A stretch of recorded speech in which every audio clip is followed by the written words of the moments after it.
as represented in the world of cartoon. As a divinely omnipotent being, Superman finds himself in our real world at the service of those technocrats who have entrusted with the task of concealing the dethronement of man. The assumption of technology as a subject and the immense interests connected to these two events. Superman was created on commission from these interested parties. He is their creature, although he owes his reputation to a designer, 25, but this was their court painter. And since the clients then want Superman to be welcomed by the millions who live as slaves to the technical world, such as technique that has become, or perhaps remained, man. And they hope that they will be able to identify with him. From the beginning they relieve him of that negative, unpleasant, and fatal character which constitutes an essential trait of today's natural science and technological inventions, the incipient character. That is, the predisposition to be employed for both good and bad ends. Of this stain Superman is devoid. Since the birth he presents himself as one exclusively moral creature. With his fantastic means, which are, since the technique itself has become fantastic, effective means, he always pursues only the victory over evil and the triumph of good, where his representations of good and evil correspond to the most stereotyped bourgeois ideals from the middle class. In a certain sense, he is not only a second Prometheus, but also a second Archangel Michael. Although this crossing of hero and petty bourgeois could only take place in the United States, his product finds followers where technique and competition for technique exist, that is, everywhere. 27 During my visit to Hiroshima 20 years ago, nothing horrified me more than the two 7 or 8-year-old girls who, sitting on a bench inside of the famous point where the bomb had fallen, chirping enthusiastically about a Superman file, thus erasing the memory of the destruction even in that place. 11. L. Today's categorical imperative. But let us return to the question that we have once again overlooked in the course of this last excursus: in what sense are we still historians today? We had already fleetingly anticipated the answer, which sounded like, we are only more cost-oriented. We originally introduced this category to provide an answer to our question on the historicity or ahistoricity of the proletariat, but in the meantime the proletariat has lost the monopoly of this humiliating solo costoricity. Why? Costorici we are all by now. To whatever class we belong, and we are so no longer in relation to the history of another class but in relation to another class of history, that is, in relation to the history of the current historical subject, the technique. In fact, our historical role in the development of technology does not differ from the role of the proletariat in the history of the dominant class. In other words, with a comparison that perhaps comes even closer to the truth, our relationship with technology does not differ from that of the individual worker with his machine, how he submits to domination, authority, at the time of machine, ignoring the fact that his fellows invented it and that he himself could have designed it or at least participated in its construction, and feels obliged to keep behind it 28 because it precedes him.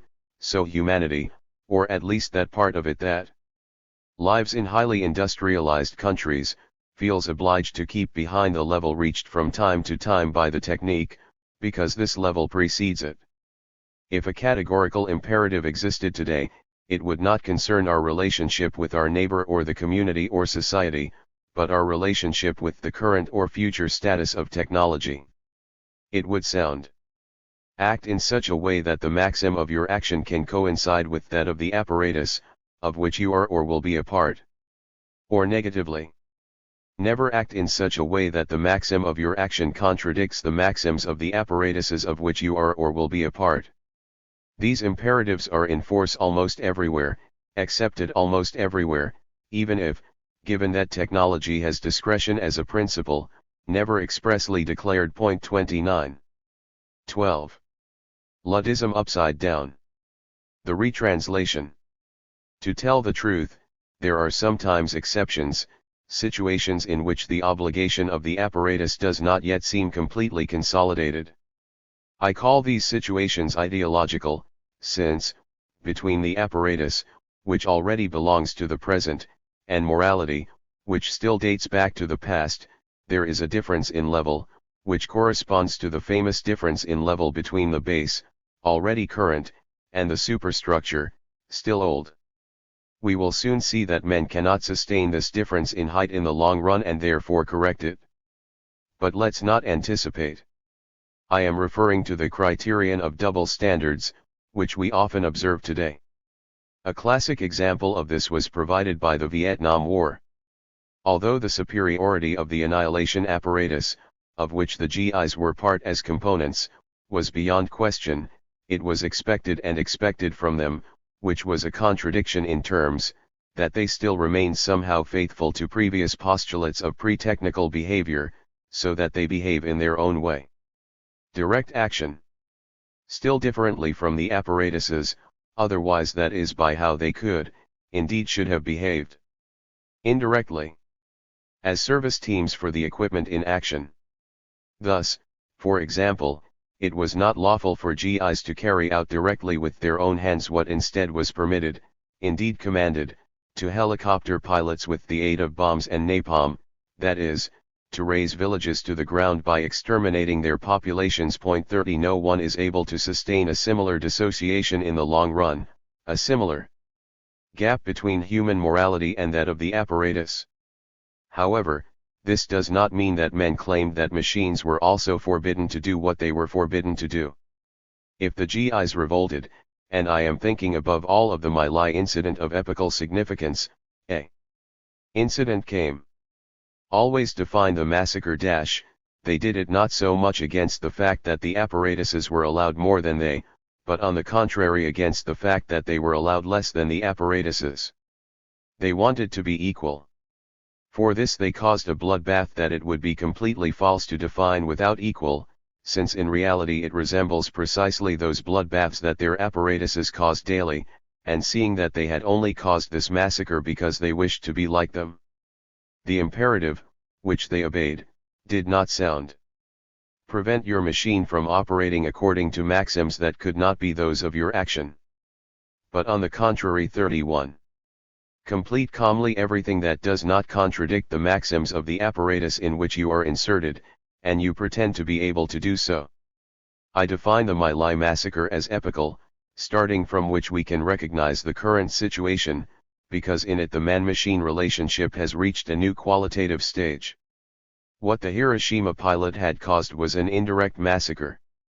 Equally indirect were the criminal actions of helicopters during the Vietnam War. Instead, what happened to My Lai marks a third stage. Fundamentally new, because here, indirect action is retranslated again into terms of direct action. Retranslation is in fact the key concept, without which what happened in My Lai remains inexplicable. We can clarify the stage that the man-machine relationship has reached here by comparing it to that stage represented by the Luddism of the last century. While the Luddites had risen up against the world of machines as a superior world with which they competed, the exterminators of My Lai accepted its existence as legitimate, indeed as an obvious yardstick, just as we all accept the world of machines simply based on its power and indispensability. After all, we are no longer able to hope for or even imagine a world without machines, as the Luddites of the last century were still able to do. Anyone who fought against the machines, naturally only verbally, since in practice this has long since become unfeasible, would thus contradict his own daily existence and would be fighting himself. No, what the GIs of My Lai revolted against was the fact that they were not recognized to the same extent, that ultimately they also belonged to the apparatus, those rights that were attributed to it. They did not aim to ruin the machines, but to become Sakut Makani /. They aspired to be able to do what they did. And if something morally outraged them, it was the fact that human taboos were still being imposed or recognized on them, therefore a morality. They did not want to survive as men the hoped-for destruction of the machines, but on the contrary as parts of the machines for the hoped-for and even invoked destruction of the human world. If my thesis that man is old-fashioned is to somehow make sense, then in this case, precisely as a definition of man's negative attitude towards his human being. 5 groups had one way or another to deal with the My Lai incident: the unit that carried out the massacre, the superiors who gave the orders, the people who dealt with the process, the press, which published millions of words on the case, and finally the main defendant, Second Lieutenant Cali, 32, who tried to explain his behavior not only through the statements at the trial but also in an autobiography, albeit ghostwritten. However, among all there was not a single one who understood and least of all translated into words the basic element of the event, what we have defined as a retranslation. Which is understandable anyway. And not only because it is extraordinarily difficult for humanity dominated by technology to acquire awareness of its modality of existence, these inhibitions are incomparably deeper and more widespread than all the inhibitions treated and labeled by psychoanalysis, but also because, and this taboo is the effective cause of the inhibition, no one should be allowed to understand or even translate this mode of existence into words, equating every understanding, not to mention every explicit formulation, to a fundamental critique of technique, which of course we would like to prohibit. Be that as it may, in the weeks of the trial, not once did the suspicion surface as a motive for the action that those involved in the massacre had desired, just like millions of their contemporaries, to be Sakut Makani. Only thanks to our concept of retranslation does the My Lai case acquire conceptual and historical significance, making it clear how the Lieutenant Cali represents the current relationship between technique and morals with the same exemplary with which 35 years ago Eichmann and Etherly represented the situation at the time. Let's try to summarize the case. The Calis had witnessed daily how components of the war machine, namely the helicopters, transformed entire villages together with their populations into a fiery inferno, bombarding them with napalm. These components of the apparatus were therefore allowed, indeed commanded, to liquidate the civilian population. Now in the eyes of the GIs, who ultimately had the right to consider themselves equally part of the war machine, it must have been not only inconceivable but offensive and unfair not to be able to carry out the same actions, that is, that indirect liquidation was permitted and commanded, while direct liquidation was prohibited. They could not tolerate the iniquity of this gap between indirect and direct action.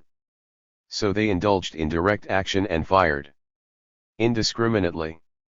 This according to the official news, as if it were permissible to kill discriminately against women, old people, and children, in any case not unlike their models, the military apparatuses, and perhaps they even felt the satisfaction of finally being able to feel adults in the course of this savage carnage, after having been kept under guardianship until then. What is certain, however, is that in this way they did not yet reach their models, so much so that, when things were done, they were so tired from the massacre that they felt, unlike the death machines, the indifferent need to sit down on the place of their work, that is to say in the midst of the torn bodies of their victims, to refresh themselves with the rations of the lunch which they brought with them. 13. Taylorism as a political principle. But this gap between machine and man that we have exemplified with reference to the My Lai case is still an exception.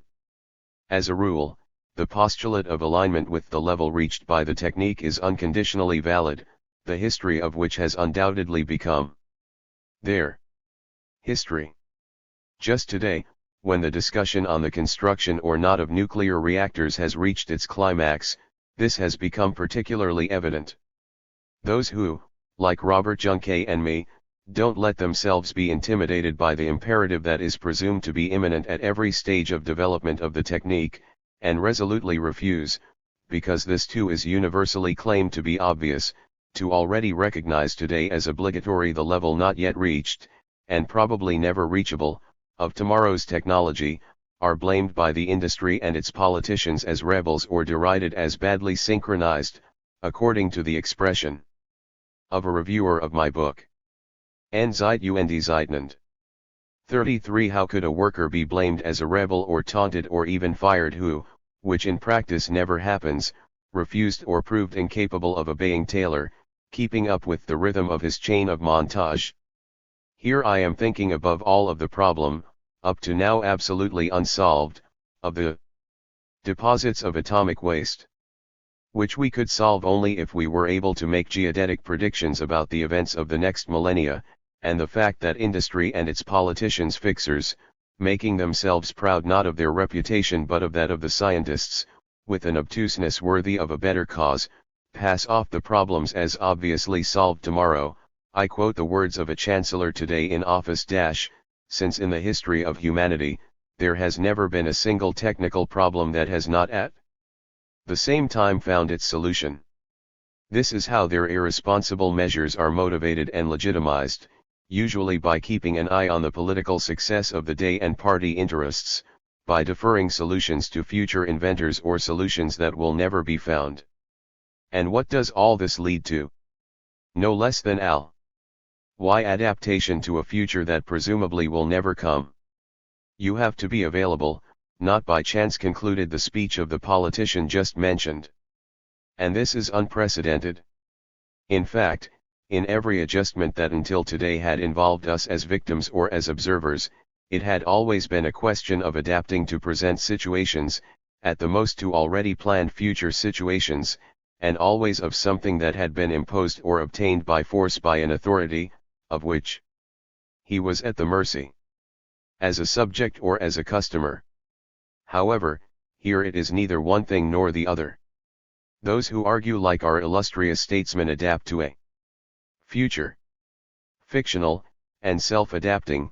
It cannot be said that they are at the mercy of an instance that disposes of them, unless one wants to say that it is the technique that forces them to adapt to a future or imaginary technical situation. Here, too, the comparison with the work process is again essential. Because this chase of time, which we have just outlined, resembles in a certain sense the chase of the worker on the assembly line. Current statesmen work like hell to be able to keep up with the chain of the history of technology. And it is not an exaggeration at all if it is stated that the Taylorism, which was originally only a specific and particularly advantageous form of industrial work, now it became the principle of history. Statesmen recognize the respective rhythm of the historical chain as binding, just like the workers working on the actual assembly line. If they are afraid, certainly not of the unpredictable consequences of their actions, for example those of the construction of atomic reactors, or of the eventual extinction of mankind, through atomic wars or environmental pollution, these fears, being their imagination incapable of operating as the current reality demands, and as it would therefore be realistic, they consider them exaggerated, an expression with which a famous reviewer tried to disqualify me and my representation of the next World War. No, if they are capable of fear, then they just have fear of remaining historically behind. If not even of being excluded from the factory of the world and from the list of those who count, that is, who are capable of withstanding competition. And in fact countless politicians today, only yesterday Chancellor Kreisky, have resorted to this argument to speed up the construction of atomic power plants. The idea of possibly not being able to keep up, remaining behind, scandalizes these politicians or the economy that stands and presses behind them, at the service of which silently but inevitably there are also those socialist politicians who do not want or cannot hear to be its spokesman. I repeat, the idea of being able to fall behind fills these politicians with such profound horror that they brand it as amoral and, depending on the political color, as a social or anti-national. On the positive side, they consider the rhythms and effects of technical development binding and even comforting, even though these have long since become unsustainable, and any effects that have long been unimaginable. And like them we are all, of course, like the rulers also the governed, who have become supporters and followers of the current technology, and sometimes even forerunners of a future one. With our tongue hanging out, we chase after it, and we persevere in this pursuit even when we begin to sense that it has not only become our destiny but also our end. But we persist in ignoring it, continuing our frantic pursuit. Drawn by our fear of being last, we will reach the point of being the last, so that as the last nothing will be left of all of us. 14. We are all proletarians. With the previous formulation, which is really not meant to be a pun, I would have liked to conclude the argument. But the thing still requires one last thought. And that is that we all, regardless of whether employers or workers, if die of the East or West, during the span of time that may still be allowed to us, we will lead, and indeed we are already leading, a heteronymous life /. And that therefore, I realize how profoundly the meaning of the concept is changed by this new use. We will become, or more exactly, we have already become, all proletarians.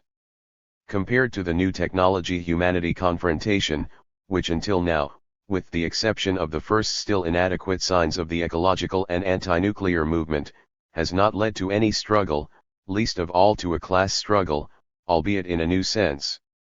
Class struggle in the traditional sense has now become irrelevant. It is very unlikely that, in order to tame the common enemy, we neoproletarians will ever come together, and this all the more since, it does not matter whether we live in shanties or palaces. We are already united, because together and blindly we are already running towards the common peace of the graves. 15. Through technique we become ahistorical. The image of Benjamin. But let us return to the transformation of man by technology. Through him humanity enters, as has been said, not only into a new historical period, but into a situation that can only be defined in terms of a renewed ahistoricity of return. In fact, every new year, indeed every new day, we are confronted with a new world. Humanity is now pushing, or, more precisely, it drags itself forward, day by day, without even turning a look back, either angrily or nostalgically, unlike Clee's angel, assumed by Benjamin as a symbolic figure, who instead turns his head backwards, although dragged forward by the hurricane of history that has caught up in his wings. In reality, today's humanity looks just as little backwards as forwards. During its stormy flight his eyes remain closed, at most fixed on the present moment.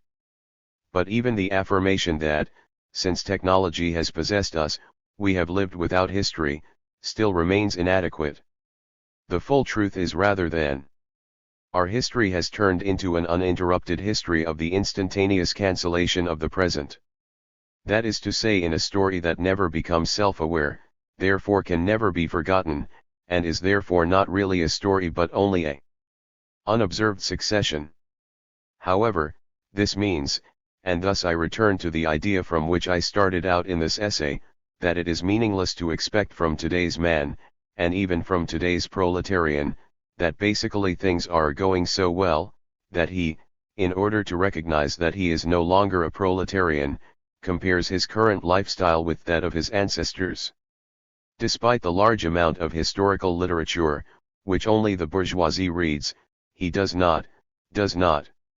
He can make the comparison.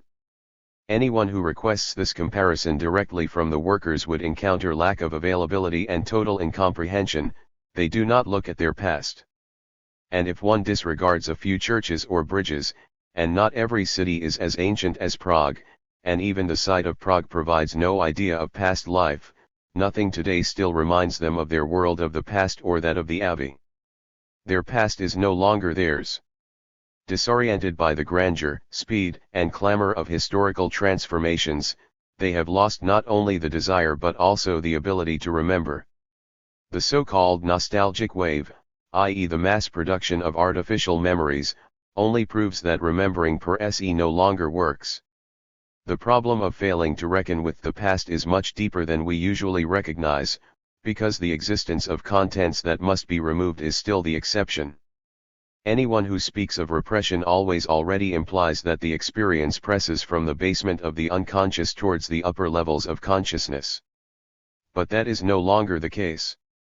Where all that remains are instantaneous cross-sections of the present, without depth and without thickness, there is no longer the need to cram anything into the basement.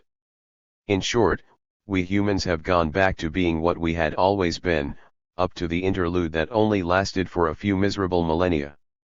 Ahistorical beings. The story, no.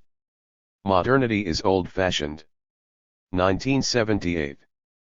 1. The category of modern is old-fashioned. Everyone is modern today. Whoever, coming from the glittering capitalist world of exhibitions and advertising, happens upon the streets of a socialist country, even those of the shopping center, the transition from the Berlin Zoo to Friedrichstrasse is exemplary, will not only believe they have landed on another continent but also in a different era. No, not in the future, but in the past.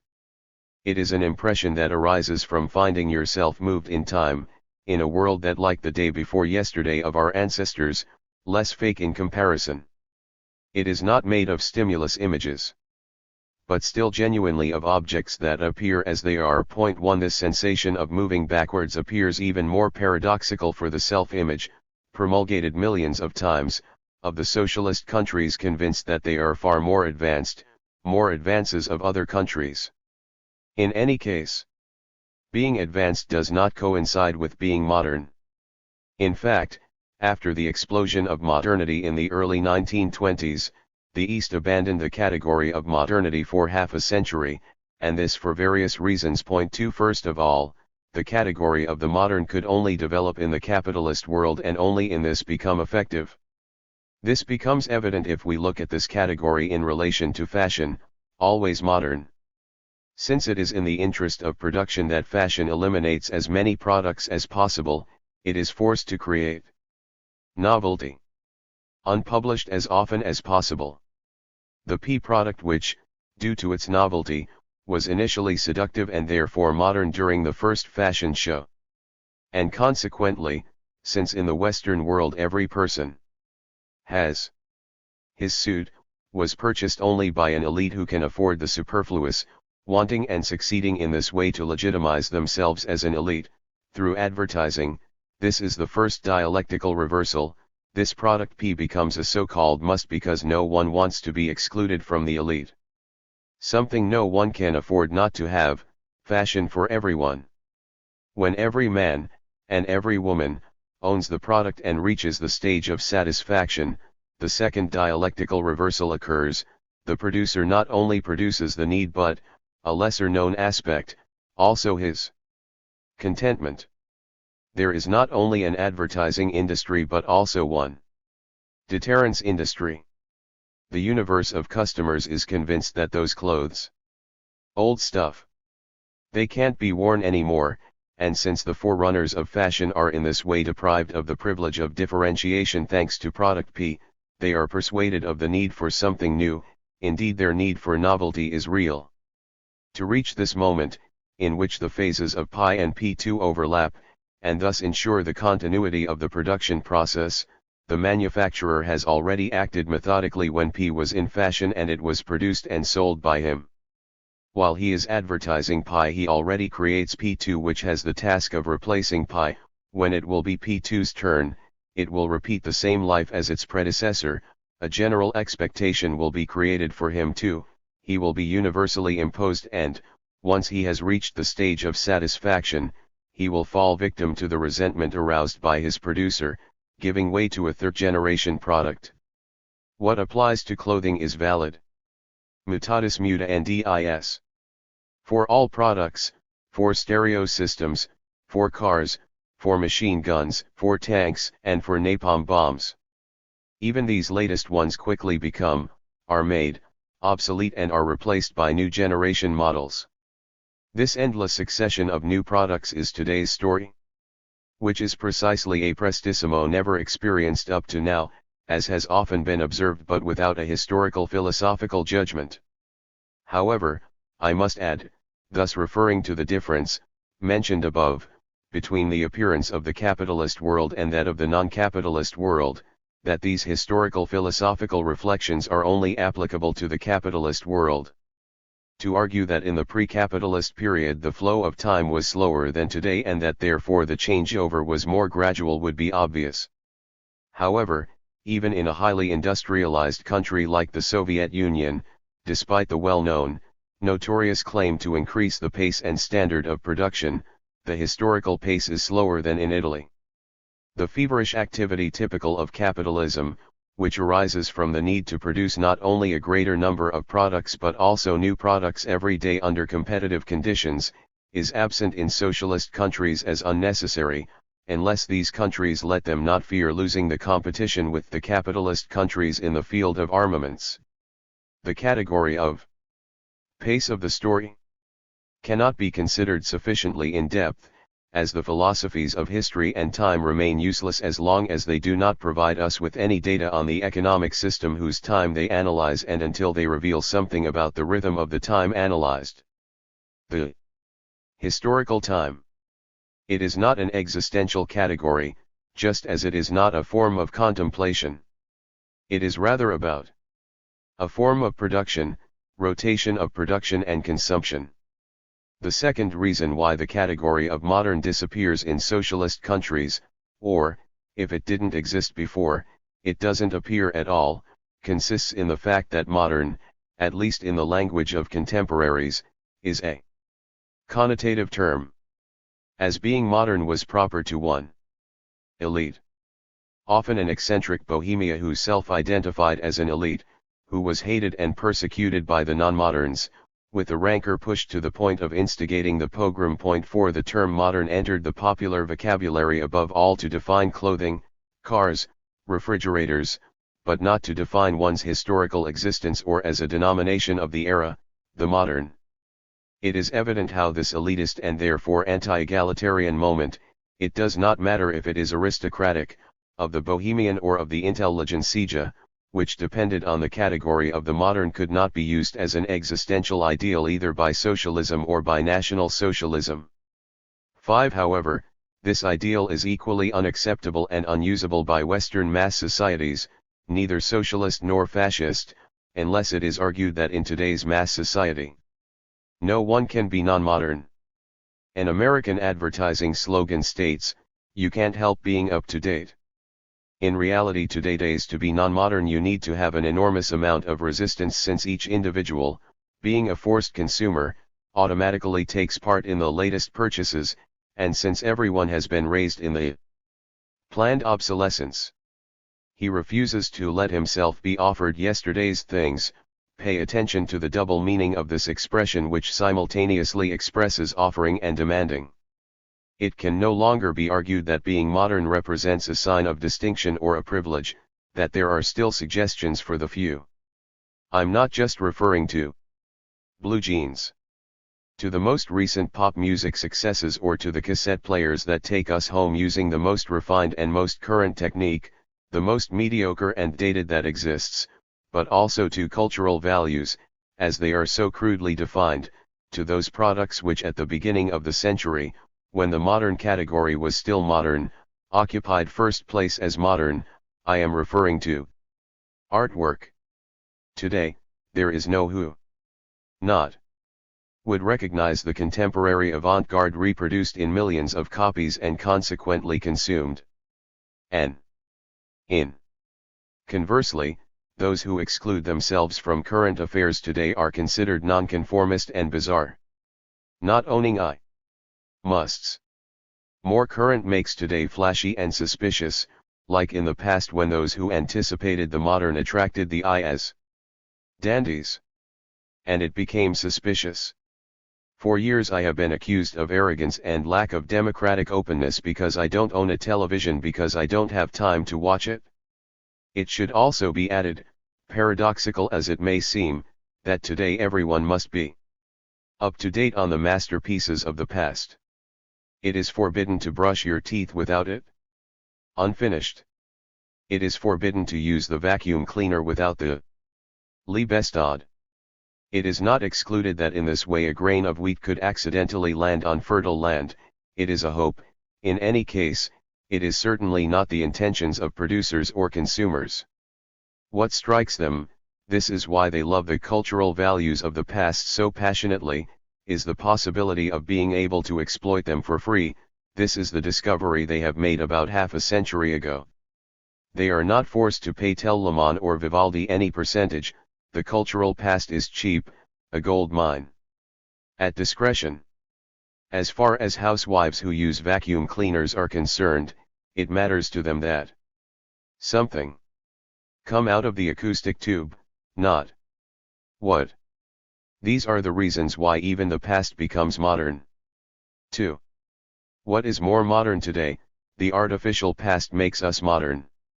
Even so, the dialectic of the current historical situation is still not exhausted. As paradoxical as it may seem, today, especially in the United States, someone is considered modern who, unlike the man in the street, who essentially lives in pocky, can display or boast a relationship with the past. A sort of genealogical lineage, the pseudo-aristocrat, who surrounds himself with rustic pieces, evoking the country nobility association, or continental indices of culture. Corpses of history as Brecht once defined them, quite wrongly. In fact, these corpses not only do not decompose, but on the contrary, the older they get, the more they take on a pleasant scent, transforming year after year into increasingly precious goods, a fate once reserved only for wines and violins, and they are even more valuable, since everyone knows that not only did they cost a lot of money but also that in the event of a sale they can yield much more than the purchase price, or better yet, they might make, as it is considered a sign of particular prestige if a person, despite the fact that his object increases in value daily, not is selling it, not he needs to do it. Those who deal with these objects, the antique dealers, unlike their ancestors who traded used clothes from country to country, have in fact managed to convince their contemporaries, especially those from countries poor in history such as America, that all that has been preserved from the past is in a certain way ennobled by the years and therefore an artistic object, and that the value of these used objects is far higher than that of more recent and much more functional objects, since it is precisely a value linked to prestige. Objects used in the past are often reconverted and integrated into everyday life, as not all owners, especially in countries with utilitarian traditions, have learned to see the unusability of an object as a virtue, and in the Kantian disinterested pleasure a valuable and distinctive feature. I once happened to see ecclesiastical furniture in Hollywood that hadn't simply been converted into an artistic object, the owner would have been ashamed of such a useless piece, but into a wet bar equipped with electric lighting. However, these aesthetic objects are never simply looked at, more often than not the owner's artistic pleasure consists in being able to exhibit. Owning antiques, the appearance of which is evidence of roots, of inheritance and not of purchase, confers an elitist certificate. The owner is considered modern, not because he would belong to the vanguard, but for his being able to pose as post-avant-garde. Undoubtedly, even in this way, we have not reached the last stage of the dialectical process. As everyone wishes to be part of the elite, this reversal of elite fashion into mass fashion has been described previously, and therefore for many years it has been impossible to meet the demand for authentic objects, an appearance antique industry, which fills the gap in the market with objects that seem much older and far more authentic than truly ancient and truly authentic ones. In reality, it can be said that these fictitious objects are the true representatives of our age. Since today's objects are better than those of the past, modern antique objects are also better than the ancient ones. No guest at a party would expect that the useless spinning wheel, seen in the living room of the landlady, was truly authentic. On the contrary, more than 30 years ago in California, at a party of this kind, I was able to personally see how the landlady, who maintained that her old spinning wheel was truly ancient antico, was considered an original, making herself extremely unsympathetic. I would not like to conclude this paragraph without recounting a similar experience, also from California. 35 years ago, I happened to see in the room, equipped with air conditioning, a would-be Hollywood star, an Arizona stagecoach wheel. The sentimental value of these wagons comes from the role played in the so-called westerns, which hung from the plafond. It itself would not have been able to say whether it was authentic or not, a will which, as its owner explained to me with genuine impudence, had been purchased during a prestigious auction, and at an extraordinarily high price, since, as already mentioned, it was useless antiques, by virtue of its actual, or fake, rarity, of nostalgic gratification, and due to the fact that only well-to-do people can afford what is unusable, can reach incomparably higher prices than the best domestic utensil of today. And meanwhile the will hung useless, unaware of the fate of the thousands of sisters, if it had been mass-produced, and perplexed as to what to do.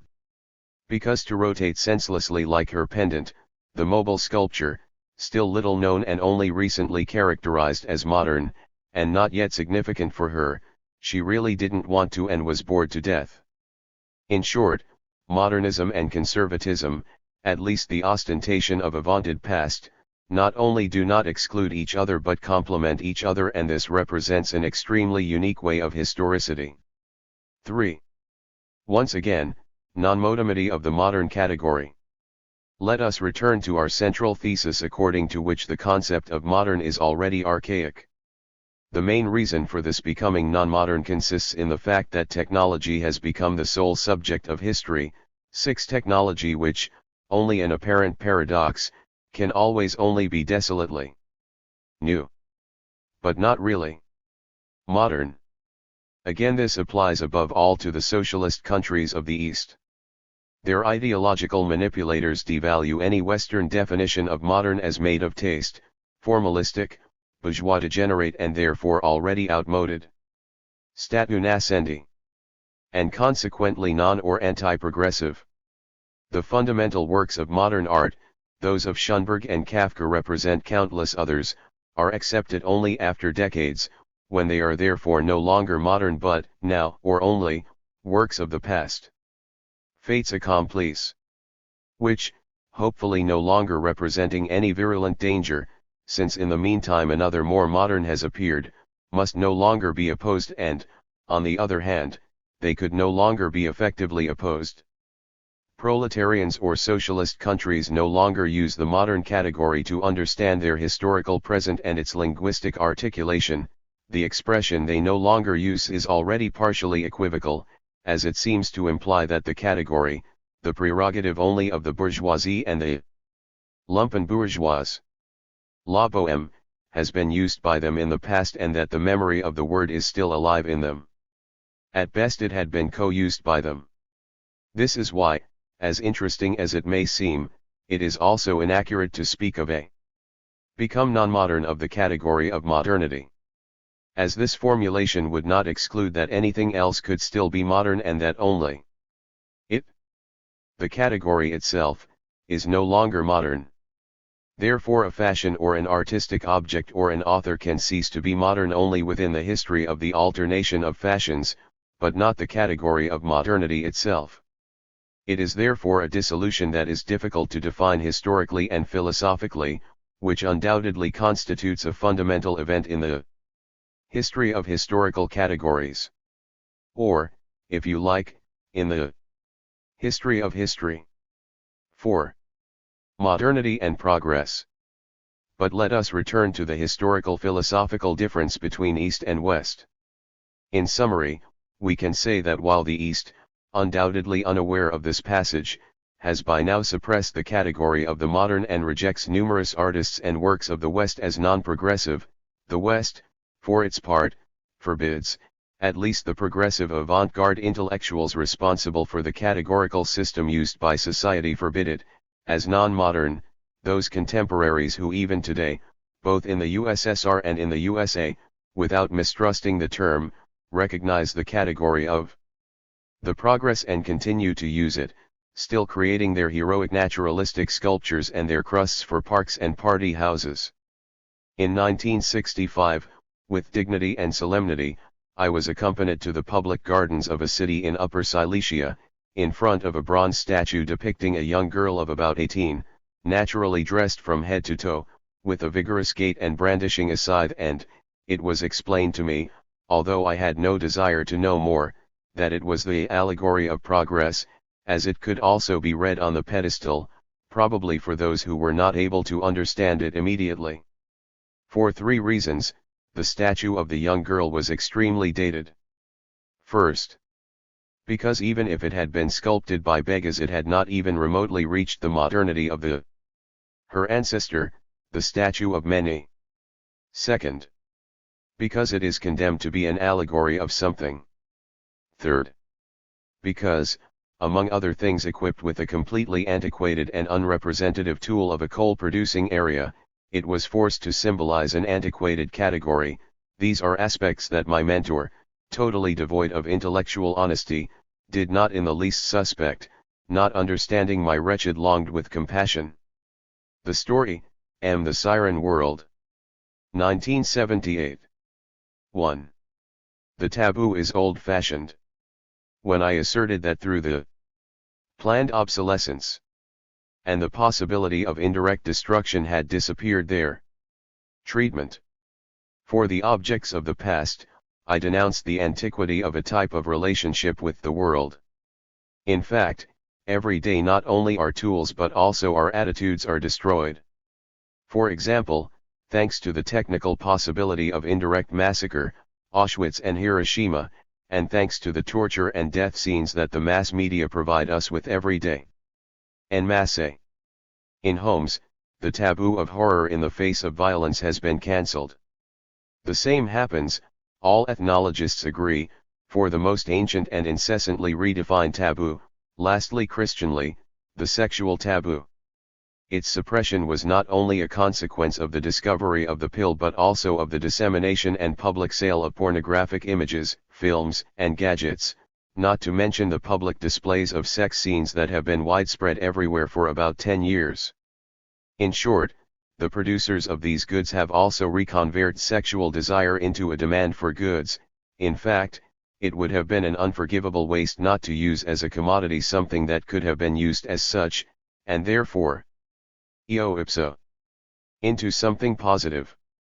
This process began in the United States and reached its culmination, since then never abandoned, during the Vietnam War, understandably, since it is clear that to those men to whom the daily obscenity of killing was granted, indeed ordered, and to families back home, to which the obscene spectacle of the mass was broadcast daily without the slightest restraint. Sacred, it would have been impossible to deny and conceal sexual obscenity, by comparison quite innocent. Of course, everyone is aware of the fact that the sexual taboo could be totally erased in the space of 2 or 3 decades, except for a couple of modest female associations, but no one recognizes what this suppression actually represents, namely, one of the main epochal revolutions in the cultural history of humanity. It is almost superfluous to explain that the ruling class is so interested in the liberation from this taboo, or rather in its demolition, because in this way it takes possession of the inviolability of the only taboo that really interests it, that of property, provided that one can speak here of come into possession. Since where the demolition of the sexual taboo takes place in the form of the sale of goods, customers buy to the extent that they wish to obey the offer, while for producers and traders of objects, the liberation from the taboo, with which they come into possession of the non-liberation from the proprietary taboo, it is also source of profit. Capitalism, however, thanks to the systematic release and production of sexual excitement, weakens potential political stimuli and moral and political awareness. Like once upon a time when physical activity was recommended as anti-sexual, so today sexual activity is recommended as anti-moral and anti-political. I cannot forget how in New York, just a week after the destruction of Hiroshima, a variety theater tried to attract the attention of passers-by with the words, "Sensational and atomic bombs. Step inside." With these 5 words, after the cancellation of the city, the evidence of its cancellation was also cancelled. The abolition of the taboo, which once, a long time ago, was revolutionary, has become, at least, also a counter-revolutionary procedure. 2. The Siren World. This process of sexualization not only represents a particular phenomenon within our world, but has rather become a fundamental characteristic of it, since ours is a world that advertises and uses for this purpose everything that has advertising effectiveness. However, considering that nothing that surrounds us is as effective in advertising as sexual solicitation, the world no longer presents itself as itself, but as Cyrenaical. Those who stroll in the shopping malls of the metropolis no longer move between the facades of buildings but are surrounded by lips, breasts, and thighs meters high, used as advertising media for products of all kinds and also, or above all, for goods that they have nothing to do with it, such as winter tires, for example. I recently saw such an advertisement in Paris, where they flaunted, with their chests, their quality or, better to say, they qualified themselves by making use of their breasts. Paradoxical as it may seem, our world is dressed in nudity, nudity that covers the real world so perfectly as to degrade it to advertising support. It is possible, indeed we are forced to say, that the capitalist world no longer appears as it is. That its authentic aspect, if one exists, is antiquated. While in my short essay on appearance, pages 27 to 29, I highlighted how appliances try to appear less than they are, if not even non-existent. In this case instead I highlight how the world of goods seeks, by flaunting its appearance, to appear more than it is. To even assume the spectacular appearance of an imaginative semblance that shows itself of the world intended for consumption. In both cases there is a discrepancy between the thing and its appearance.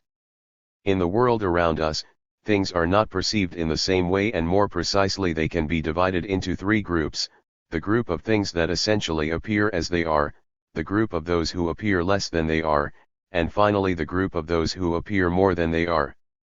The term semblance that shows itself, coined by Bloch and which in him defines the anticipation of utopian happiness through art, in this case indicates the advertising that, a blinding messenger, precedes the goods. Empty spaces are not tolerated. As if by magic, in the night, the fences surrounding the excavations of the demolished houses are covered with advertising posters. Even in such a conservative city as Vienna, trams perform the function of moving advertisements for furniture and mineral water. The fact of being able to travel there is basically a legacy of the past. In the most unexpected way the term advertise regains its primitive sexual meaning of courtship. The subject of courtship we are not, however. But goods. Or more precisely, their producers, who jealously try to catch customers and, consequently, must present themselves as exciting objects. They line up to acquire us as buyers. Or they are proposed day and night in the form of a gigantic parade of goods, or finally, this metaphor is also fitting, like a gigantic slave or female slave market which in some cities extends over many square kilometers. Not seeing these parades and these markets is not only impossible because in the confusion of the Broadway of the metropolis it is not allowed to go for a walk like in the woods, but also and above all because, this is part of the gnoseology of the industrial age which still does not. It was written, there was a reversal in passivity, I mean it. It is not we who observe the world but instead we are observed by the goods on display and by the advertising posters. And with no way out. All of this happens in a much more pervasive and shameless way the more artificial the need that must be addressed is. The images of sandwiches, which in any case must be bought and consumed, do not participate in the advertising ballet and, if so, exceptionally always present, however, are artificial goods that everyone could certainly do without. And we, who as citizens of the capitalist universe, that is how clients, we cannot avoid dwelling on these markets. Everywhere we look is a market, we represent a mass of millions of forced voyeurs, to which we have been reduced by manufacturers, department store owners and publicity people. Voyeurs, who, surrounded and scrutinized by images from which it is impossible to escape, are no longer able to look beyond, can no longer do so, no longer want to, a condition that the producers naturally hope to be temporary, as they obviously hope, indeed this is their primary objective, that we consider our visual relationship only as a means to an end, replacing it as quickly and as often as possible with the more real one of the purchase and consumption. Point 2. It is not possible to end this exposition without emphasizing how this cyrenaical metamorphosis of the world would not have been possible in any way without the discovery of the electric light. Without it, in simple daylight, goods and advertisements are mostly only visible, therefore they appear only as they are, they don't stand out in the dark, as happens at night, or on competitor goods, more dimly lit, they are not yet unavoidable. Like their human models, goods and advertisements lead a nocturnal life, and if God hadn't created the night, the advertising industry would have been forced to invent and manufacture it. This night life is evidently not made up of successes alone. In fact, the competitive war that goods wage against each other continues in an attempt to obscure each other, in the form of illuminated products or luminous advertisements, thus creating a single general sparkle in which no product can any longer differentiate itself. With their sparkle, Vuna and Valtra go out, perfect representation of the capitalist world. The role of electricity, particularly lighthouses, not only transforms real goods into exhibits, but even transforms fragments of reality by reducing them to goods. Buildings, even entire neighborhoods, are transformed into goods to be exhibited at tourists, and in turn serve to advertise travel agencies and the hotel industry. The illuminated squares correspond to the huge headlines of the newspapers that invite you to read the small print articles. The Basilica of San Marco, which under the lights opens up in a magnificence that its architects could never have imagined, advertises itself. The Salute Church detaches itself from the dark background of the lagoon like a jewel from the velvet on which it is placed. But even in these cases success is uncertain. The advertising brochures that had in fact convinced distant customers to book an authentic Venice with their tourist agencies, had already displayed the churches illuminated by the floodlights, and now the authentic basilicas appear to visitors as simple three-dimensional copies of the fascinating photographs, reproductions in which react bored and annoyed, something they naturally refuse to acknowledge. The remedy they use to counter this sadness post consists in photographing the obligatory churches in any case, thus transforming them back into images. With the production of these images, actually we cannot speak of production, as the camera is able to automatically do everything that is asked of it. The circle, which began with the advertising photos in the trusted travel agency, closes. 3. The non-Cyrenian East. Coming from the glittering West, we return once again to East Berlin. It is certainly not surprising that the lights of advertising do not surround us here. In fact, the latter. It becomes superfluous. They're where the customers demand the goods and the customers not the goods. Where there are no competitors whose products or images of goods are overwhelmed and cancelled out by their own. For this reason, the socialist East appears so horribly colorless. And so we are back to the suppression of the sexual taboo. Since the universalization of sexual excitement, which in the West is used as a means of advertising for everything, is not necessary, even the suppression of the sexual taboo as such in Eastern countries has not occurred. This also applies to the DDR. An aspect to underline, as it is impossible to prohibit his television audience from being informed of this process and getting involved in the excitement. Strange as this hypothesis may seem, anyone who dared to make a similar prognosis 50 years ago would have been taken for mad. 3. There is no doubt that the socialist states, despite their atheism and religious repression, have guarded the sexual morality of monotheistic religions, the law monogamous, and also the concept of sin, at least a bad conscience, much better than the capitalist countries which are guarantors of religious freedom. Responsible for this official modesty, widespread in a third of the globe, is naturally also the fact that every revolutionary orthodoxy tends towards asceticism. Indeed it prescribes and imposes it, as it suspects that pleasure, not to mention libertinism, is an extraordinary natural energy that threatens eyewash and order. A revolution within the revolution, that is, that he is anarchist. It is said that in China they would have succeeded. I express myself with caution because this seems completely incredible, to internalize the sense of sexual modesty so profoundly, as to push the majority of individuals to live asexually up to the age of 30. It seems that it is possible to court only once you have reached this age, and at that point. Not to sell something but to get something. The partner in fact. We have just stated that in Eastern countries the roads seem old-fashioned and permeated with nostalgia for the past because, as in the times of our ancestors, they possess that genuineness which makes them show themselves as they are and do not lend themselves to serve as a mere advertising background. This authenticity that we don't actually consider a quality, but a consequence of force majeure. We have explained by saying that where there is no capitalist competition and there is no excess demand over supply, advertising is superfluous. However, we cannot support our hypothesis in such a categorical way as even in the countries of the East there is advertising and even pompous. On May 1st, the houses disappear submerged by billboards and banners. Not.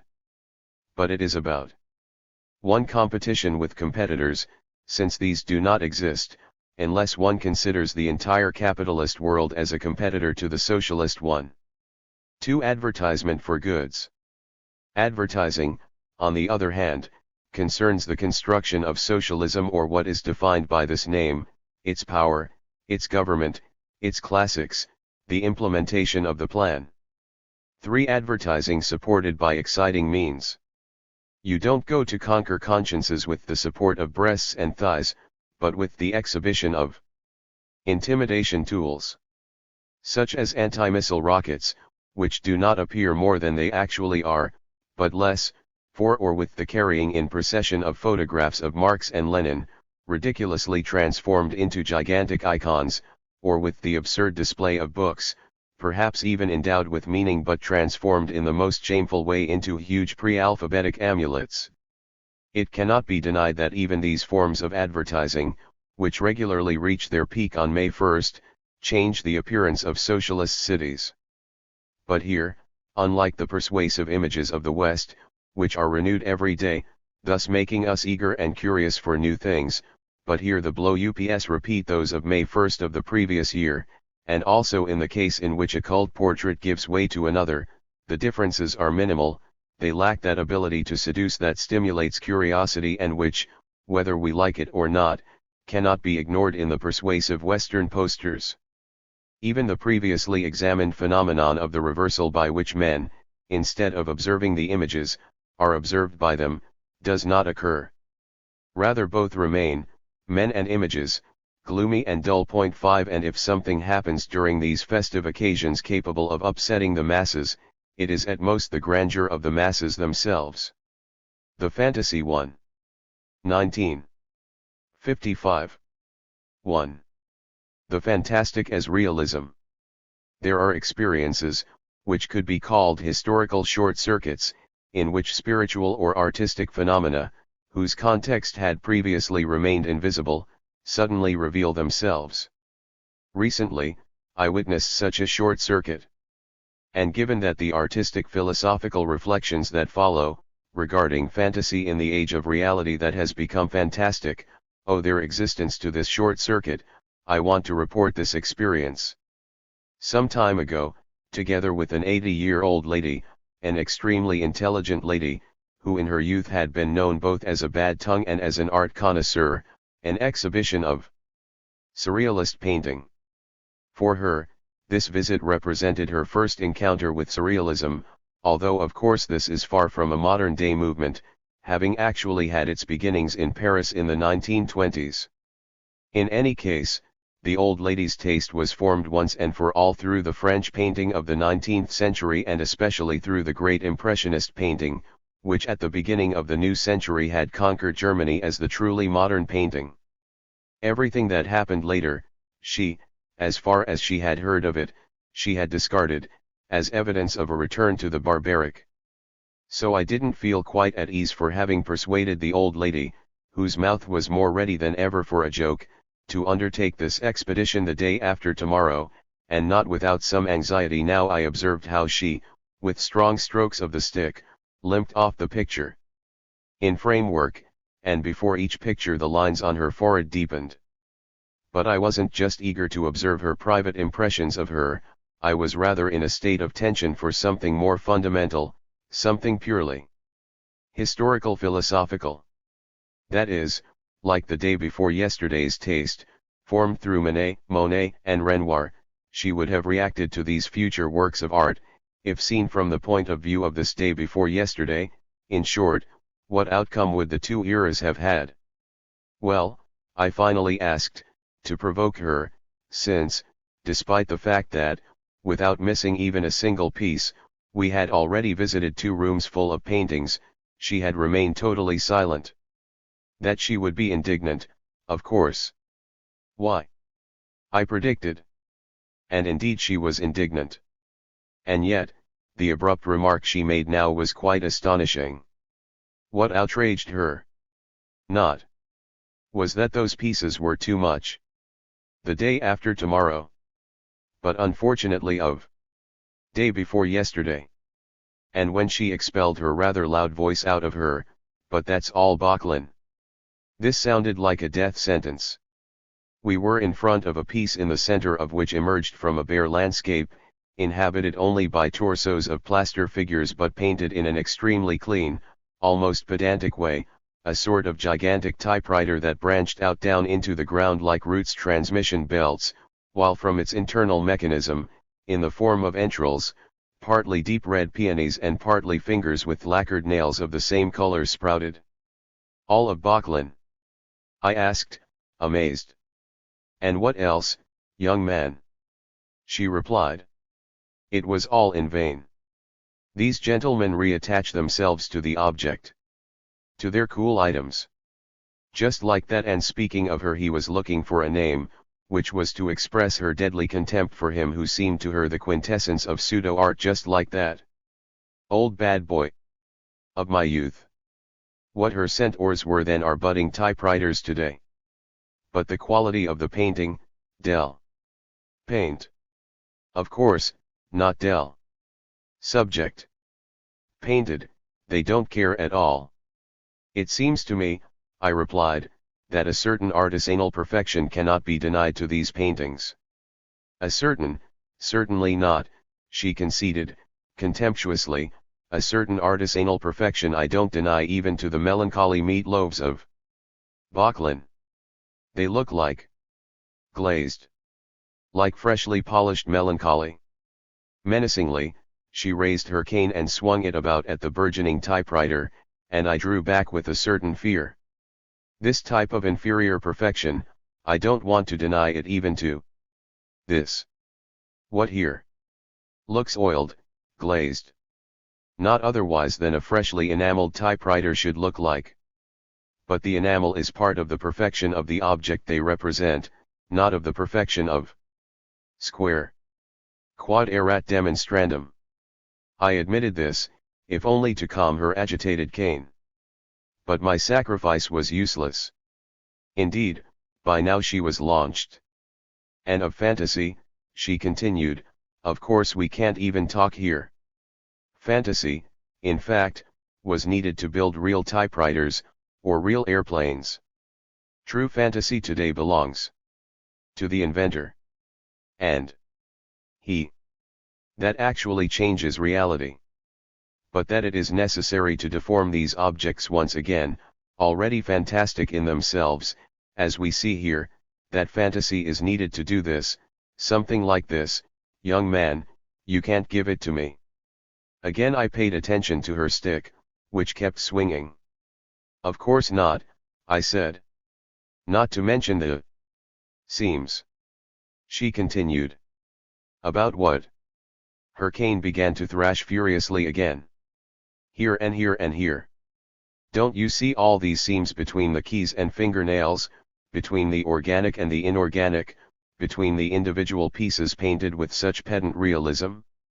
And how do the seams all open? And how does the content overflow? She came to the tip of my tongue to object to something about intentionality. Of the contrast, on the fact that in today's world the most disparate things are assembled or, as she put it, sewn together, what lives and what is lifeless, which is often right. What lives? Which is reduced to a mere function of what? While just the things, in the form of gigantic institutions or monstrous devices, condition the life of our age, that simply being next to each other, the apparent organic, the visibility of the seams that open, all of this is by no means a product of the imagination of the surrealists, who rather made the reality of the world today fully visible with the accentuation of these elements. But the old woman was quite out of her mind now. She behaved like a housewife who rejects the miserable work of sewing. In short, her outburst was like an event of nature, which would have been absolutely impossible to interrupt. "Do you dare to come to me with such arguments?" she cried hoarsely, and the other visitors to the exhibition looked at us in amazement with such a patchwork. "You, greenbeard that you are, have you ever seen a painting by Monet?" "Yes, of course," I said, embarrassed. "And could you ever discover a seam in it?" "There is no weaving error there. Everything is woven into one cloth.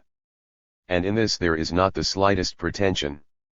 But this here, everything falls apart here.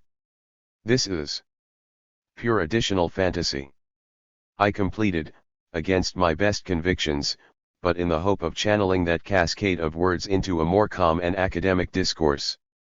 In fact, her voice had lost control and the audience had already surrounded us. "So, you see," she croaked, triumphant, "pure addition. Here the pure addition of luminaire and plant, of inorganic and organic, just as, in our famous Böcklin, there was nothing but the pure addition of a horse's body and a man's head." "Right," I said in a hypocritical tone, since the people around us were already laughing. Then I energetically took her by the arm, made my way through the crowd, led her into the next room and placed her on a chair there. "After all," I said, in the illusion of reassuring her with these words, "there must have already been a connection between the body of a horse and the head of a man, for example, in Greek mythology. But now, take a breather." "Me, catch my breath," she replied, saddened. I suspected that she fussed willingly. "Is that why you brought me here?" I denied it absolutely. And she? "Well, as for the Greeks of you, young man, I don't understand much of them. But I suppose they really have believed to the existence of a being who was at the same time a beast and man, and therefore they only represented what was for them. 1. Something in which they believed. Therefore not a combination produced solely with a brush, like our famous Böcklin, who claimed only the auric scent. That is, fantasy is true fantasy only when it doesn't know at all that it is fantasizing. This is why even the ancient centaurs do not show any stitching." On this, I really had to agree. "But what exactly?" she. "You feel the lack of faith," I continued. "This still surprises me. Are the paintings of Manet or Monet perhaps documents of a faith? Whether you call them that name or not, it's all the same to me. Perhaps this is exactly why they are so convincing, because they don't support nothing. Of what to which not they believe. Besides, I am quite convinced that Monet or Pissarro believed in the flickering of the heat over the summer gardens more than Böcklin believed in his Isles of the Dead or his centaurs. Apart from the fact that, as I said a moment ago, he lacked any imagination. We were back to it. "Dear madam," I said, "here he really exaggerates." But she was so sure of her that she didn't even get up to protest. "Not at all," she replied. She. "But that Böcklin had original or even fantastic eyes, you won't be able to convince me of this. What he fantasized about was fantastic only in its content. But the way as he presented it, it was absolutely unimaginative. In truth, he presented it as something perceptible, absolutely understandable, as if he had painted what he fantasized according to nature. Or as if he believed To perceive things exactly, but without having gone to the school of cleaning impressionism. Yes, something even seems photographed. He never noticed that it's notorious wave game. Looks like a 10 years early color photo? Almost like a photograph, printed on glossy paper, of a mythical scene of bathers in the Heligoland Islands. The man with the big belly, who is depicted not without humor, resembles my saintly father-in-law, a typical trade advisor. So you see, I exclaimed, happy that he had overcome his excitement by his own humor. I cannot deny that in the age of photography one cannot play at being a fantasist with impunity. Perhaps Böcklin's unbridled imagination is a response to the supremacy of photography. He was polemically addicted to the spirit of the times. See? Like any reactionary. I admitted it. But if you reproach Böcklin for lack of imagination, do you perhaps think that the Impressionists had more imagination than him? He looked at me as if I had expressed utter nonsense. But please. Doesn't getting rid of a centuries-old habit of seeing, as the Impressionists did, perhaps require a greater imagination than getting rid of the objects we perceive? There was some truth in this. Maybe, I said. They had the most original eyes. Although they exclusively represented the real, Monet no less than Manet or Sisley. Each of them saw in a different way, their imagination was already within their perception, and it influenced our imagination so profoundly that we still see through their eyes today. And these here? The Surrealists. Precisely for this reason, they are Böckliniani. They compete with color photos. This typewriter looks like a catalog photograph mounted directly in a desert. The only wonderful thing is that it makes flowers appear. And that doesn't interest me. With these words, she rose vigorously. And she marched, without taking my arm, through the halls, towards the exit. When we were outside, she pointed with her stick to the first little roses that were in bloom.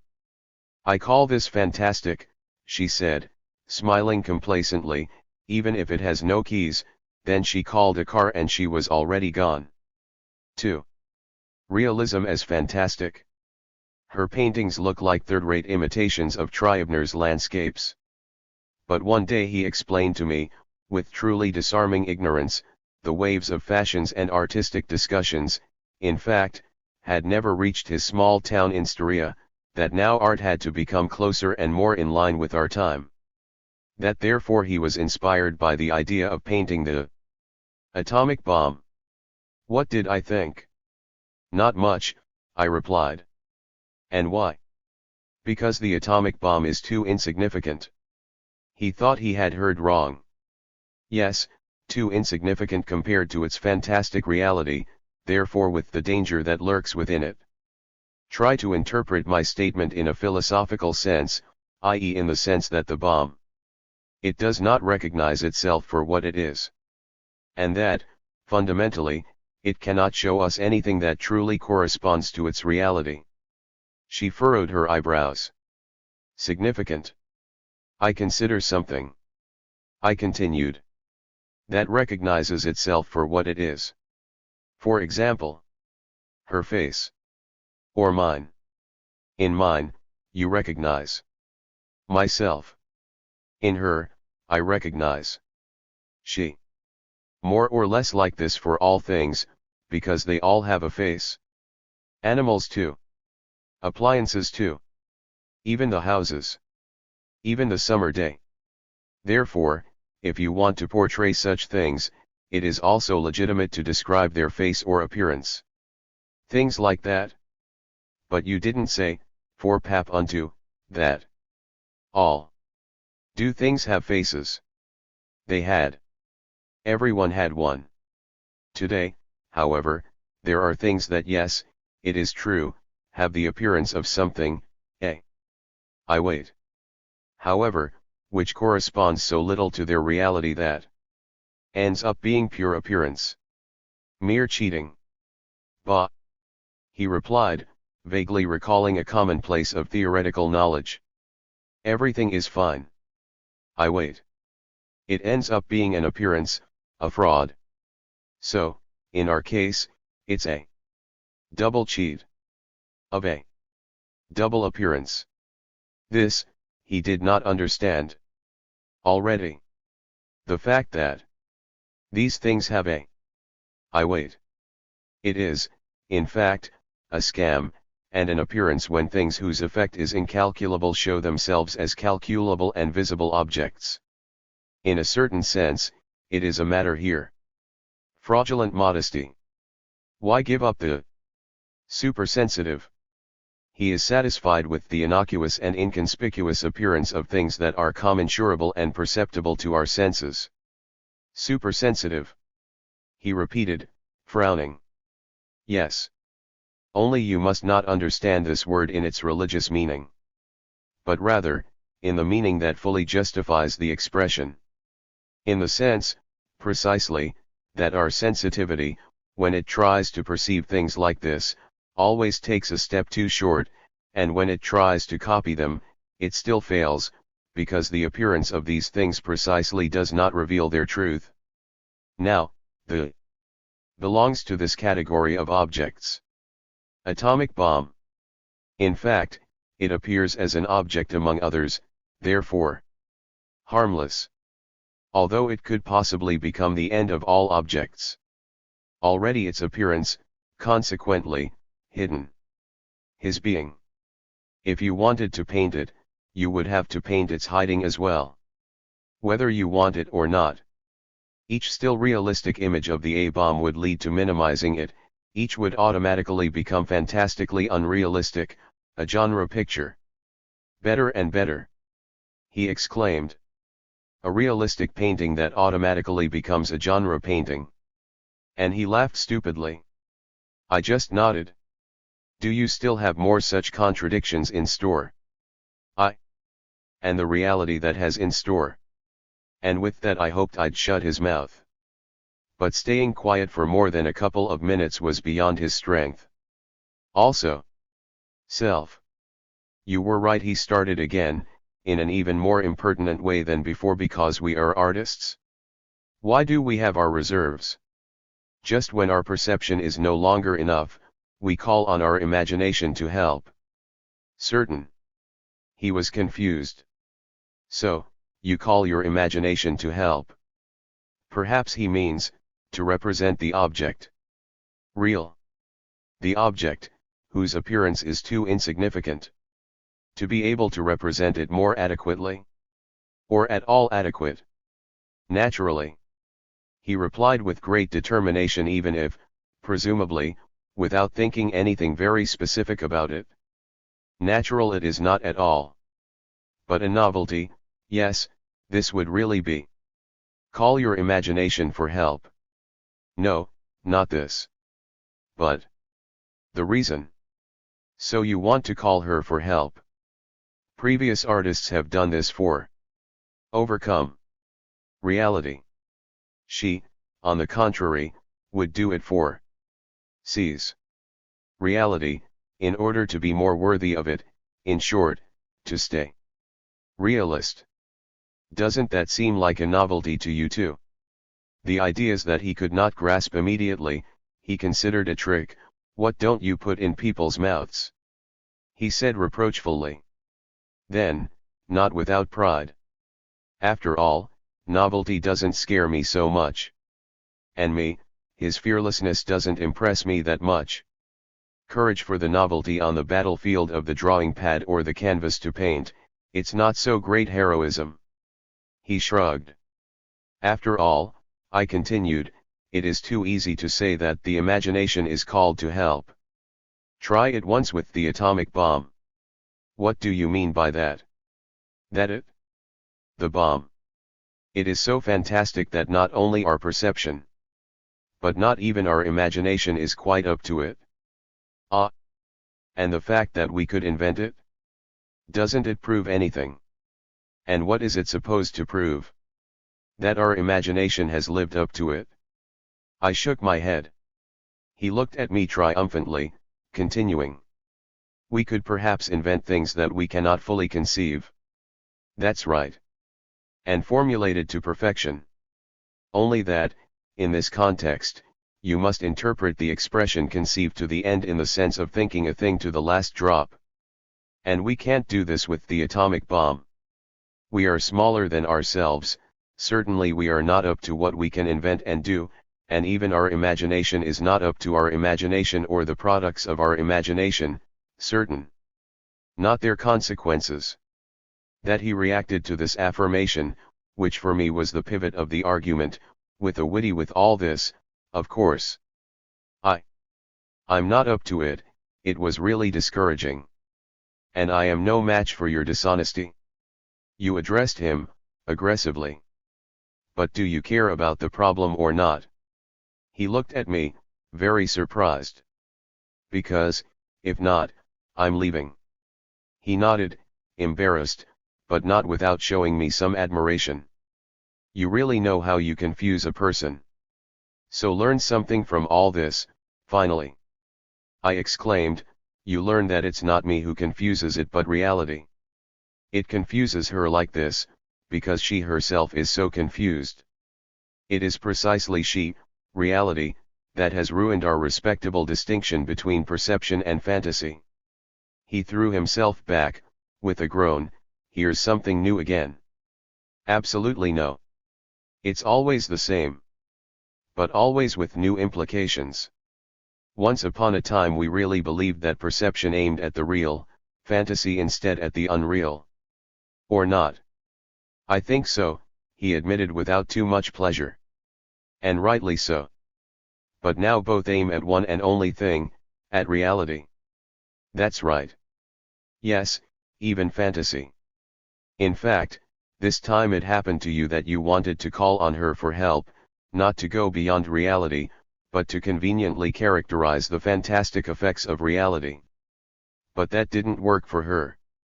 Her fantasy remained, just like her perception, unreal, because, instead of grasping and overcoming it, it could only underestimate it. Therefore, since both fantasy and perception, miss the target and fail in the same way, I have the right to say that the difference between them is erased. At this point, he was silent. Now, clearly, he was so mystified that my ultra-subtle remarks no longer amused him. And this was a chance I shouldn't pass up. So I continued, but don't think that these reflections only concern our relationships with the atomic bomb or similar devices.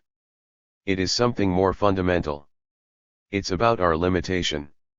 Even this word in a philosophical sense. This word too, I said somewhat more hopefully. Compare a bit the horizon of our sensitivity, for example that of our eyes which we usually call the horizon, with the sphere of what we actually depend on, what actually threatens us. So let's say calmly, with the horizon of our world today. He pointed to one of his landscape paintings of his, you mean a horizon like this here? Yes. This. The horizon of our sensitivity. Compare it with the real one. Isn't that ridiculously limited? Why are we, as sensitive beings, precisely ridiculously limited? Isn't it a village horizon? I admit that the picture of him, in the sense of our limitedness, is completely realistic. But precisely our limitation is not realistic. As realistic as his painting appears to be, with this village horizon of his it disavows the reality of our real world. Therefore it has the effect, and certainly not only on me, of having no meaning, of not saying a damn thing. Or even the effect of being false. He bit his lip. I know, what I am going to tell you now will seem like a paradox at the moment. But you are fantastic, precisely because you are still a realist. Don't you dispute me so hastily. I mean that you, as a realist, withdraw into the narrow circle of our sensitive horizon, therefore, given that this limited horizon is not really that of our world today, in a limited and fantastic circle. As a realist, you are an escapist. This is really the end. He reacted. Realism as escapism. I told you it would strike you as contradictory. And I admit it is. In particular when one thinks of the performance whose merit consisted precisely in emptying the refuge of escapism with smoke. Precisely. he said, as if the subject had already been on the tip of his tongue. Both, indeed, are refuges, that of Romanticism and that of Classicism. Precisely. He repeated. And yet, I said, today the situation has changed 180 degrees. Anyone who today reproduces a piece of the world just as it offers itself to their perception, therefore in a realistic way, takes refuge in an ivory tower, because the image of their perception no longer has anything to do with the image devoid of images of today's horizon, even if he disguises this tower by placing the word reality on the portal, to deceive himself and others. He made an offended face. But please. I reassured him. You are in such good company anyway. One among hundreds of thousands. For example, what are our films today? 99% of them, if not escapes from reality, and precisely fraudulent escapes, given that they use a realistic medium such as photography. He looked annoyed. And what else does humanity, taking picture after picture, this legion of amateurs, but go around competing with them? He nodded even more contemptuously. With your apparently realistic paintings you try to obscure the fantastically horizonless nature of the world and to make yourself believe that the world appears absolutely normal to you, and therefore it is. Even photos of the wide world, which in a certain sense perhaps broaden the horizon and could create a certain global awareness, on the contrary narrow it, precisely because each single photo gives us a mere here, while today's world, without a horizon, has also become without here. In short, the optical cut as such, which simulates a world that is too narrow, given that today every point of the earth is reachable, threatened, indeed already threatened by any other, is false. This is true for photographs and it is true for paintings. The quiet of his landscape that is there simply for itself, painted in an impressionistic way, ends up in pure forgery. But for this very reason, he cried, almost crying, I plan to introduce something as real and timely as the atomic bomb. I pointed to the picture again.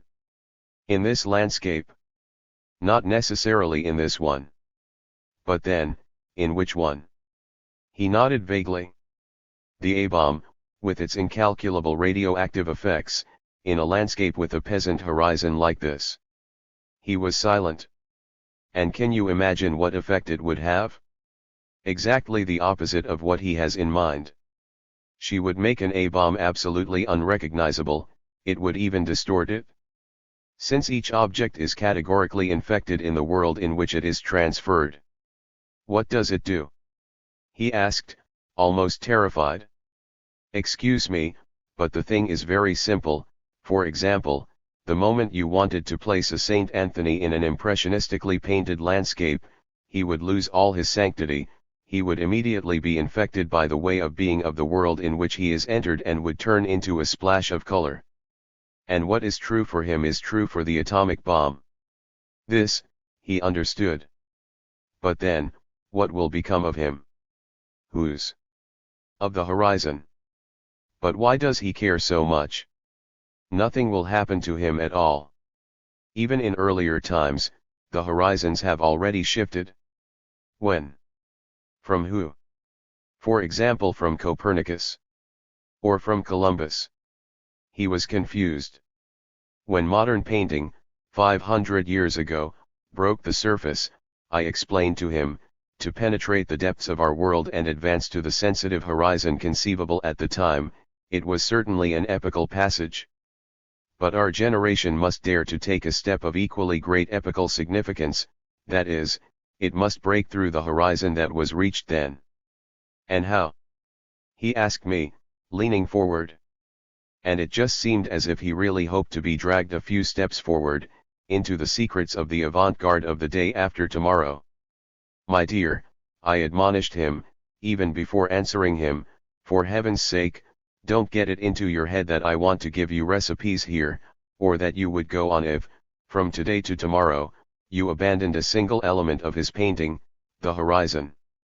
Only those painters who painted differently from you in every respect could abandon it, and so differently that in their paintings the lack of horizon would not be noticed at all. He grimaced, half amazed, half as if he felt cheated.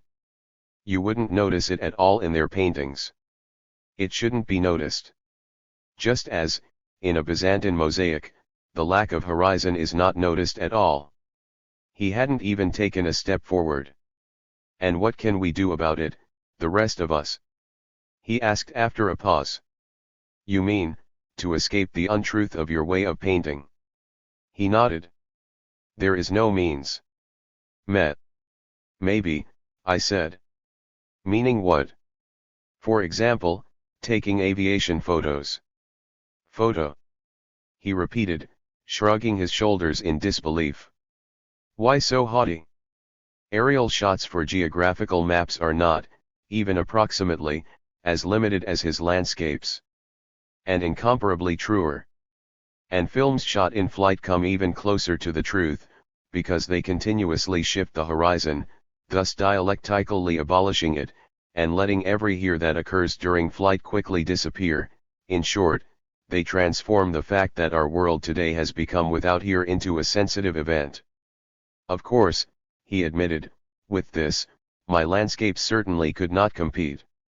Then don't get involved in all this. Especially since, as his films demonstrate, his landscapes are not only made up of perspectives from below, but also of perspectives from above. I've never heard of this before. Neither do I. But what is generally meant by these words is quite clear, that each of your paintings presupposes an inalienable fixed position, and with this, whether you like it or not, the worldly experience of a rooted, stationary man, sedentary, which does not correspond to our existence today and to the existence of a world that has become traveling, and therefore today it has a false effect. While I was saying this, he had looked angrily at that picture in which he had wanted to paint the atomic bomb. He succeeded. He finally said, full of resentment. What? Making my picture look bad. Little by little. Suddenly, it feels too tight to me too, as if you had surrounded me with a magic circle, worse, as if you had bewitched me. Of course, after my detailed introduction, I couldn't admit that I felt sorry for it. I was silent. But then what am I to do? He continued in a disconsolate voice. After all, I'm not a flying cameraman. Is there nothing left for the painter but this? Maybe, I went on, maybe there's something left for him too. Finally, there is surrealism. Even if his numerous theorists were not clear about it, it was the answer to the difficulties we ran into in the course of our conversation. He listened to me, attentive. So what does surrealism mean? I asked. Oh, surrealite. Superreality, he translated, shrugging. Look, and remember the beginning of our conversation. At the time we called some objects supersensible, I admitted, forcing my tongue a little, and by this we understood that they would actually be much more than their sensible, deceptively modest appearance claims, that they are superior to their own appearance, in surrealism. And we had also discovered that it is not a question of a particular category of objects, such as the atomic bomb, but of our entire world today, which has become too large, therefore without horizon and unpredictable, by too big. Furthermore, we didn't mean only the greatness in space, but what is unpredictable in its consequences, and finally ascertained that our perception, but also our imagination, has not grown with this unpredictable world, despite whether it is our product or the territory we have conquered, or at least as little as the ancient Romans lived up to their great empire. All this, he admitted. I just don't understand what it has to do with surrealism. That one's world is beyond one's understanding.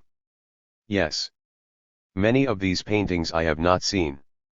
But I've always heard that they have to do with Freud. With the unconscious and stuff like that.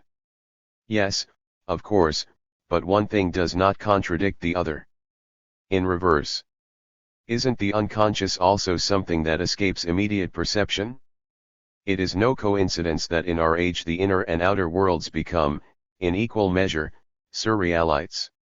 In the same way, the surrealists have come out of the difficulties we have just discussed, so that the real escapes both perception and fantasy, so that today the fantasy is so real and the real so fantastic that discovering one's own fantasy is like bringing owls to Athens. Did it ever surprise you that in surrealist paintings dead things, appliances, for example, often appear as organic, even luxuriant life, while men are scattered everywhere like robots or plaster figures, or even fragments of figures? Yes, it's disgusting, he said. All the more disgusting, as some of today's surrealists serve very carefully the lush life of the appliances and the one that has fallen apart or reified or robotized, evidently as objects of pleasure, evidently with cynical joy. Precisely. But generally in the original surrealism it doesn't happen like this. The thing they aimed at, with their fantastic reversal of the living and the dead, was to make a truth of the world that is not usually seen considerable, that is, visible. Precisely the fact that today things and apparatuses, either in the form of actual appliances or in the form of institutions that have become current, form the life of our world, while we men, in this context, often become nothing more than wheels of this mechanism, things, or wreckage. The reversal is therefore not an invention of surrealism but a fact. But a fact that couldn't become visible by simply portraying people and things. You see, what we have observed in the course of our conversation is confirmed again and again, the fantastic and the real are mixed. There is no shortage of evidence of this. For example, what do you find most fantastic? The image of a lunar landscape, of the surrealist type, which you perceive when you look at your skin under a microscope, or the skin of a so-called fantastic being in a painting by Böcklin. Sincerely said, the image under the microscope. So, the perceived one.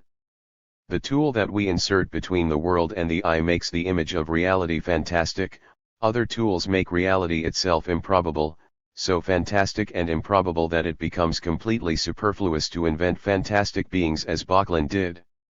So you see, Böcklin is just as obsolete today as his Trubner is. The fantastic is just as passé as the realist, we are beyond the alternative. And this position beyond the surrealist tries to take.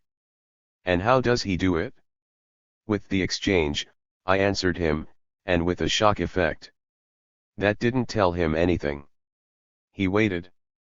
Both of these words will soon tell you something. An important case of exchange is the one we discovered just now, the one between life and death, between man and thing. And evidently the exchange came as a shock to her, as he called it disgusting, which proves that it went against her usual way of thinking and seeing, and that she forced her to face a known but not visible reality.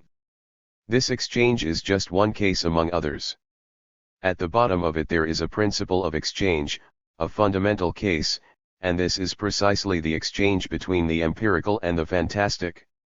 That is, to show that reality is fantastic, the surrealist represents all the objects that are familiar to us within a fantastic environment, or deforms them in a fantastic way, while, on the other hand, he represents all that is fantastic in such minute detail and with such exaggerated scrupulosity, that such a representation gives the impression of being painted most faithfully, indeed pedantically, according to nature. Sometimes painters go so far that, looking at their ghosts, one thinks they are dealing with ruthlessly exact color medical photos. But if the ghosts have the effect of being empirical, and if the empirical appears fantastic, then the either-or of perception and fantasy is really cancelled, we no longer recognize our world, and this is exactly what the surrealist wants to achieve, since he believes, rightly, that the normal appearance of the world is a deception. So you've happily returned to the beginning of our conversation, he said. He seemed deeply shocked by the context of the speech, which he was only now beginning to understand. Yes, we're back, I admitted flatly. To my problem. In short, you say that I cannot paint the atomic bomb, but that the surrealist could. Yes and no, I replied. Indeed, the true surrealist would not need to paint it as it is. He doesn't need it because what he represents in his paintings is in any case already that fantastic, unpredictable, and exchanged world, of which the atomic bomb is precisely a part. The shock that such a picture causes is a real companion to what the mere thought of the bomb causes. With that, I thought the problem was over. And I took my leave. However, as I learned in the meantime, he then stubbornly painted his atomic bomb within his impressionist landscape. Maybe he gave the picture an unintentionally surrealist touch. Be that as it may, such stubbornness is dearer to me than if, on the very evening of our conversation, he had rushed to the canvas to create a surrealist painting based on a recipe. The Right 1979. According to the Herald Tribune, Carter declared that nuclear installations could fall into the wrong hands, those of criminals. What naivete! As if right hands existed, non-criminal owners of the monstrous. Doesn't every hand become, by the mere fact that it holds such implants, precisely because of this holding, a wrong hand, a criminal hand? Perhaps the hand of Truman and Fuzzu that it made of the two bombs in the year 1945 was less wrong because he was the President of the United States in a miserable way? And conversely, wasn't his presidency morally wrong because he possessed two atomic bombs? That's right, he owned. And that, in fact, was already enough. To have was already to use. Habari already on a deep here. Immorality did not consist in throwing but already in possession, since this, if Hiroshima and Nagasaki had not been devastated, would have automatically ended in blackmail with genocide. What is true for bombs is also true, mutatis mutandis, for plants, for which producing nuclear weapons today is possible not only for any wrong band, but even for the hand of any tinsmith. Time and Space 1. 1959. 1. The Land of Kaken. If we had the however questionable pleasure of living in the land of Kaken, our needs would be immediately satisfied. Even more, any of our desires, no matter whether for a roast of pork or for a performance of Parsifal, would have in it something of an intuitus originarius / it would be an appetitus originarius, an appetite that would make its desideratum immediately present, which would in itself be a sufficient cause for its immediate realization. Said negatively, no distance would put us in a bad mood, there would be no pigeon that didn't immediately fly into its mouth, refrigerator that didn't fit right away in our kitchen, want to. That does not immediately turn into pleasure to. In short, there would be no decidum that, in order to be satisfied, required us to complete a journey or to be patient even for a moment. Since we would not depend on paths, since everything would already be here, there would no longer be any distance, therefore, we would be without space. Since we would not be destined to do, act or wait, since everything would happen instantly, there would no longer be any deferral, therefore we would be timeless.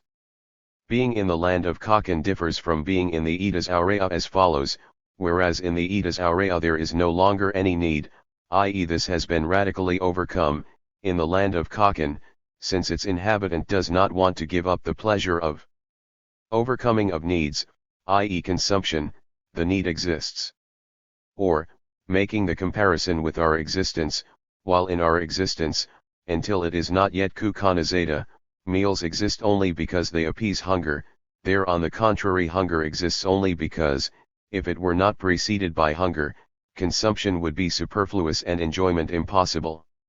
Indeed, the inhabitant of the country of Kukanya does not deprive himself of anything, but since he does not even want to deprive himself of pleasure, he does not even want to deprive himself of privation. 2. Restitution of immediacy. But we, unfortunately or fortunately, it doesn't matter, we don't live in the land of Kaken.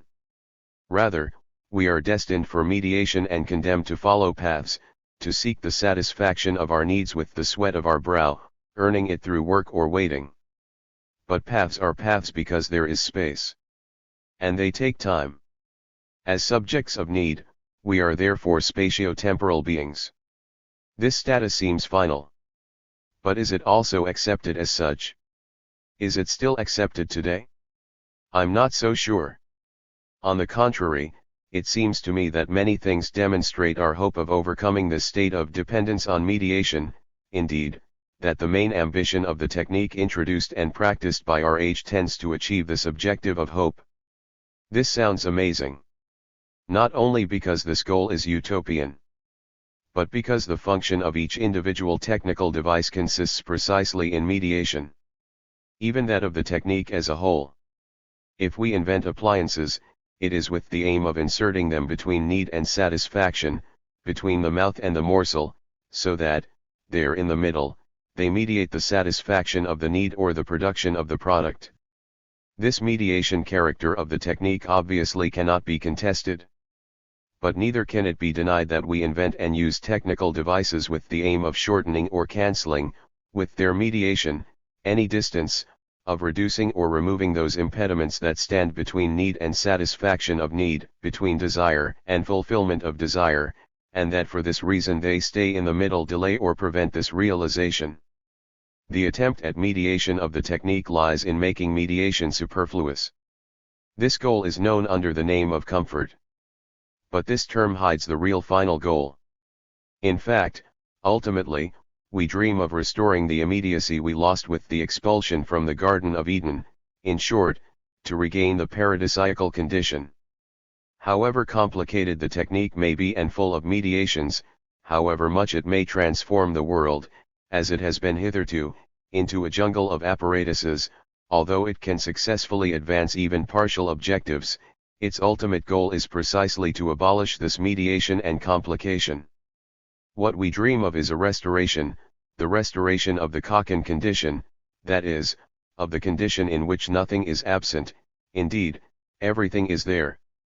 It's a reconquest, the reconquest of the depositium originarium, that is, the desire in which is inherent the strength to achieve one's satisfaction as if by magic, with its simple existence, the return to comfort, therefore to that existence that no longer needs any need, because it already has everything, or who still allows himself needs, just because he knows that the possibility of pleasure cannot be guaranteed in any other way than with the satisfaction of needs. Our technology leaves nothing to be desired, stated an advertising text, with which a shipping company advertised its new ship, everything is already here for you. With which he did nothing but announce the return of immediacy. 3 fundamental forms of the impediment. There is no flight between point A and point B, let's say between New York and Paris, which is not considered, in principle, too long. Does it still take 6 hours to overcome this distance today? 2. And what a shame if next year, to overcome this same distance, we needed more than 5 hours and, later, we couldn't overcome it in 4. What always needs duration, lasts too long. What always takes time takes too much time. The fact that actions cost time is now considered a waste. No matter how short they are, they can never be short enough. The mere fact of lasting is a deferment. Time equals slowness. What a nonsensical equation. But as nonsensical as it may seem, philosophy cannot afford to simply set it aside and move it onto the agenda. In fact, its objective must consist in enunciating the secret maxims of the time, that is, the unrecognized premises which are at the basis of every thought, feeling, and behavior. And precisely this, however contradictory or senseless this may appear, is the order of the day. It would be completely insufficient to study just what contemporaries say about time and space. Rather, given that every behavior contains a secret theory, the behavior must be clarified. Therefore, how today's workers, travelers, consumers of free time, the impatient, the bored behave in relation to these two realities, time and space. And the result of these observations will confirm the equation time equals slowness in the most amazing way, even if it sounds absurd and unscientific. Indeed, space and time will emerge as forms of the impediment, if we were to coin here an expression corresponding to the Kantian expression forms of intuition, even as the two fundamental forms of the impediment. Naturally, this also sounds extraordinary, since, so one should believe, only massive things can be an impediment, and of course calling time and space things would be ontologically absurd. But we know then, what are they? How could they be characterized ontologically? So let's leave this ontological objection open for now and rather try to clarify what is meant by the expression impediment. Time and space appear as impediments if they are measured with the yardstick of Kakan. Given that they occupy all the space available between greed and satisfaction, between arrival and departure, between need and satisfaction, since they make paths necessary, they are an obstacle to us, that is, they are an obstacle to our desire for Kaken, for immediate conquest of the desired. They are not principia individuationis but, since they separate realization from intention, principia divisionis. For the modern-day job. What a shame, I heard a New York salesman moan, a modern-day job, as we flew over the Arctic Ocean, what a shame, how much stuff is down here, between Scotland and Canada. Yet it is nothing. Nothing at all. But how vast it must be. And it has to be in the middle.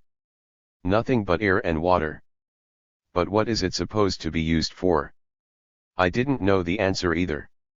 And this weather? It's not any better. Still nothing. But it must last. Between take-off and arrival.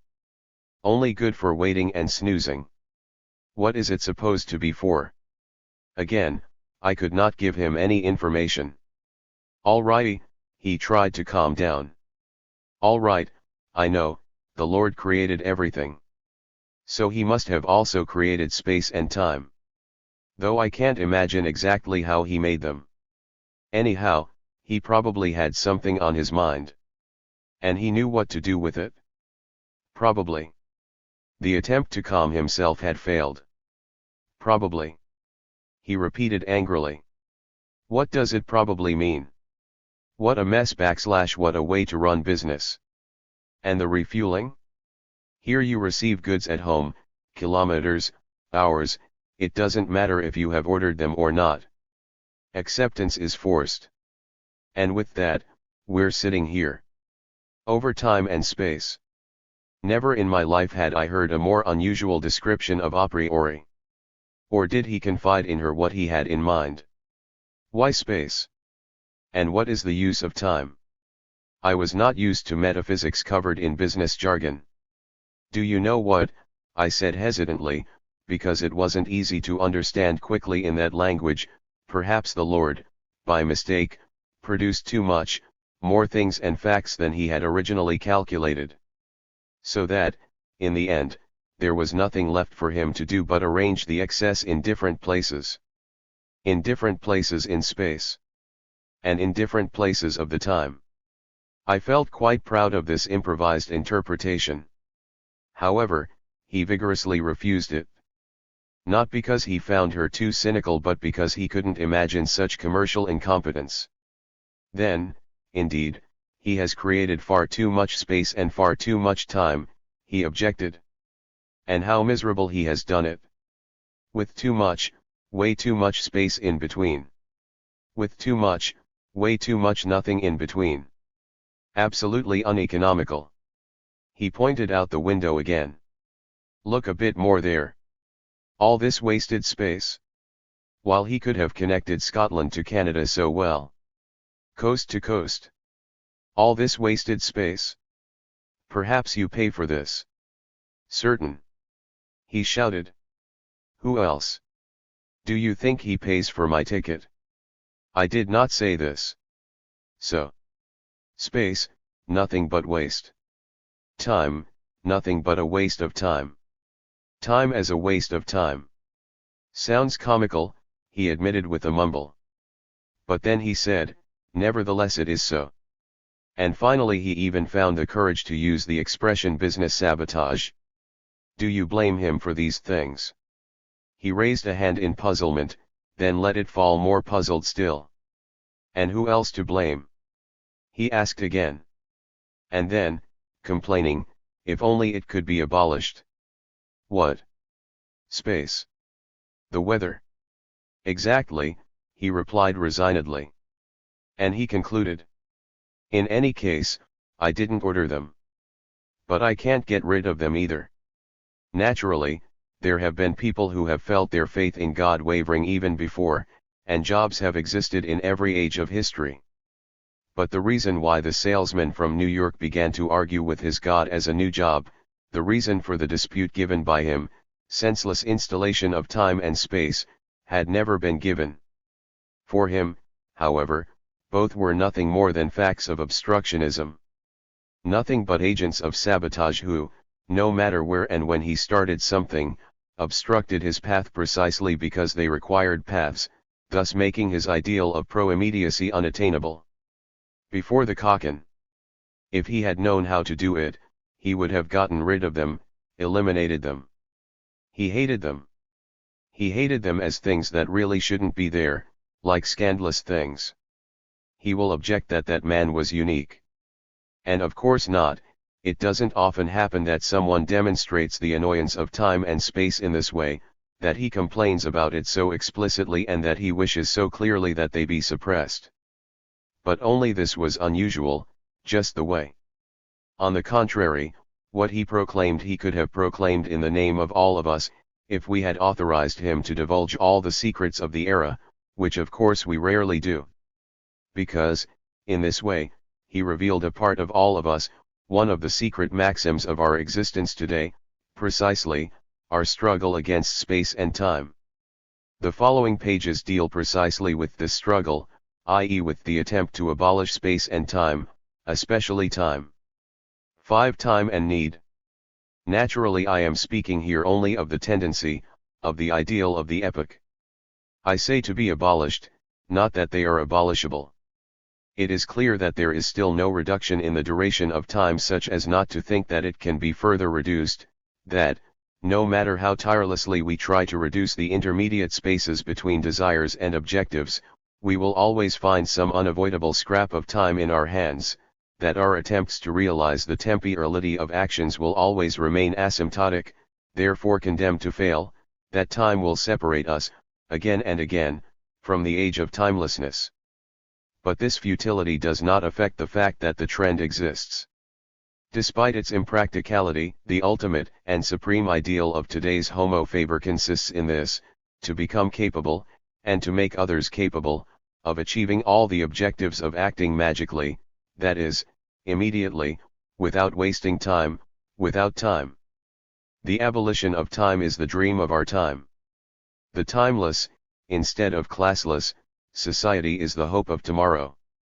In our age, there is not a moment that is not dedicated, since time has no importance, to the effort to cancel time, to make time an antiquated affair, a thing of yesterday.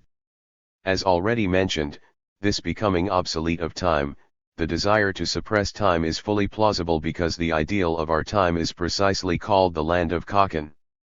And given that in this terribly happy country it was customary for roast pigeons to fly directly into the mouth, since the time between desire and satisfaction, between desire and pleasure, was non-existent, the dream of our age is to restore this golden time. But it will be necessary, to verify this statement, to define more clearly the relationship between need and objective, that is, to deduce the time from the need. Before going into this deduction, a couple of brief methodological warnings. Arguments about time will already contain, which will still cause scandal, definitions of time. This is inevitable, since even those who try to get down to the root from which time borns cannot ignore the fate of their own temporality and suddenly use a language completely cleansed of terms that refer to time and space. It is probable that especially the expressions forward and back will cause scandal. In fact, they presuppose the existence of space and the objection that space has no less need of interpretation than time, therefore that it should not be assumed as a condition, would be understandable. But not justified. Because the directions indicated by the expressions forward and backward are not intended here as specific characteristics of space, nor as specific characteristics of time, but rather as characters of a pre-specific nature, as characteristics that arise from the essence of life as such. That is, given that it is part of the existence of everything that thrives on threatening and being threatened, on hunting and being hunted, on eating and being eaten, on being greedy and at the same time fearful, on attacking and fleeing, every living being lives in conditions of approach and distance. And from the reality of these two directions of life comes what we call the front and the behind, or rather the forward and the back. Just because these ontological characters exist, they also emerge in our space and in our time. But, in fact, only also. The same goes for the expression presence, which, in the same way, I do not consider primary as a temporal determination. Presence is rather that which in the case of a turning back does not need to overcome any distance, while in the case of a departure it requires it. Present is therefore first of all, if this expression allows me, an onto sociological character, i.e. being together. Thus the expression I can't stand his presence means nothing more than I can't stand being together with him. The set is once again pre-specific, so the expression presence of a man has a meaning at the same time as temporal and spatial. What do we mean by the expression deduction of time from need? That time emerges as a duration, as a void, as an in-between space then and only then when the goals have not yet been achieved, only as long as desired, to whom, or whose presence, we tend to, because without them we cannot live, they remain distant. Time is the path that leads to having. Time exists only because we are needy beings, because we never have what we actually should have, because we constantly need to get what we need. Time is empty just like we are, empty like an empty stomach, and it is realized from time to time only when the stomach is full. In other words, time is resistance in the mode of not having, i.e. in the mode of achieving the desired. It does not matter whether the object of desire consists in hunting or in producing. Point 2. Time is therefore not a form of intuition or even a form of representation Vorstellung, but a form of persecution Nachstellung. Shape of our life that goes on while the prey we are chasing stays far away and escapes or even escapes us, until finally we have caught it and made it present for us, and have had our fill of it. Just as only those who are not full are hungry, because they don't have the food they should actually have to be, in the same way only those who are not full have time. On the contrary, the hours don't strike for those who are happy, for those who have what they need, for those who are satisfied. This is timeless. In any case, it is only temporarily. Indeed, even the extinction of time is temporally limited. Given that we, constitutionally limited, have no other resource than the other being, there is no consumption that satisfies us definitively. Even if it satisfies us beyond what is necessary, it is still not enough. From this fundamental incompleteness of satisfaction derives the extraordinary fact that time, although undoubtedly always moving forward, simultaneously flows backwards. Satisfaction with what is present fails. What was present, the piece of prey, precisely because it was incorporated as something present, is already annihilated, and with that also the present is annihilated. Hunger breaks out again. However, the satisfaction is not insufficient because it is transient, but it is transitory because it is fundamentally insufficient. We say, time goes forward. And it does so because, driven by need, we fly forward, towards the goal, because we do what is necessary to reach or to accomplish what lies ahead of us and leave a distance behind us. It will be objected that the converse is also true. In fact, the curse of time is felt all the less, time vanishes all the more evidently, the more intensively one is busy running after one's goal. But this only applies to occupations that interest us, which are something present, and interest means nothing else, which amuse, which themselves become evapioct. In the pleasures of work and hunting, time flies away instantly, that is, even if it flows objectively and in clock time, it is nonetheless detemporalized. On the contrary, time can be cancelled if it is filled with such monotonous occupations that we no longer even perceive, because of the always equal steps on the journey, the approach of the goal. Boredom then turns into the absolute annihilation of time. Anyone who has worked for a machine has had this experience. Therefore the work, whose EI80 is decomposed 3, and this is the case today for almost all mechanical work, is incomparably less tormenting than generally supposed. That it causes so little tribulation is, however, a scandal, not a consolation. Only those who are driven away by need have time, not in the sense of having a lot of time, but in that of living as a temporal being. But being hunted also has an incomparably more concrete meaning.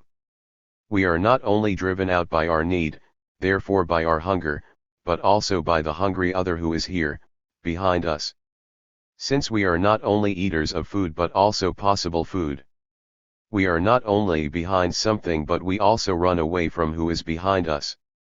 And also because of this fundamental danger of our existence we are temporal. The persecutor, who stands behind us, doesn't have us yet, time is formed in flight. But this too ceases, in turn, as soon as we have secured ourselves. The ideal would be resistance if she had no one on her heels, and therefore was never threatened by the danger that the distance between her and her persecutor would shrink. This situation, which is at the same time a cock-navy situation, would be just as timeless as the situation following the meal.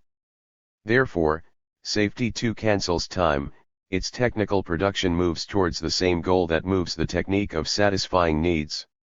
And this situation actually occurs in sleep, during which we try to desolate ourselves from any danger, and during which, at least as long as no fear is introduced into it, time also stagnates. I said, the utopian ideal of our existence is the land of Kaken, therefore a resistance in which satisfaction magically follows desire, without it being necessary to overcome a distance. Our technique dreams of nothing more than to approach this goal of Kaken.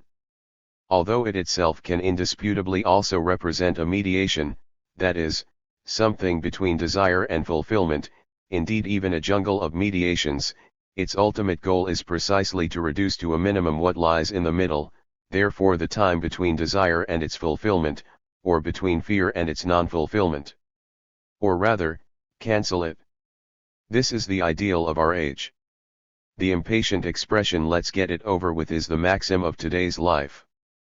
But our situation is still very complicated, indeed, it is even dialectical.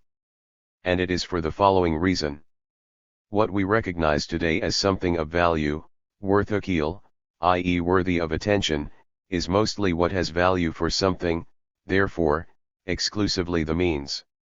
On the contrary, what for which the means has value, the purpose, puts us in difficulty as a thing without value, even if in itself it would still have value for another purpose, for example health, precisely because being an end it is not a half. In other words, given that we live in an age of bad conscience of evapaya and pleasure, we find ourselves in an ethical paradoxical situation. On the one hand, we are impatient because the means and paths last, that is, they take time. On the other hand, however, we can't bear effectively reaching the objectives, therefore with evapaya, since this delay seems to waste the time that could be used to complete the journeys. It is well known that our life today runs on two tracks. Thus, while we travel on the track of our main occupation, on a parallel track we listen to radio music, for example. Do not think that we love this duplicity of existence just because we want to cover the need for work with the sweetness of evapaya, the pleasure of music. Conversely, while listening to music, we often look for a job to escape the unbearable pleasure, which is good for nothing except itself. I just can't enjoy Beethoven without doing my knitting is not the maxim of some extravagant woman but a confession of the time. In the same way, those poor devils who collapse during holidays or when they retire are not special cases but characteristic figures, who the Molière of our time, if there were one, should stage as a typical character. Men like these reach the end of their time because for them time exists only as long as they run towards a goal. Once they arrive they no longer exist, in an absolutely non-metaphorical sense, that is, they die. 6. Let's get it over with. I said, the asymptotic goal of our efforts today is the suppression of time. Incredible as it may seem, this impossible goal has already in part actually been achieved. That is to say, in radio and television. There, in fact, the reception of what is transmitted takes place, at least psychologically, at the very moment in which the transmission takes place, and this is a transference that until now had only occurred in speaking, and in its telephone variant. It is no coincidence that for the second time I draw an example from the radio-television field. A previous work had already highlighted that, for anyone trying to feel the pulse of our time, at least that of the future that is already beginning, there are no phenomena that reveal it more, or in a more characteristic way, than radio and television. In fact, this area of examples also shows in this context, once not taken much into consideration, i.e. in the context of the philosophy of the time, the situation of today's man, in a clearer and more decisive way than any other area of examples. What I mean is the following. Subspecies suppression of time. Man remains behind himself, at least behind the images of himself. Because while he can transmit or have his own image transmitted through the television and his voice through the radio from one point to another, and even simultaneously, from any point he wants, without these journeys requiring time, he himself is not still become transmissible. We ourselves remain antiquated beings, not adequate to the level of our technique, that is to say destined as before, as in the time of our ancestors, to pay the price of time to reach another point in space. What our images can do, we still can't. But this reality already appears archaic.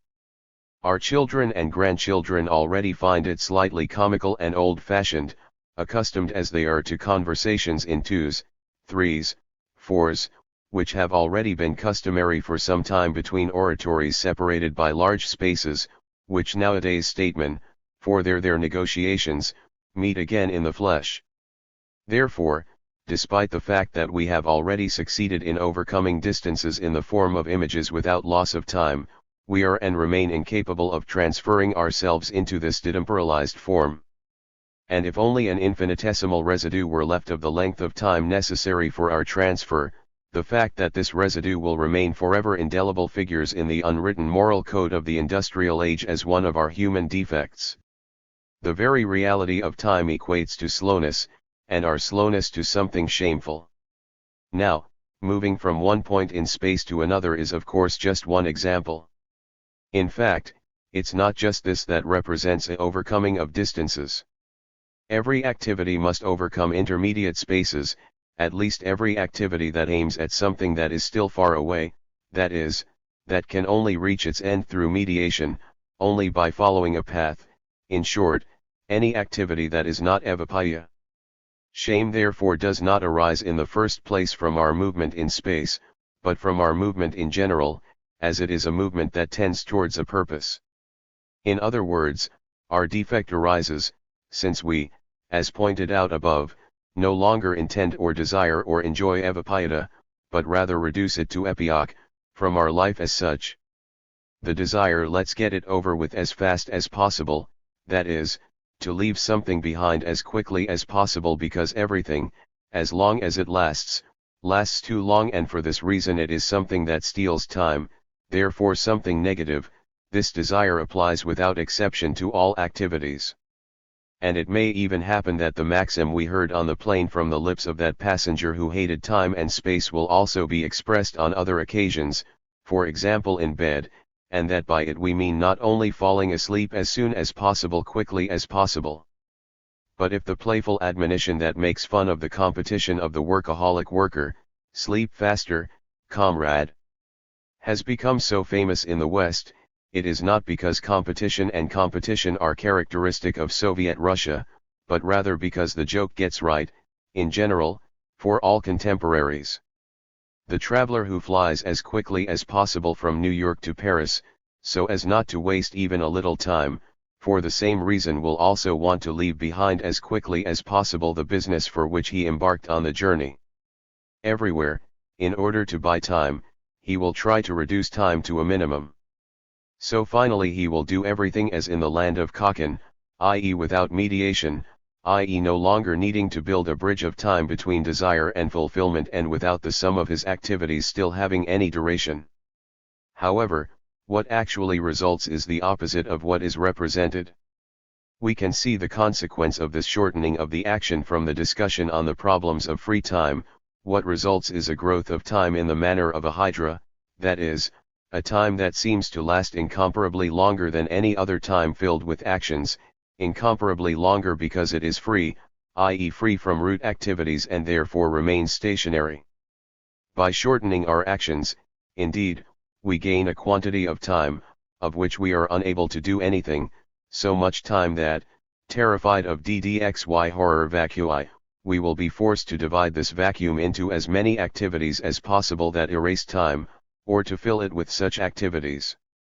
But since our own escape still suffers from the flaws that we try to escape, these activities too must be carried out as quickly as possible, even those that are provided to us for the purpose of pastime. Theatrical pieces, music, are presented in abbreviated versions, already digested. In short, a pointillism of living is born, an existence in which all continuity is lacking, because it is made up of manifestations that are reborn at every moment and last no more than a moment. This is how the actual temporality of man appears. It is clear that it too is a curse, and no less than that which until yesterday was considered the curse of temporality. Many of the phenomena that are part of the pathology of our time, not least the famous restlessness of youth, remain incomprehensible until they are understood at least as acts of revenge against the inextinguishability of time. The background against which man's temporality is understood as a defect or as a scandal is certainly not eternity, as it was yesterday, but, equally hard to conquer, the punctuality of time. 7. On the difference between time and space. If we were to ask a man endowed with a healthy human intellect to tell us what the difference between time and space really consists of and why we need two things like that, there is no doubt that the questioned would dismiss our he asks with a pitiful look. And rightly so. Since whoever is reasonable, whoever does not philosophize, considers definitions necessary and therefore justified only if there is the danger of an exchange between A and B, only if the line of demarcation between A and B, whose observation he arrives at for practical reasons, she's disappeared. Venturing to give a definition outside of these situations seems silly to him. He doesn't find the difference between space and time any more worthy of being defined than the difference between numbers and music or between a horseradish and a penal law. I haven't exchanged them yet, he therefore replies, and I really don't know how I could run the risk of exchanging them. So why define them? So he replies and leaves us. And yet our question was not erroneously posed. We had departed from our state of misery and dependence, from the fact that, in order to exist, we must conquer things that are not immediately available to us, from which we are therefore divided, the desired. From the fact that we are condemned to overcome separation, i.e. distance, to make present the absent, of which our world is made up. And that on the other hand, threatened by the possible presence of enemies, we are forced to make them disappear by fighting or fleeing. So this is the starting point. It is plausible that, even if we knew nothing about time and space, it would give us the right to define the world as a medium of distances, or perhaps more exactly as a scheme or a quintessence of all those things or situations of which on the one hand we must seek and on the other flee from presence, in other words, as the pattern of possible distant desires and possible distant dangers. In short, the basic concept is distance.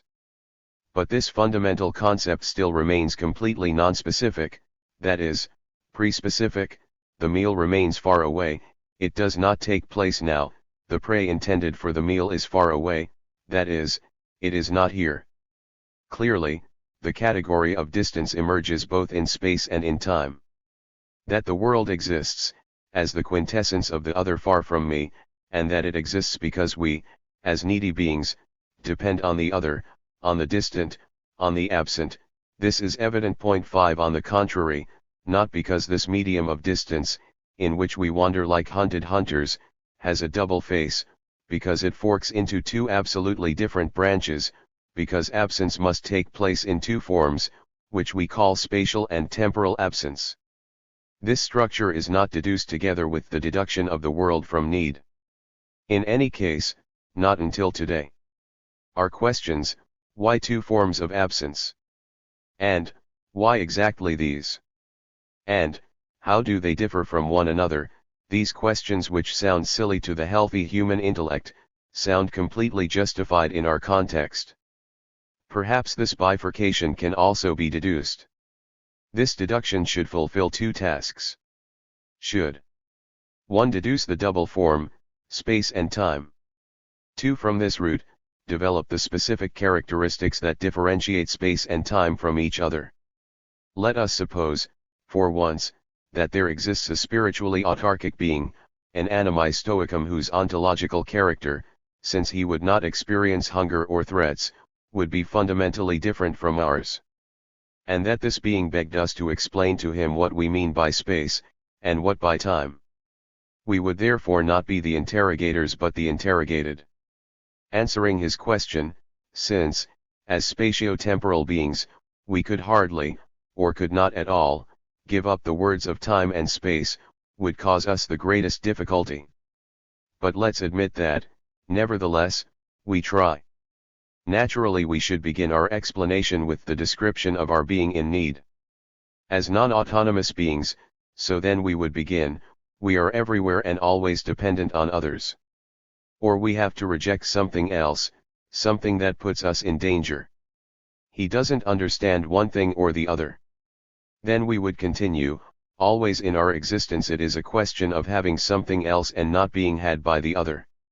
When asked by him what we mean by other, we should answer, that whose presence or absence is not immediately available to us.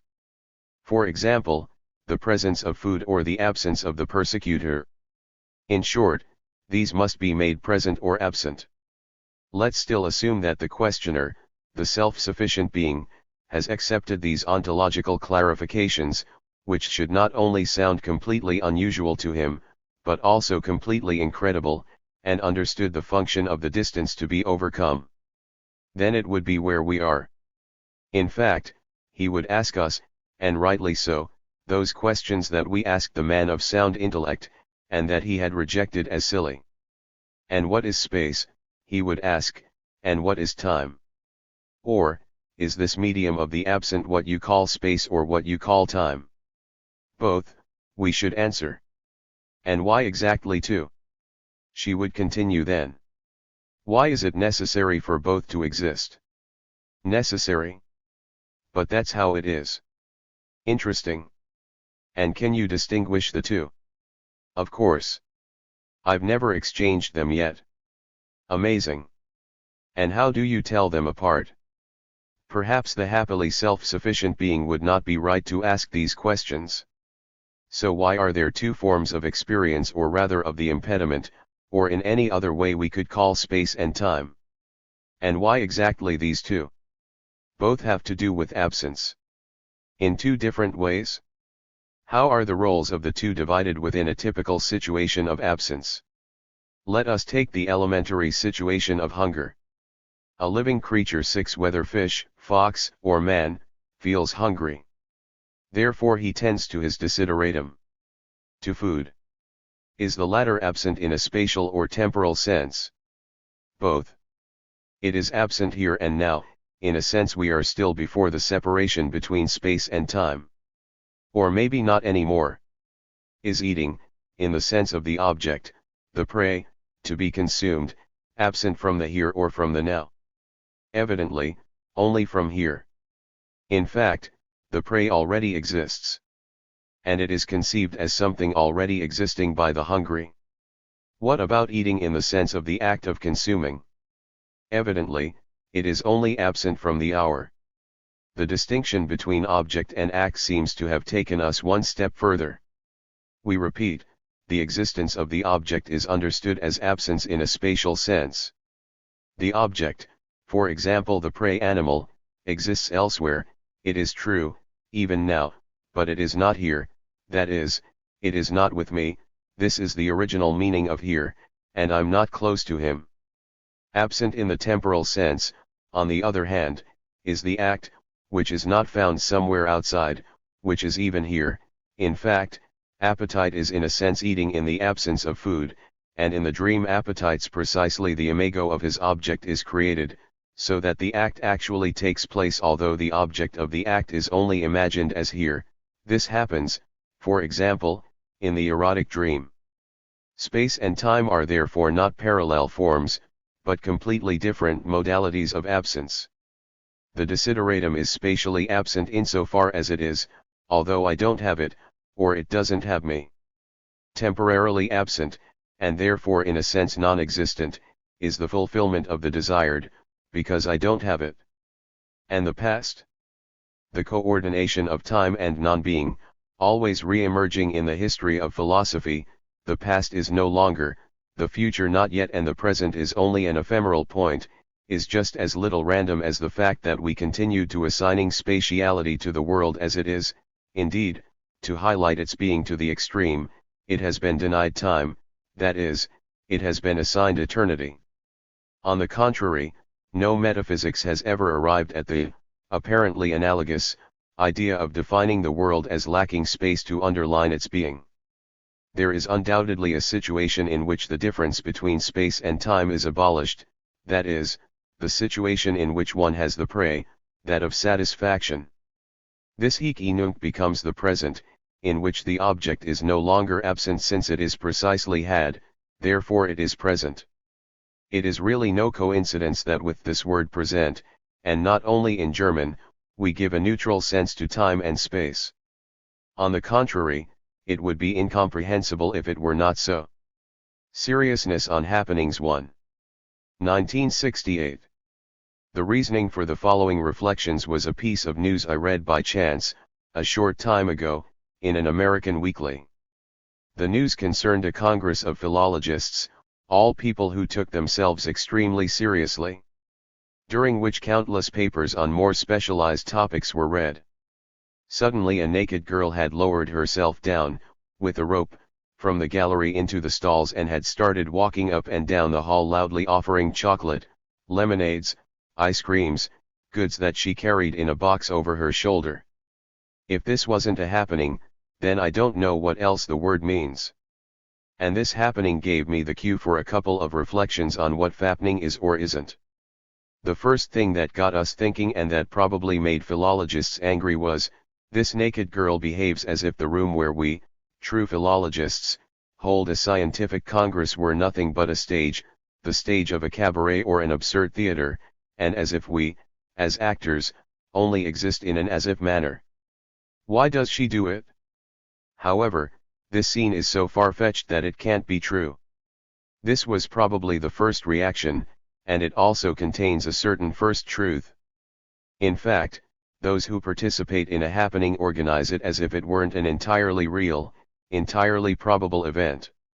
And this improbability is produced with the same method that makes happenings so scandalous, that is, by staging them for no obvious reason, as standalone interludes in the context of the real thing. However, this can be misunderstood. In fact, the happenings appear unmotivated, senseless, far-fetched, only when viewed from the point of view of those for whom they are made. The organizers of happenings know on the other hand why they do this seemingly senseless thing. In fact, their intention is always to transform the situation in which they set up their happenings into something equally improbable and senseless. For example, the attendant whose task it was to carry off the naked girl naturally also became, no matter how he behaved, by the mere fact of his participation, a character in the farce. And the philologists, who had perhaps just heard a report on Kafka and the little word and, obviously, were not able to escape this fate either. In fact, whether they had eyed the naked woman or had turned away from her in indignation, they too had suddenly become ridiculous figures in each other's eyes. And of course this was the purpose for which the girl had performed her cabaret scenes, apparently unmotivated. I think we can start by defining. Happenings are acts whose meaning consists in making, with their senselessness, the reality in which they act equally senseless, or rather in unmasking and mocking it as meaningless or ridiculous. The organizers therefore know what they are doing. As targets they choose only those situations or institutions which seem ridiculous to them and which they would like to change, suppress, or destroy. But why, one may ask, do they destroy what appears to them obsolete and worthy of being destroyed using such extravagant methods? With this question we come to the second fundamental point. The answer sounds like this: only those without power resort to happenings, those who don't have the possibility to actually change or suppress institutions that even seem to them to be fought. In general, happenings are manifestations that replace a real need, sometimes even acts of desperation with which those without power proclaim their rights. And this implies at the same time that the holders of power, although their actions, and in particular their demonstrations of authority and strength, may appear absurd and similar to happenings, never feel the need to organize actual happenings.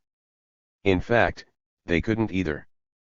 Power, in fact, makes those who hold it so brutally serious that they become incapable of understanding witty things. And above all unable to understand the spirit of the happening, given that it cannot be recognized in words, but is disguised as actions. From a political point of view, happenings erupt only in those historical moments in which the possibilities of real resistance, let alone the possibility of revolution, are nil, but in which, on the other hand, the total renunciation of resistance, revolt, or revolution becomes day by day more painful for the opponents, and in the end so unbearable that passion can no longer be appeased with merely literary or artistic mockery, for example pamphlets or caricatures, because the latter, instead of a solid existence in the three-dimensional space of reality, are granted only a ghostly existence on the two-dimensional map. In this situation, given that one thing, reality, is an excessive, i.e. unattainable goal, and the other, the phantasm, is too little, i.e. unsatisfactory, a halfway solution is needed, a hybrid action that does not it is a real political act and yet not even mere literature or art. And this condition is realized with the happening. While anyone who reads a satire or observes a caricature of the institutions so hated or despised must limit themselves to sneering or contempt like a piece of literature or art, anyone who participates in a happening enjoys the advantage of actually or personally taking part in the acts of ridicule and discredit and thus to calm down with real satisfaction. Second determination of the happening, a happening is a farce that is not only written and read, it does not appear only on the pages of a book, a farce whose realization does not take place only on the stage but in reality itself, in a public venue, in a university, a courtroom, or on the street. As we have seen, only those who are powerless use the weapon of happening, which is a substitute weapon. And since you don't really get close to the institutions you intend to disturb or destroy, this surrogate weapon is now often used against substitute objects. Now it is clear that not every object is a substitute object, that disturbing or destroying actions can have an effect only if the attacked object is of great value or even considered sacred. It is for this reason that taboos are attacked so often in happenings, that so often sexual performances, even those of an anal type, are at the center of such representations. The violation of taboos, especially the strongest ones, can certainly give a certain satisfaction to the organizers of happenings who may also believe, through the destruction of the most deeply rooted taboos, that they are inflicting a real wound on the establishment.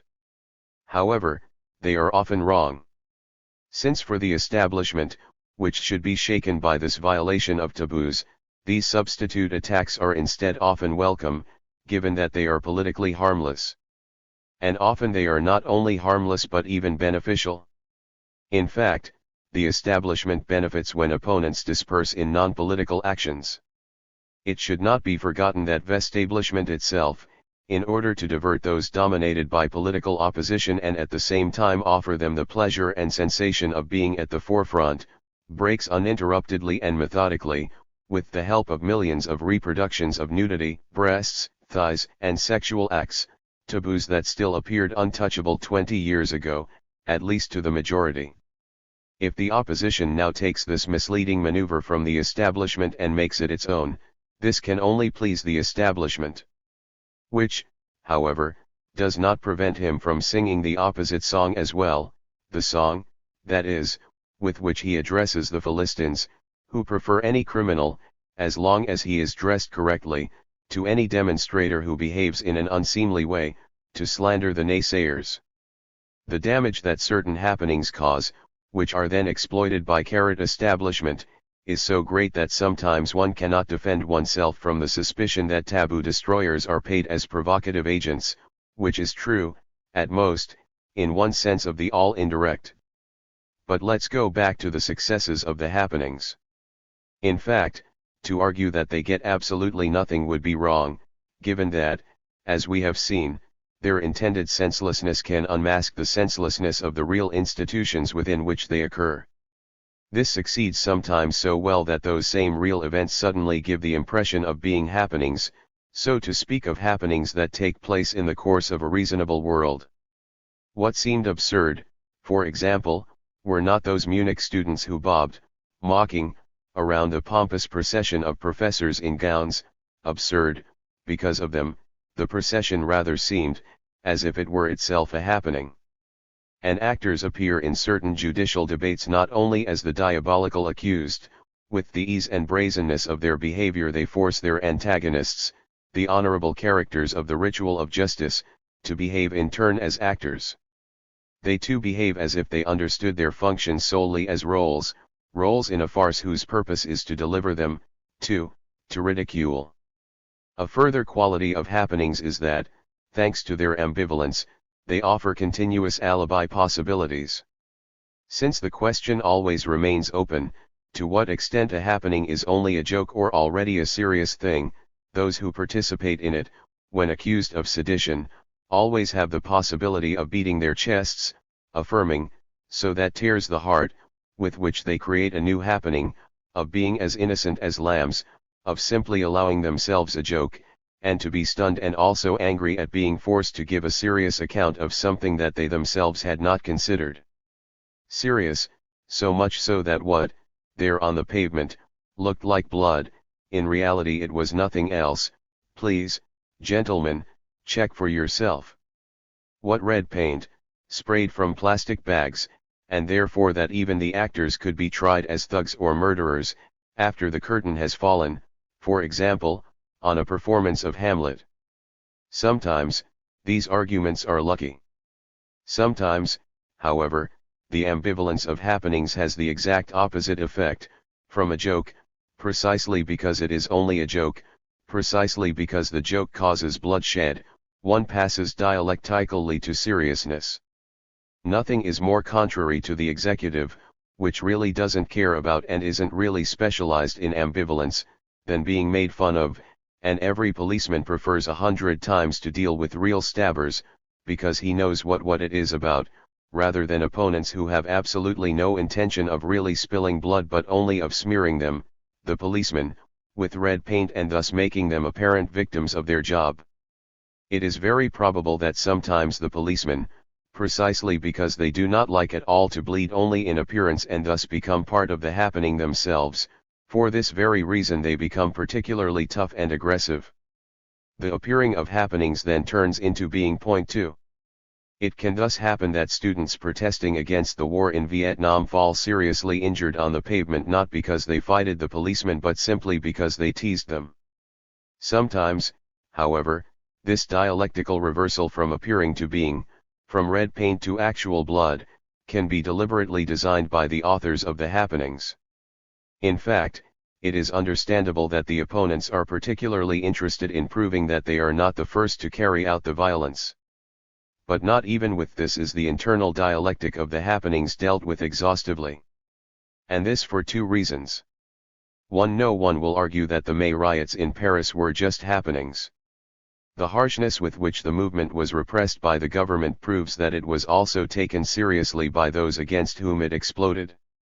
But one can certainly think, given that this is in the interests of the victor, that the student riots, initially taken very seriously, and their attempts, taken equally seriously, to drag the working class into their movement, were later represented as a simple happening and thus made ridiculous.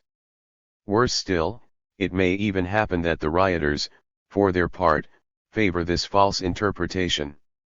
An example of this is the truly astonishing fact that some sympathizers of the demonstrators, while the fighting was still raging in the streets, had already opened an exhibition of photographs of the events taking place, so that those struggles ended up being reduced to a pretext for a vernissage. A further example of the transformation of extremely serious events into happenings is the use made of the second suicide by setting oneself on fire in Prague. It goes without saying that these suicides in themselves are not happenings at all, since where there are real victims, where one dies, the realm of the game ends. but on the other hand it is true that later the sacrifice that Janžić made of himself was transformed, due to the tone of contempt that was recommended or ordered to the Czechoslovakian journalists who wrote about the case, into a spectacle not to be taken seriously, therefore in a happening. 2. It can also be thought that, in historical situations in which opposition political groups are deprived of any real possibility of opposition, a minimal continuity of opposition can be ensured and maintained only thanks to a continuity of happenings. It is true that in previous historical periods it sometimes happened that this continuity could only be guaranteed thanks to poets and philosophers. Who knows whether the authors of happenings can perform a similar function? In any case, it is better that the ideas that cannot be realized are at least still staged, as if they were openly proposed. The more serious the situation, the more serious the function of what is not serious can become. The sense. 1972. The two roots of the lack of sense. The lack of DAO, of work. It is really not without reason that we speak of the meaninglessness of today's life. What we mean above all by this, or rather what lies at the bottom of this well-justified sentiment of ours, is something that could be academically called the negative intentional structure of today's work. By this I mean not only that we do not own the means of production of our work, this defect, now famous, is only one of many which, without exception, are the consequence of the only world revolution that has actually taken place in the last century, the technological revolution which was victorious both in the East and in the West. My analyses are therefore, exactly like those in the first volume, neutral with respect to any system. With the expression negative intentional structure of today's work, which I will possibly avoid in the course of my analysis, I underline the fact that, unlike the craftsman, for example the shoemaker who knows and sees what he is doing, and who from the beginning and throughout the course of his work thinks of his final product beautiful and ready, while we work we do not see the final product we are manufacturing, or rather, of which we co-produce pieces and pieces of pieces, that instead. In the meantime, we remain devoid of EISO-1 and the products remain transcendent. Point 2. This happens because 1. The path between our first gesture, assembly line, and its final product is mediated infinitely. 2. In our product countless other people's performances converge. And the personal contribution in the maze of other contributions is not even seen.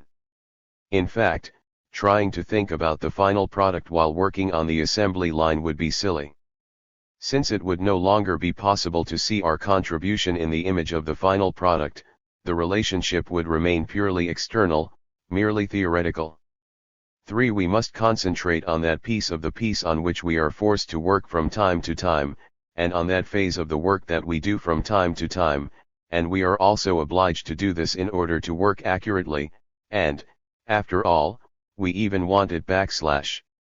4. We must not think about judging or criticizing or even sabotaging our products, even their function, and we not only must do this but, once again, we also want to forget it.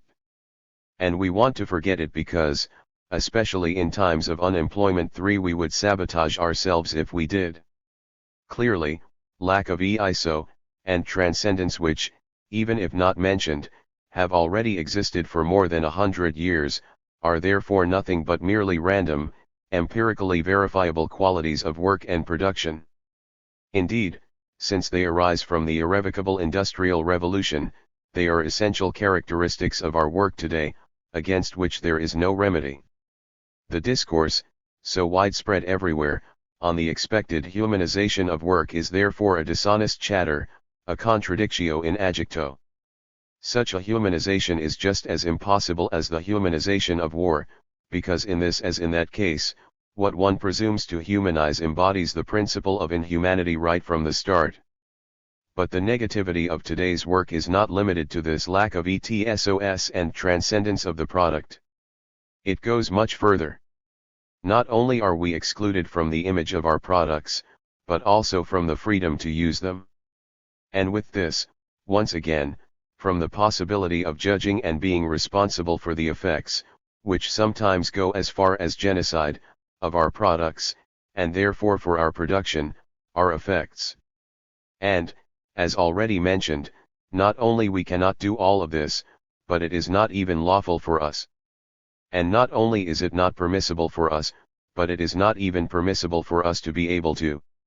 And not only is it not permissible for us to be able to do it, but it is also not permissible for us to want to be able to. In short, we don't. The product of our work does not concern us.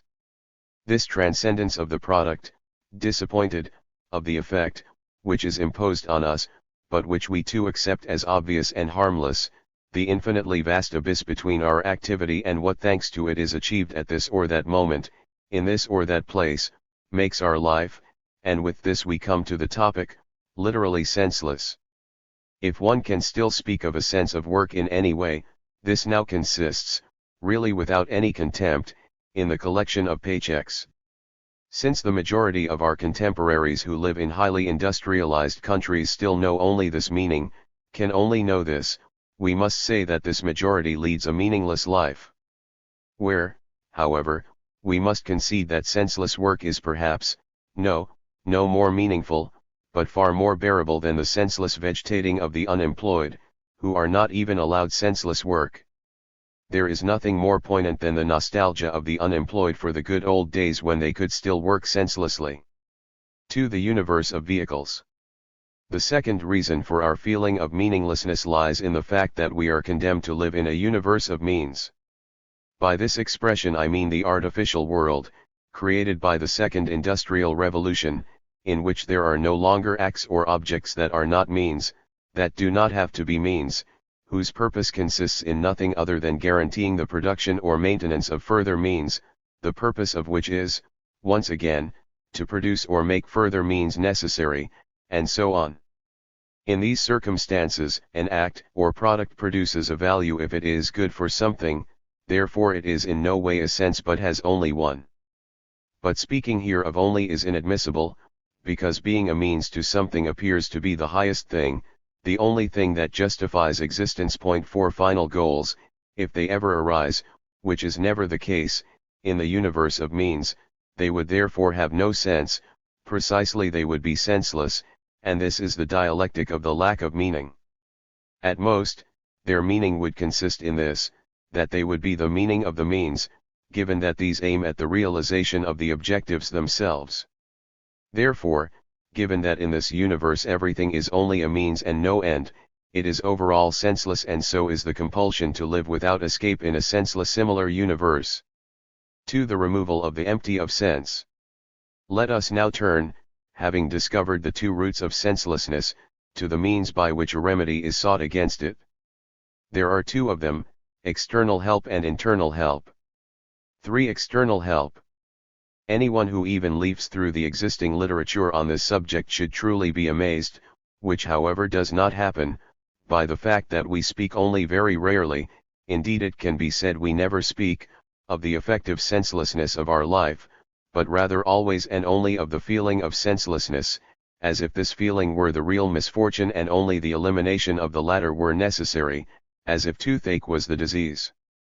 In no author does one find the unequivocal statement, yes, our life is actually meaningless. No one asks whether the desire for meaning is meaningful after all. Of course, this is not without reason.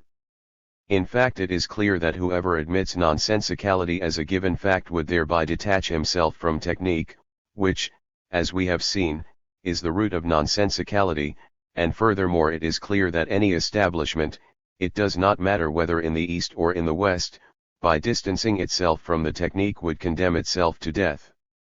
For this reason, the lack of meaning is removed almost without exception. And not only by the employers of the Y establishment, but also by the millions of workers, since if they really looked the meaninglessness of their work and life in the face, they would have to stop working completely. In reality, the number of honest people, that is, those who admit their senselessness, we will talk about them soon, is incomparably smaller than the number of those who repress it. These, and we are talking about hundreds of millions, underline very significantly, and those threatened by unemployment or actually unemployed with the utmost emphasis, that work as such is a sacred right, which they claim. And given that from their point of view it would be absurd to qualify as meaningless something they proclaim a sacred right, they successfully prevent themselves from recognizing the senselessness of their work. That work, even the most meaningful work, that is, the one that satisfies immediate needs, was originally and until recently considered a curse. Even if this biblical truth were reminded to them, they simply could not admit it, despite the fact that their work is cursed as all human work has been until today. And they couldn't do it precisely because they are incapable of experiencing something as positive at the same time, that is, as sacred, and as negative, that is, as senseless and accursed. 3. The fight against feeling instead of the thing. 4. The racket of sense. This is how millions of individuals argue, if one can speak of arguing, since this argument is never explicitly formulated. But, precisely, not all of these millions suffer and, as we have seen before, with full reason for the senselessness. So let's go back to them. And here we must immediately begin to clarify that this suffering, despite the fact that today it has become fashionable to talk about the feeling of meaninglessness, must not be taken really seriously. Which reveals, as already mentioned above, that it is not so much a matter of actual senselessness as a feeling of senselessness. And when I say it's about, I don't just mean the theoretical treatment but also the therapeutic one. Usually this distinction is not made, the philosophical exposition of the problem always remains completely inarticulate. But this may apply as a rule, that not the thing itself, not the felt lack of meaning, counts as that state that needs to be treated, but the feeling of lack of meaning. There are, particularly in the United States, legions of therapists, let's call them the sense racket, who find the meaning of their lives in the existence of this feeling, that is, they live precisely from this existence, and who not only claim to cure this feeling, but even announce, without shame, that they can give meaning to life. And we don't need to go looking for them, thousands of them also come to us in Europe. The gossip against this feeling flows daily, at fixed hours, from the radio mouths of vulgar psychologists, clergymen, and philosophers of every denomination who, when uttering their nonsense about sense and loss of meaning, resemble each other as an egg resembles to the other. All are proud as modern contemporaries of being already aware of the third school of psychoanalysis, which instead of the Oedipus complex, or the inferiority complex, has enthroned the feeling of loss of meaning as the disease of today. And not only do they present themselves as the apostles of this third school, they even have the astonishing audacity to put into the mouths of both God and Jesus that vocabulary that they, the Bible in fact does not know our modern concept of meaning, were able to draw exclusively from the writings of the founder of this school, i.e. Viktor E. Frankl. 5. A falsification that they can afford by drawing without fear of punishment on the clearly scarce biblical knowledge of the radio parish. These preachers of meaning certainly don't care about exactly the same things. In fact, the essential thing is that there is the word sense. They use expressions that contradict each other in the most striking way. Once he assures himself that God or Jesus are themselves the meaning, or, which is already different, that the meaning of our existence is to follow God or Jesus.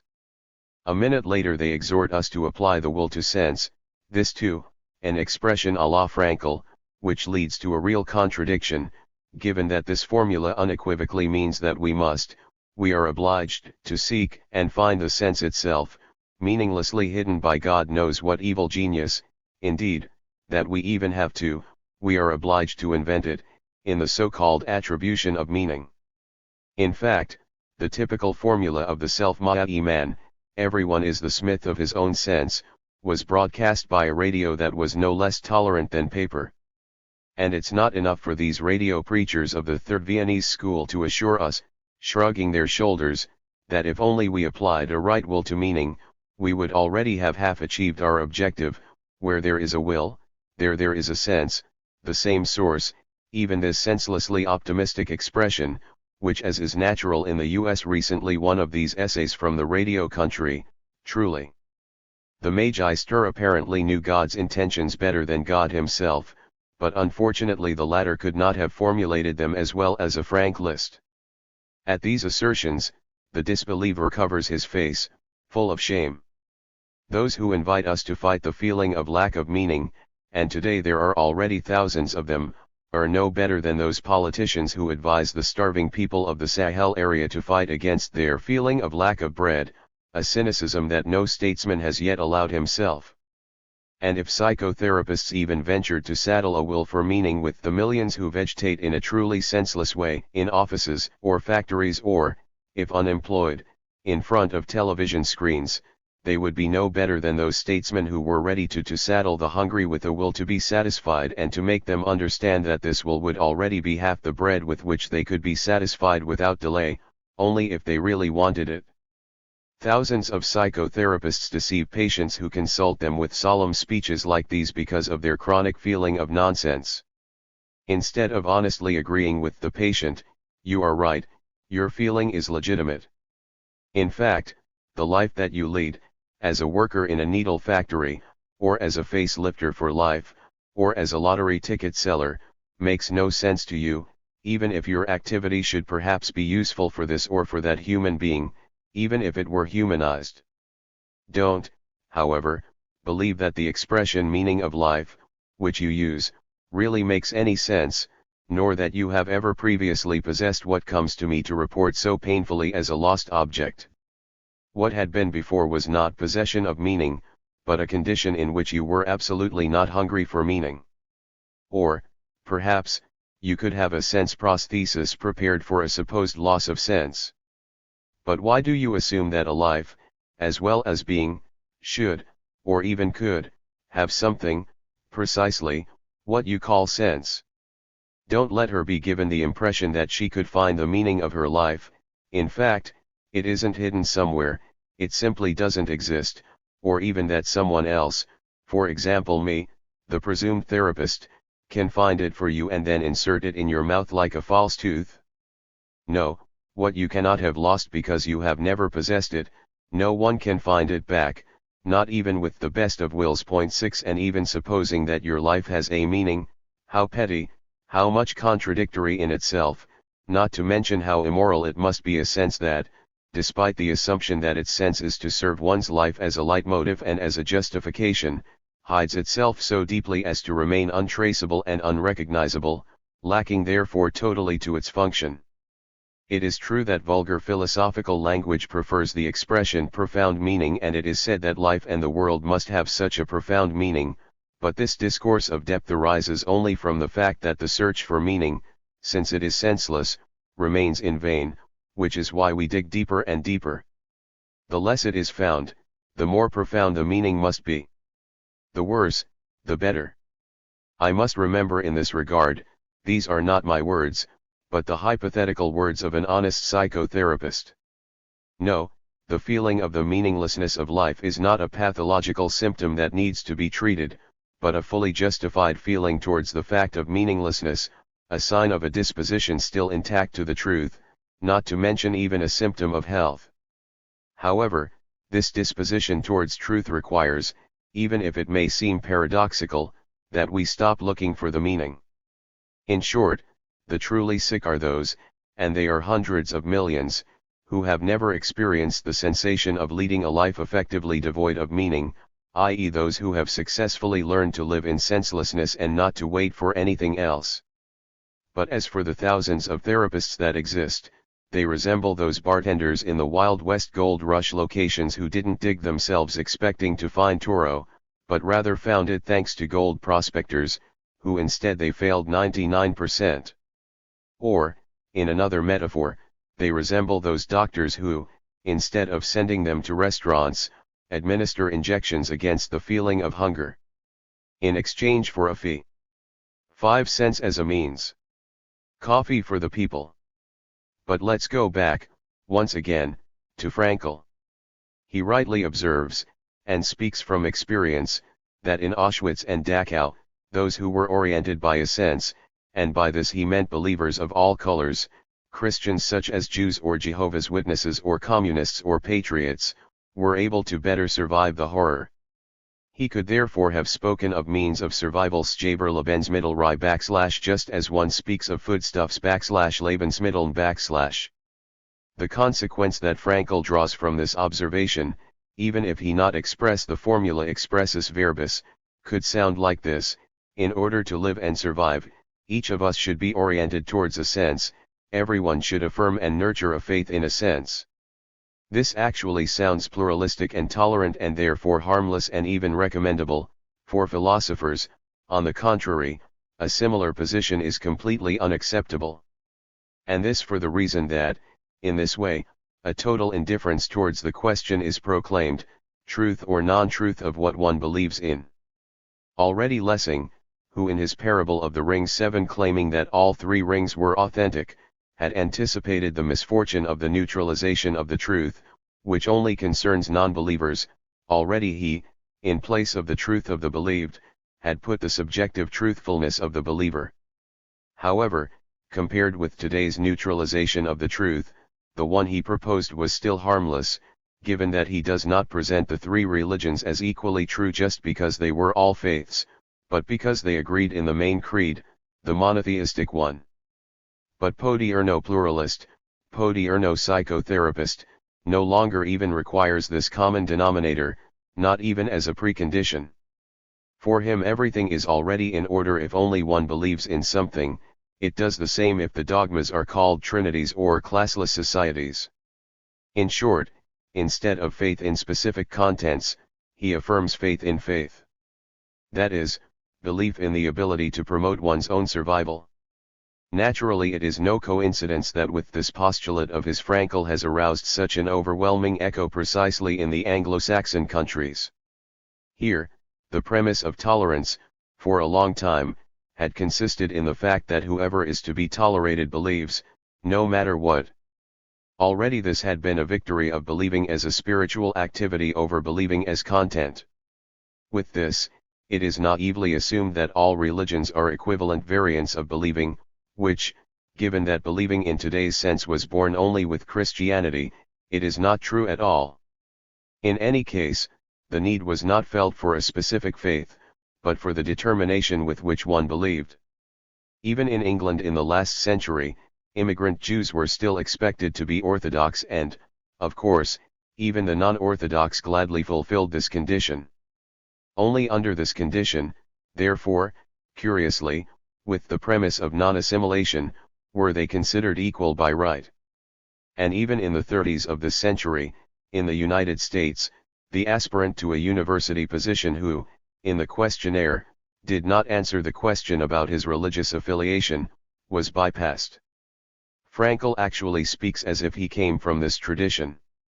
However, he bases his judgment on believing, not on faith, no longer in a religious way, but, and this too seems very familiar to Americans, pragmatic people, purely pragmatic.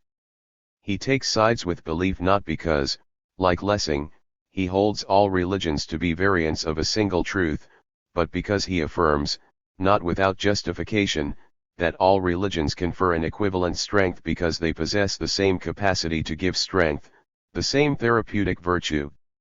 This is, in his eyes, their common sense. He does not consider religions opium of the people, but coffee of the people. Someone smiles slyly in the background, the great man who already more than 100 years ago argued that the word true is only a disguise for pro-life. I'm talking about Nietzsche, the progenitor of nihilism, who contested all sense and drove away all faith from himself.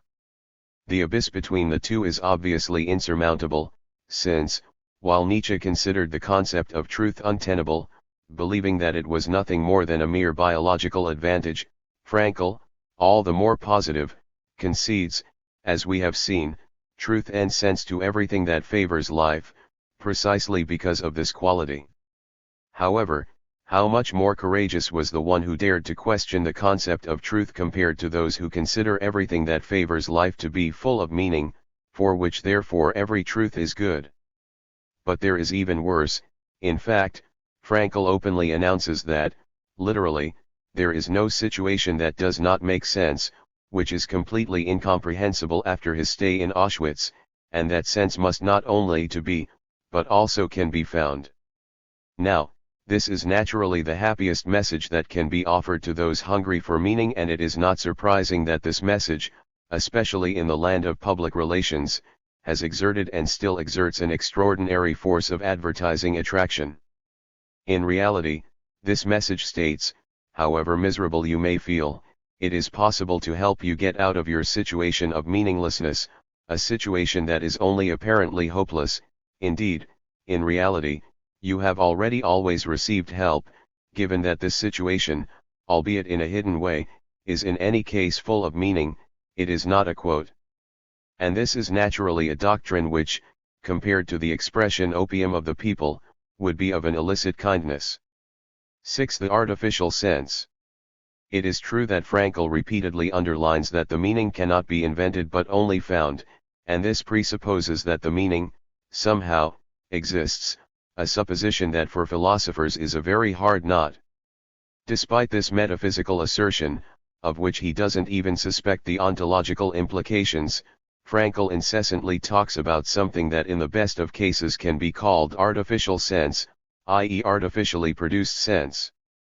In fact, the sense that he advises to his patients, and especially to those pensioners who are unhappy because they can no longer practice their profession, which had been meaningless in 99% of cases, and that now, with the end of their previous job, for the first time they feel senseless. I mean, the way that Frankl recommends for therapeutic reasons to those unhappy people mostly consists, that he prescribes them to do some DIY or to collect stamps, in an invented activity. The generally accepted term for this activity, which should demonstrate feeling of sense and joy of sense, is hobby. It is difficult to decide whether, speaking of these invented hobbies, we must say that they have sense or that they are sense. Both statements they are right. In fact, on the one hand they have the sense of making those who are hungry for meaning believe that, by the simple fact that they do something, and something clearly visible, they do something sensible. Occupied is the very meaning of occupation, and with it the meaning of a life for the love of which the patient, while suffering from a lack of meaning, still survives willingly. If I didn't have my stamp collection. At the same time, however, the activity is also a means, not just for the production of products for hobbies, which in the economic cycle are superfluous and therefore senseless, but proper, for the production of the satisfaction or even of the joy of those who practice it. Means for the production of work, apparent, and not, as normally happens, the work means for the production of products. As can be seen, here we are faced with an unusually complex phenomenon. However, it is clear that the relationship between occupation and meaning is reversed here. While it is part of normal activity, for example that of a carpenter or hunter, to achieve an objective, which is its sense, here the occupation, or satisfaction through occupation, is introduced as an end.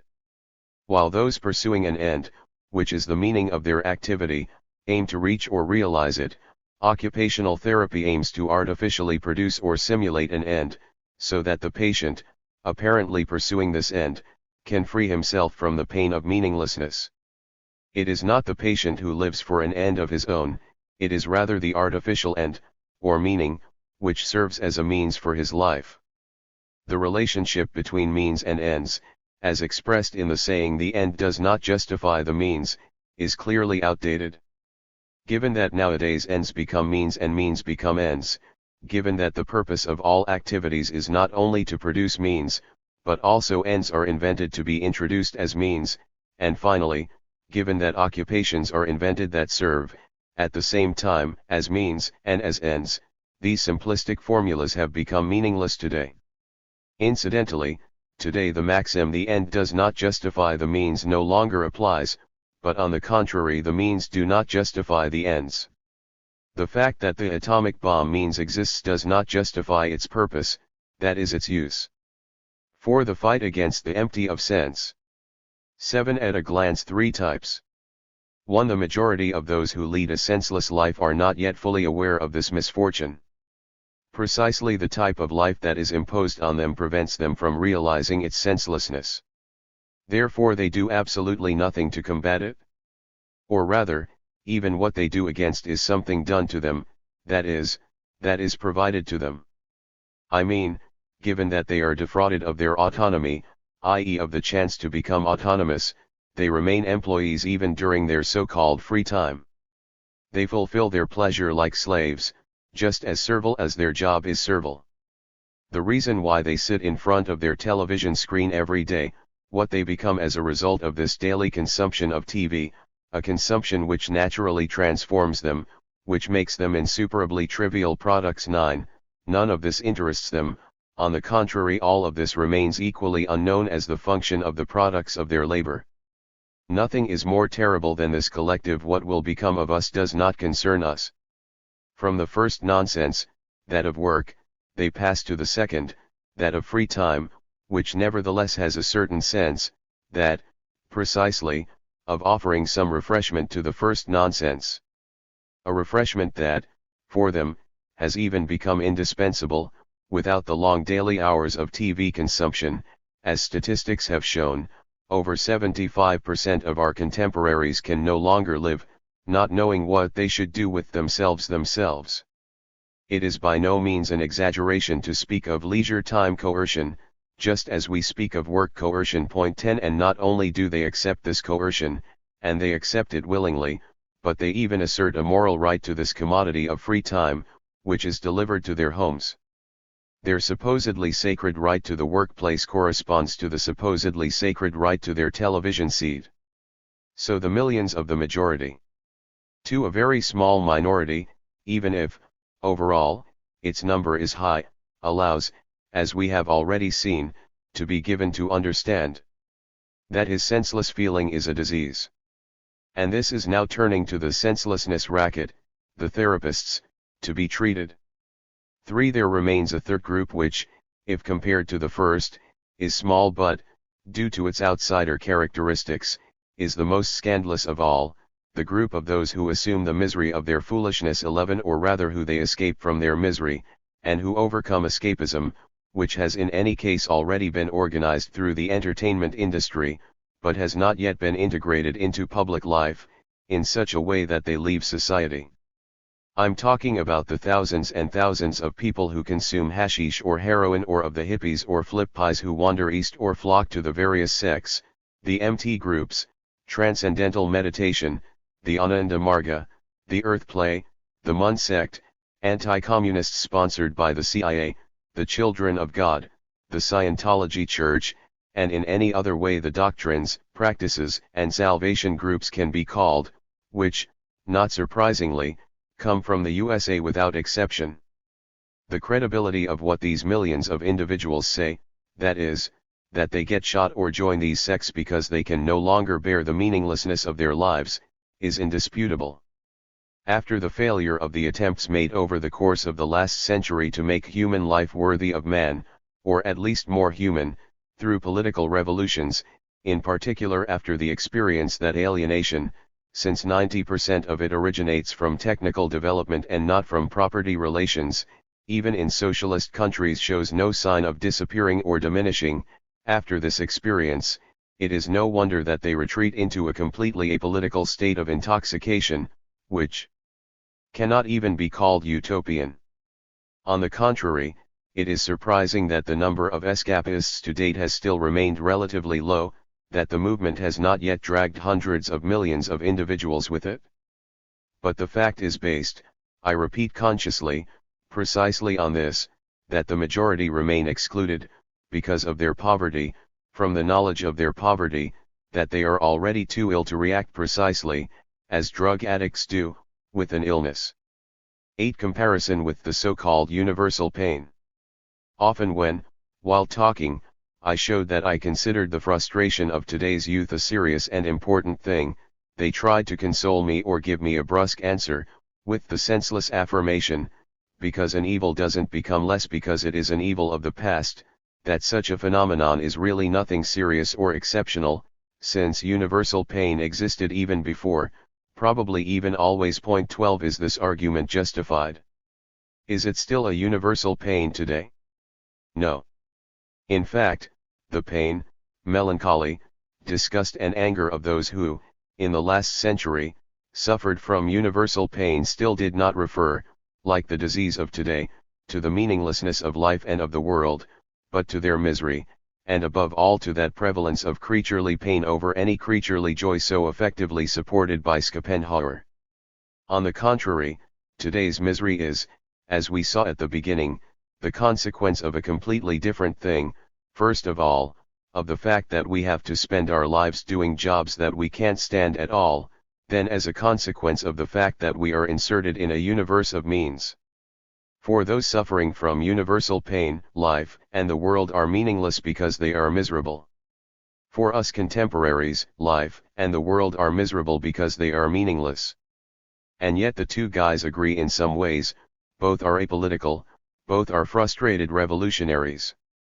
Given that the sufferer of universal pain did not take into consideration, for the most part he did not have to, and therefore not even be able to take into consideration, the situation from which he was truly suffering, and therefore could not blame the political social situation, or even intervening forcefully in it, he replaced this real object of his criticism with another much more general and therefore paradoxically much more harmless, that is, with the world.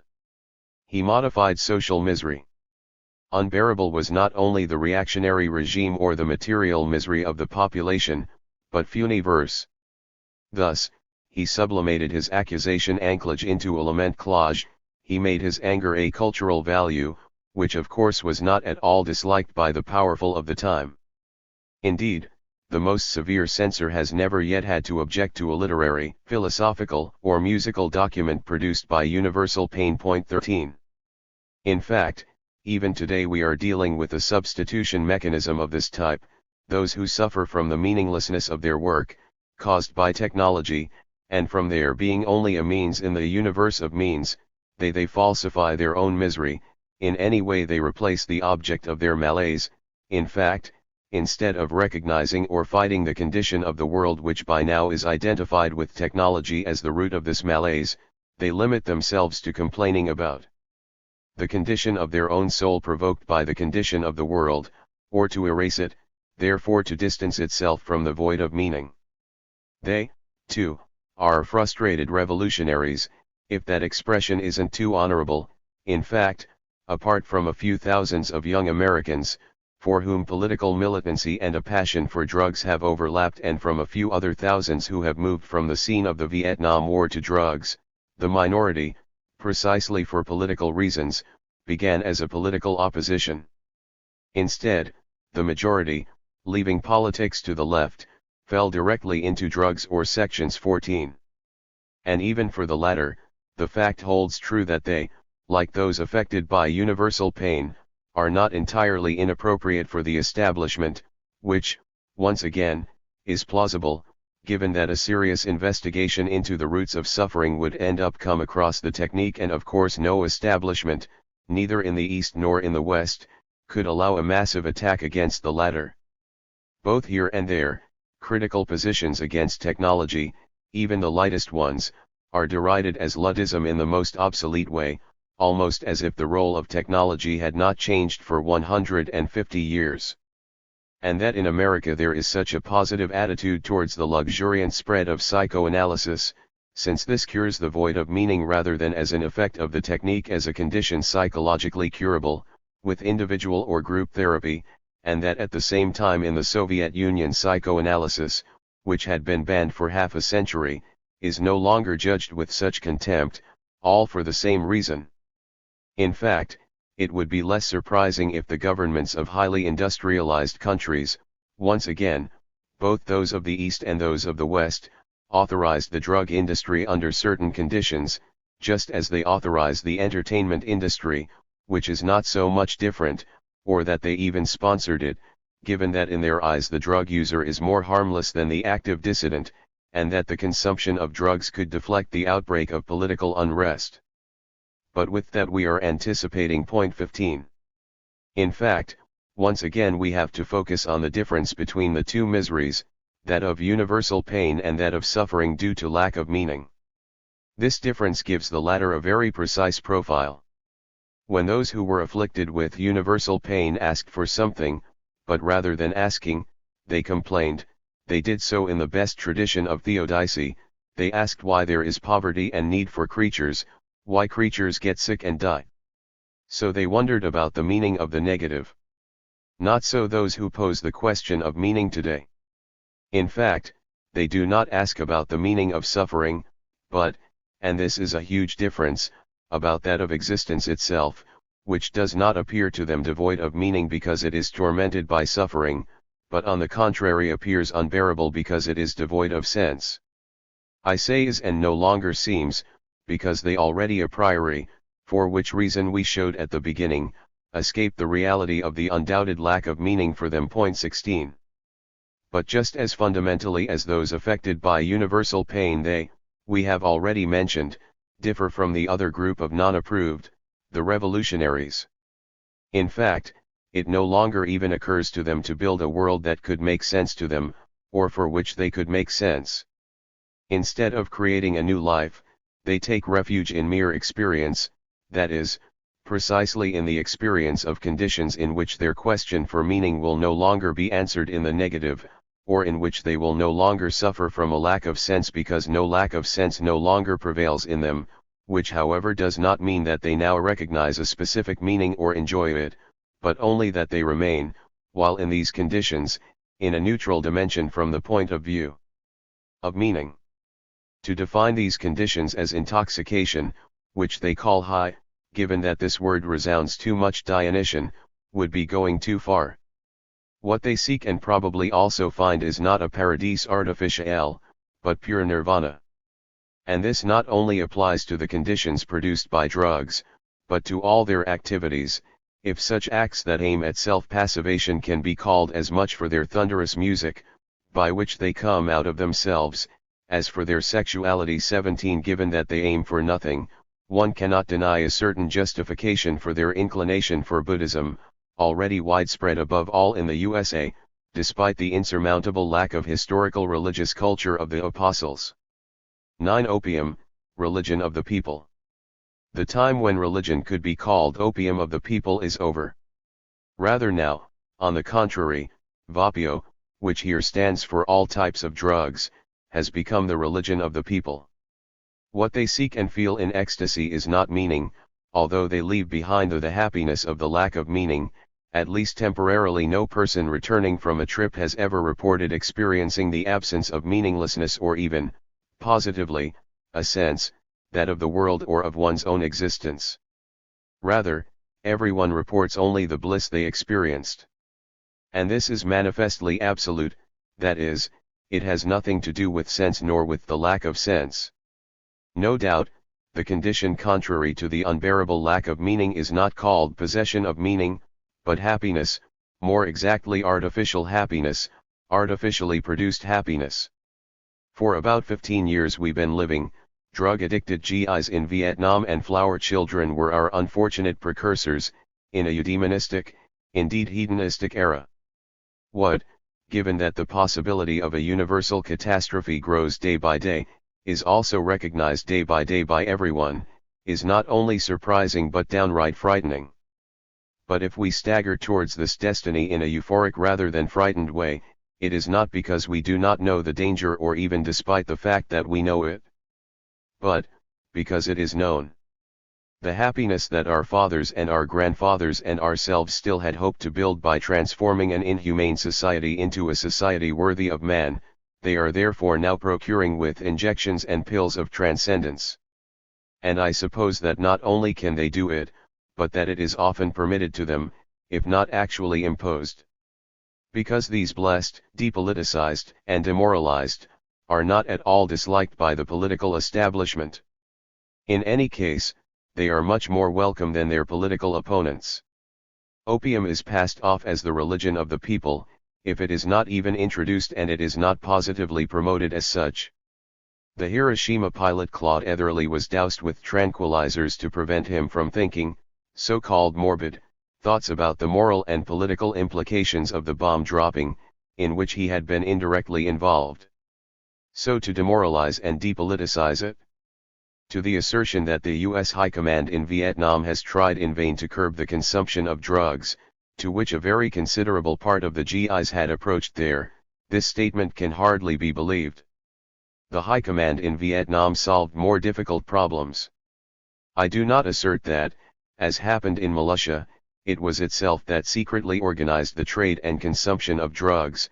However, I assert that it kept both eyes closed on the black market, because it could be sure that drug addicts would not become rebels but would participate in everything, even the most ferocious missions, without breaking their heads over their sense or nonsense, or on their being moral or immoral. Therefore it is certain that these means against the lack of meaning have been used, with good results, as means against dissent and as means for producing the most unconditional loyalty, therefore as means of homologation. On the other hand, the difference in tactics in the East and in the West is interesting. While spiritual malaise is allowed to spread here, to avert political malaise and to prevent dissent from breaking out, dissidents or political opponents are locked up in prison as allegedly mentally disturbed. Which of the two practices is more pleasant is a matter of taste. But it is not only true that opium has become a religion of the people, the opposite is also true, and with this, it seems, we return to the original version of the saying, that the religious sects that are springing up innumerable, especially in America, but are already invading the entire Western Hemisphere, have no other or better task than these drugs, that therefore they function as opium. By this, however, I do not mean that this was the original meaning of the famous saying, the ruling class feeds those who cannot afford expensive drugs with the cheaper substitute called religion, to keep them as tame as lambs. Rather I mean that the new cults, which in truth do not spread among the people but in the middle class, have become structurally similar to drugs, that is, that the only thing that sectarians achieve, without however being aware of this reality, is the psychic condition into which their drugs and rituals put them, that dogmas have become insignificant in comparison and can be thrown overboard without major losses. Dogmas and rituals in the best of cases have the same role as drugs, and already today they are mostly, given that the latter can be easily procured as goods, the most obsolete and latest substitutes for drugs. It is true that there are still hundreds of sects that divulge old trivial dogmas, apparently new, but mostly stuff already fried and refried. 18 I say still, given that their number grows daily and that the luxuriant growth of fragments group, which originates in the history of Protestantism, only today seems to have reached its maximum point. But multiplicity is deceiving. I am convinced that the hundreds of thousands who believe they need a specific faith, an authentic ring as a vehicle, to put themselves into the state of nirvana they so desire, and believe that only their ring will be the solution, they are mistaken. Since dogmas have become interchangeable. That the sectarian Mr. Smith is infected by the dogma of sect A and Mr. Miller by the dogma of sect B is pure chance, just as it is a coincidence that Mr. Smith falls at the mercy of Veronal and Mr. Miller of Geronox. One dogma has the same effect as another, 99% of them are in any case pure placebo, a claim that Smith and Miller, although declared enemies, would naturally reject with the same fervor and indignation that makes them similar. However, the contents of faith are degraded to means of intoxication and nirvana, which, in philosophical language, are ekvaokoyo and are in line with foodstuffs and sleeping pills. V. The sense of the concept of sense. 19.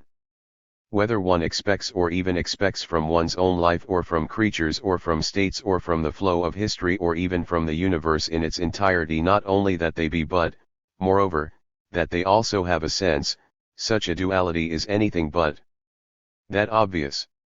For those who can free themselves from all the prejudices that the environment and daily life have suggested to them, for someone who has the ability to think like a Martian visiting the Earth, such a duplicity is even a very singular thing. Where does the concept of meaning come from? What sense do we associate with it? I. The monopoly of sense. Let us first of all ask ourselves, in order to orient ourselves, about which meaning we never question ourselves. For now we can only answer overall, in an enigmatic way, never on the meaning of the positive. Never, or at least rarely, have we wondered why the world exists in its totality, what is its sense, even if philosophers have been deeply concerned about its existence or contingency. Or for what purpose does life exist? Or what is the purpose of this or that people, 20 or the oaks or the mosquitoes or the jellyfish? Or, indeed, these mosquitoes or these jellyfish? Or, indeed, what is the meaning of this or that unexpected event in the life of this or that jellyfish?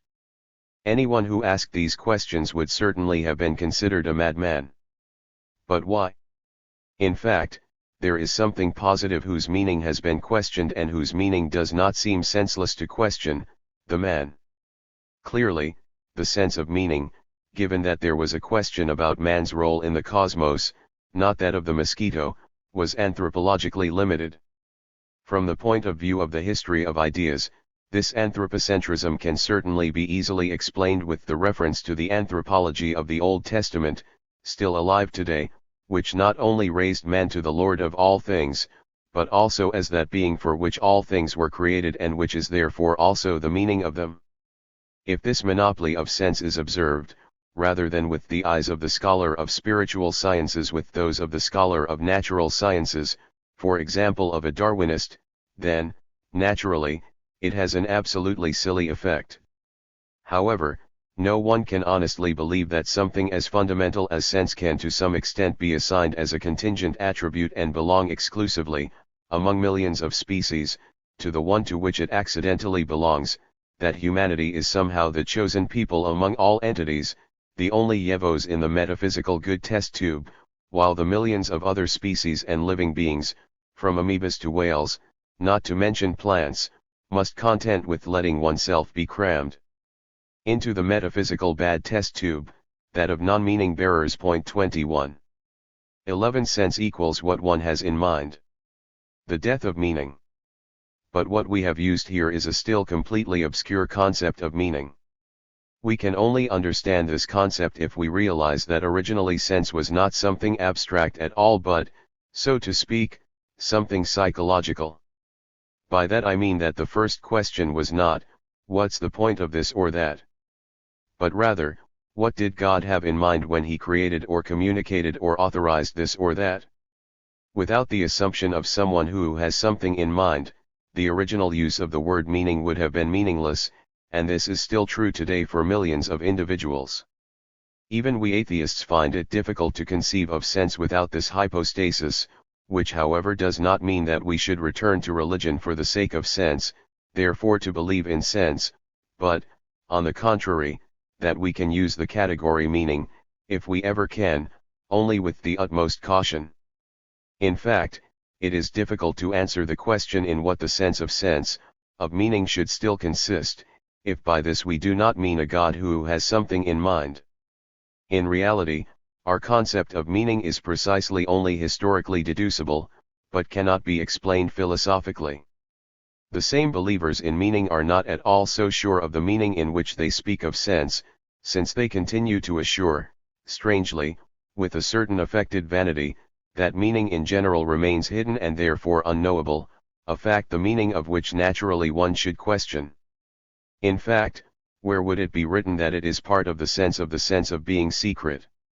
What did God have in mind when he created, yes, meaning, but he left it hidden?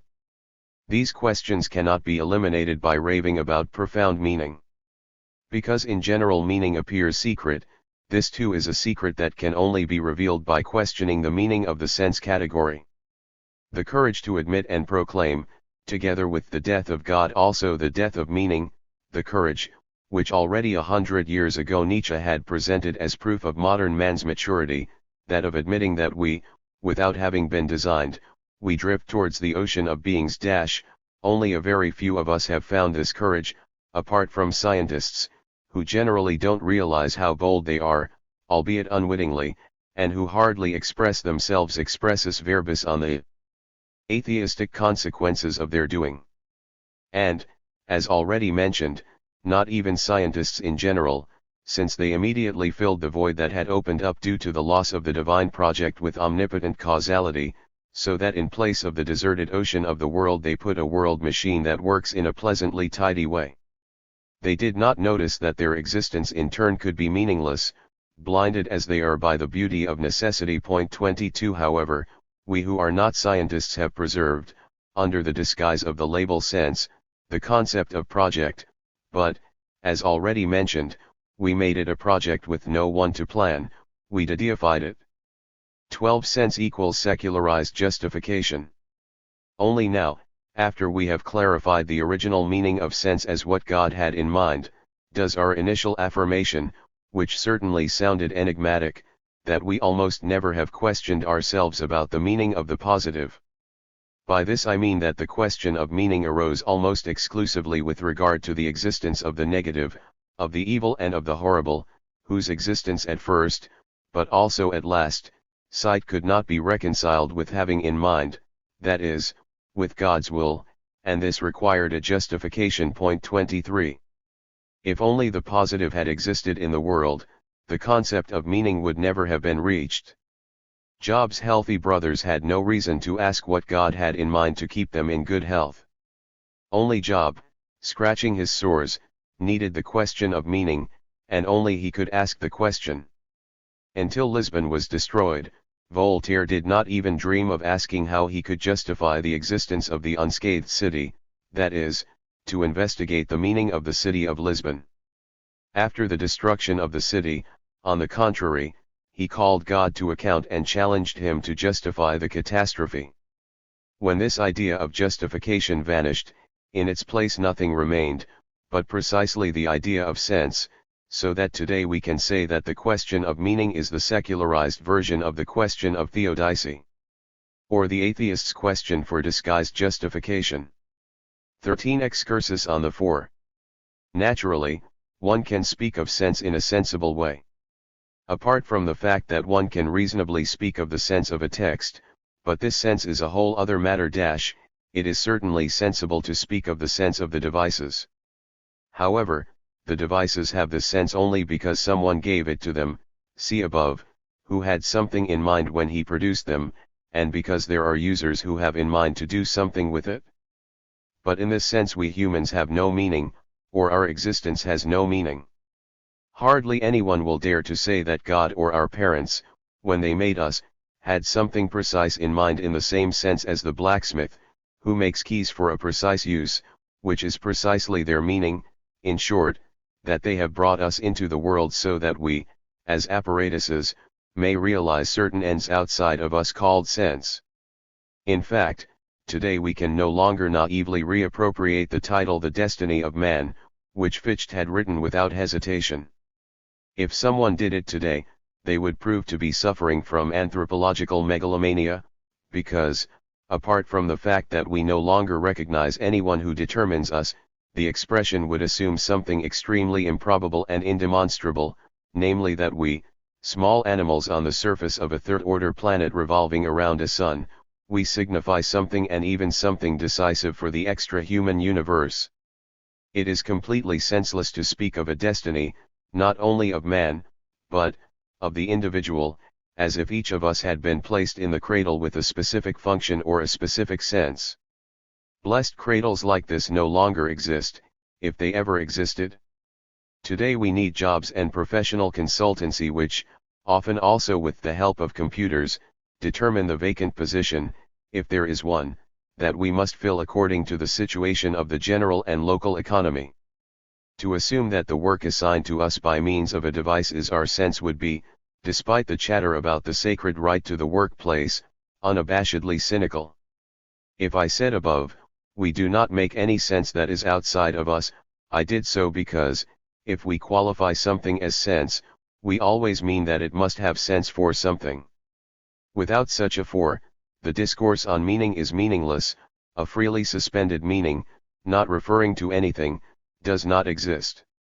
Hands have meaning for the body, that is, this is their meaning. The keys make sense for the typewriter, that is, this is their sense. Slaves made sense to the plantation owners. The owners, if someone had told them to have a meaning, and if they had understood this improbable assertion, which is equally improbable, they would have protested vigorously. And they would have protested because making sense for always means being heteronymous, being a means to an end, not being free. And then are you really so sure that having sense is an honorific predicate and that having no sense is a lack? Maybe that in the end our search for meaning does not end in a search for servitude, even if we call this meaning, because we don't find it profound, and indeed, since we search in vain within ourselves, we adorn ourselves with this epithet. The iteration. If we recognize that making sense is always making sense for, we manage to avoid a frustrating fact, which threatens to make any attribution of meaning senseless. I call this fact the iteration of meaning. By this I mean that, if we don't want to contradict ourselves, we cannot help but push the request for meaning from one stage to the next stage, from the next to the next, and so on ad infinitum. If A's meaning consists in serving B, then we must assume, in order to recognize the sense of A, that B also has a meaning, since it would be senseless to have meaning for something that in itself is meaningless, and so on. Obviously there is no one, apart from us philosophers a bit mad, who, due to being forced by logic, also feels morally obliged to reflect on this iteration and to draw conclusions from this reflection. Generally, non-philosophers are satisfied with having an inclination for something whose meaning they don't even question. This is the moral narrow-mindedness of today's man, which I accused ad nauseam both in Endzeit und Zeitenende and in other essays in this volume. But, on the other hand, it seems that even the thought of ad infinitum iteration, the thought that 10 I don't know what the ultimate consequence of my doing will be, therefore what meaning my doing will ultimately have and what in the end I am responsible for, this thought is also demoralizing because whoever is a victim of it and gives into it then deprives himself of the ability to act again. Thus we seem condemned to choose between a horizon that is too narrow and one that is too broad, between the punctuality of life and the infinite perspective, between moral limitation and moral excess. This is truly a terrible alternative, an aporia, which cannot be untied but only cut like the Gordian knot. By this I mean that, as moral beings, we must not act either sub specie del nunc or sub specie infinity, that we have to be satisfied with the space of time that exists between now and eternity. However certain it is the fact that we must live and act in a space of time that goes beyond the present moment, therefore we must ask ourselves, what are the effects of my action, what is its sense? Equally certain is that we cannot reflect on this iteration of responsibility ad infinitum, apart from the fact that we could not in any way. Put pragmatically, the category sense probably only makes sense if we defend ourselves against endless iteration, if we use it within a limited horizon and give it a merely pragmatic meaning. 24 It is in the natural order of things that the mother who sees 11 the meaning of one's life in raising one's children, do not waste time wondering what meaning one day these children and the children of these children will have, and so on. Probably, not only does she not have the duty to follow this absurd chain of thoughts, but on the contrary, if she, inexplicably, she were tempted by such iteration, she would have the duty to resist it. No, we are not faced with the alternative between the punctual now and the infinite. However, this does not mean that we withdraw the iteration postulate. If we are not forced to live and work infinitely sub species, we, and I mean all of us, any one of us who work in production, from the unskilled to the minister of public works, must get out of the now and place ourselves in a space very broad, often not perceptible, but only imaginable, often not even imaginable but only thinkable, of anticipation and responsibility. Even what we don't see with our eyes, we have to predict. Today's imperative is, anticipate. Only today Prometheus, under whose name I opened the first volume of this work, in fact the name means precisely the one who thinks ahead, has become our symbolic moral figure. The question about the meaning of our doing, especially of our work, therefore leads to the question that anticipates it: what is the effect of using the piece of product that I co-produce and whose production pretends to give my life meaning, since it makes me busy? The real meaning of my doing, however limited and momentary it may be, is the ultimate effect, the one that arrives after a chain of iterations. I take up the above example again: the meaning of my work on the machine piece of a machine, the meaning of which lies in producing another piece of machine and moreover a machine necessary to produce a weapon of destruction, the whose meaning in turn lies in the liquidation of millions of men, I say, the ultimate meaning of my work, apparently so harmless, to that first, Tiny piece consists in the final effect of the final product, even if this is very far from me in time and space, and even if during work, I'm just focused on making that first piece perfect. The ultimate meaning of a modest manual gesture can be called genocide. As you can see, there is no need to continue the iteration ad infinitum. The meaning of my work does not lie in the infinite, but only in something very distant. Moral truth lies somewhere between the now and the infinite. Just as we are asked to reflect on the punctual now, so it is superfluous to push the question of meaning ad infinitum. If we recognize the destruction of humanity as the ultimate meaning of a product in the production of which we collaborate, we know well what we must do or neglect to do. The next question, for example, what sense must it have for the fact that there is a humanity and not rather that there is none? At the most it makes sense in the field of theoretical reason, even if it is not possible to answer it, but on the contrary it has no interest for practical reason. It does not concern the moralist. He is satisfied with the penultimate question. And you can say lucky if he manages to get an answer for the penultimate stage. Of course I have no illusions. Almost 100% of all workers, also counting scientists, engineers, and statesmen, treat this thinking by iteration, this questioning about the farthest meaning of their doing as a ridiculous and absurd request, to the extent that it happens them to think about it. But what they call a demand is the need for the hour and all the hours that perhaps can still be granted to us human beings. Given that since 1945 we have been dealing with the to be or not to be of humanity, it really isn't paying too dear a price if, for such a claim, one exposes oneself to ridicule.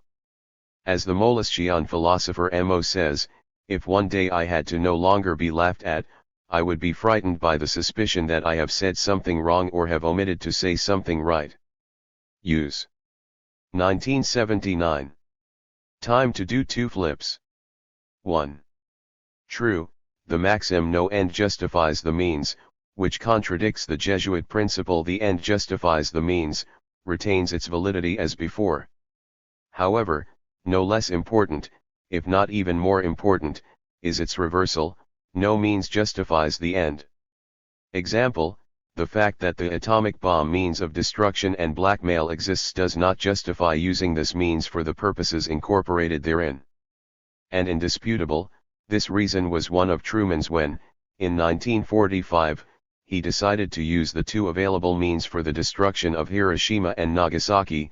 It is indisputable that the realization of an end because the non-use of the means available for it and in which there is so much investment, for example, by the population that pays taxes, ends up being a waste.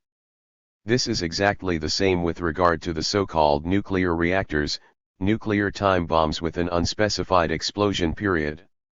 Those who, in order to avoid waste, defend the commissioning of nuclear reactors that have not yet started up, something some Central European chancellors continue to do, have a moral level no higher than that of Truman. But that's not enough. Those who they mobilize for the systematic and optimal construction of atomic reactors, a cynicism that is not in my bag, they also do it because they are frightened by the thought that the energy, which could be produced, would be hindered by the renunciation of such constructions. Not only the non-use of ready-made installations, but even the non-construction of possible installations seems to them an unacceptable waste. 11. The problem we will soon have to face will no longer be that of energy shortage, but that of energy excess. We will no longer have to use, as we still do today, the limited stocks of organic materials, such as coal and oil, but the inexhaustible forces of nature, such as solar energy. In this Robert Junke and I are in complete agreement. Tomorrow's question is this: will industry need, could it need, as much energy as it can produce, or rather, how much it can milk, better still, how much it will rain from the sky? The materials and energies necessary to satisfy needs will not be limited but, on the contrary, the latter, given that they cannot be expanded ad infinitum, as it still seems natural today. Already today, sit venia furbo, our supply of needs has become so scarce that some of them have to be manufactured expressly, This production of needs has even become one of the strongest branches of production, given that without its existence all those products created precisely to satisfy needs would be useless. However, even if an infinite expansion of needs were possible, it would be utterly meaningless. The competition for which we must be prepared starting today will therefore have to deal with limited needs and unlimited sources of energy. The needs will have to try to stay up to the sources of energy. The metaphor is unpleasant but indispensable. We won't have to exploit untapped sources, which would flow for free or almost but untapped needs. We will not pray for our daily bread but for our daily hunger. No energy will be needed to ensure production, on the contrary, it will be necessary to produce to prevent energy, which flows in large quantities, from being wasted through the taps that cannot be turned off. Our task will not be to procure or create energy, but to create tasks whose purpose is to prevent the expected energy quantum from remaining unused. The lament of the sorcerer's apprentice, I will no longer get rid of the spirits that I myself have summoned, will soon no longer refer only to the catastrophe devices but to the energies available as such, given that they will be so immense as to become catastrophic. Naturally, these formulations of mine, which are generally variations on one and the same theme, come too soon, like most of my formulations. And they too may be despised as wrong diagnoses, rather than as prognoses. But it doesn't matter, they can wait. Those who despise them, using the bogeyman of lack of energy, are people of yesterday. A new virtue and wisdom will soon become necessary, that is, to bear a situation in which one can receive more than one has to face. Limit yourself, not in consideration of scarcity but in consideration of overabundance. Naturally, I doubt that we will be able to educate ourselves in a culture of limitation. Rather than give the guest something as a gift, we will ruin our stomach. The non-power. 1975. The further behind the first formulation of what I called the Promethean gap, i.e. the disproportion between our power of imagination and that of production, the fact that we can imagine less than produce, the clearer it becomes to me that I had represented only a particular case within a whole group of imbalances characteristic of today's humanity. The formula I used at the time, man is smaller than himself, is not realized only because of the discrepancy dealt with at the time. No less important is, for example, the difference in level between the force of destruction and the force of construction, by which I don't mean, like the banal incensors of the positive, that unfortunately we can destroy rather than build, but on the contrary that in certain extremely important fields of our existence, unfortunately we can build much more than destroy, that, to reverse a Philistine saying, building is easy, on the contrary, destroying is very difficult. Obviously, this reversal will sound provocative, especially since it comes from the mouth of a man who is notoriously the victim of an edephys, given that, for 30 years, he has still not tired of reiterating the possibility of an atomic suicide of humanity. If, despite my constant admonition, I maintain that man can build more than destroy, this does not simply mean a revision, or a reversal, of my basic apocalyptic thesis. What I mean is rather that, despite the unspeakable difficulties we had to overcome before being able to carry out the first atomic test, we now have incomparably greater difficulties, or worse, we are incapable of destroying, of undoing what we once created. And we are incapable of it because, if, almost meaningless hypothesis, for some time we did not possess any atomic warhead, our know-how would remain indestructible. The idea survives, Plato wins. So here too the statement man is smaller than himself applies again, but in this case he proves to be smaller because he cannot reproduce, anew, the state of lost atomic innocence, and not, as in the original definition, because he can imagine less than produce. In short, we are incapable of no longer being able what we once could. So what we lack is not power, but non-power. Evil.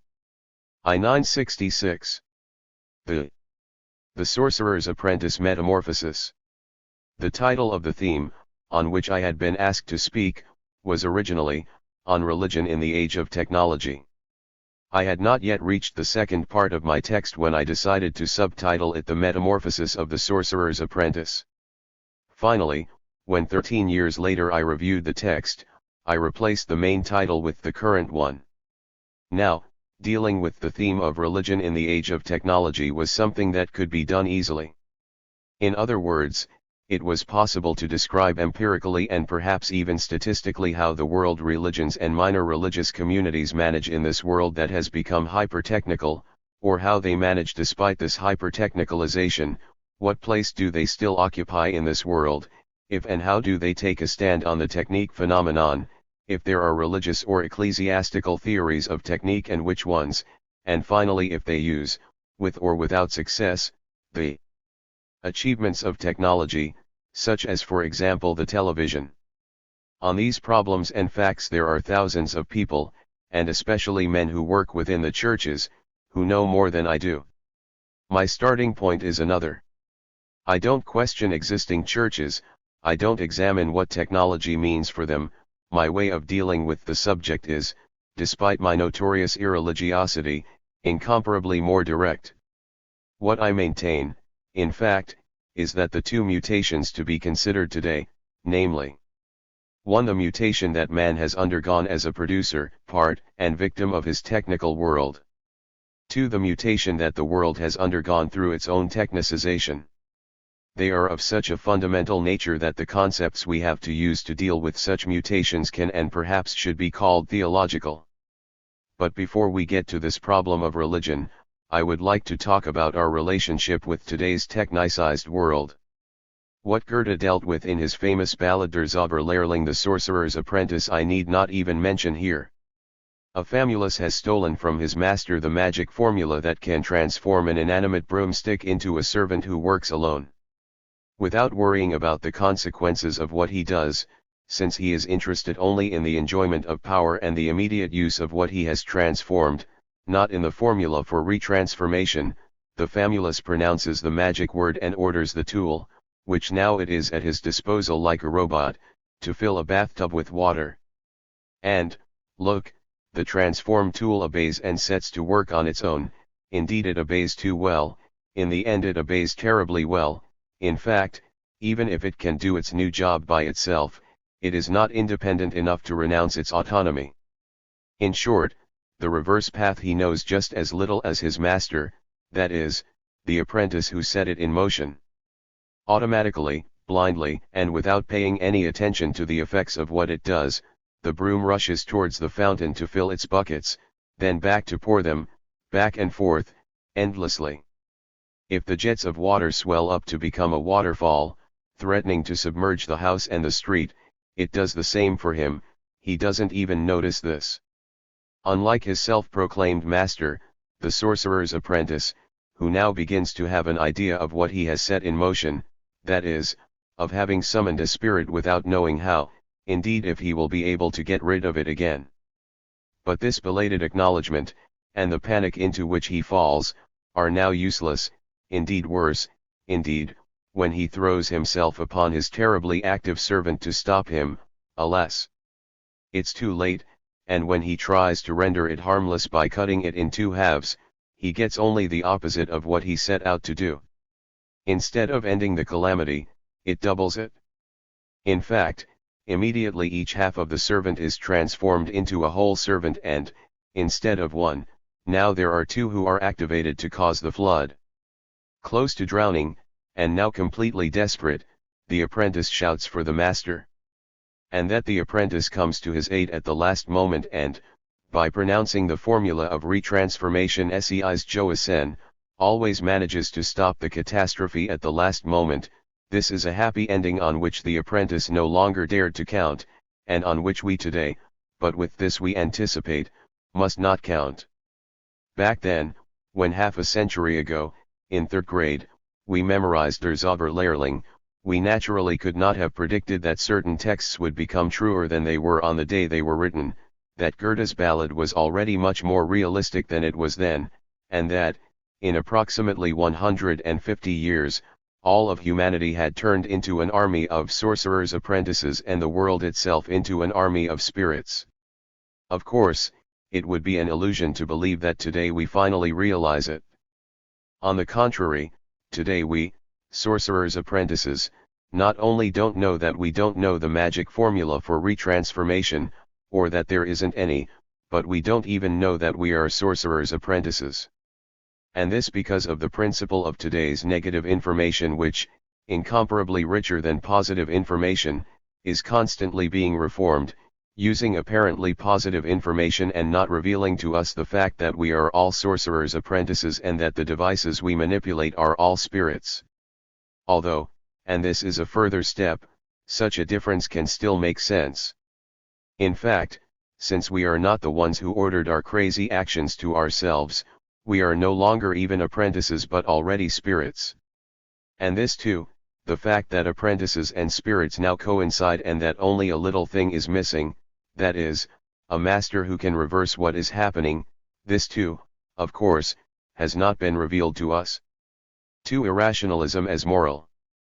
People will be scandalized by my assumption of the Goethean metaphor about spirits, and they will reproach me for being naive and for not recognizing that the time of irrationalism is now behind us and that we live in the rationalistic era of science and technology.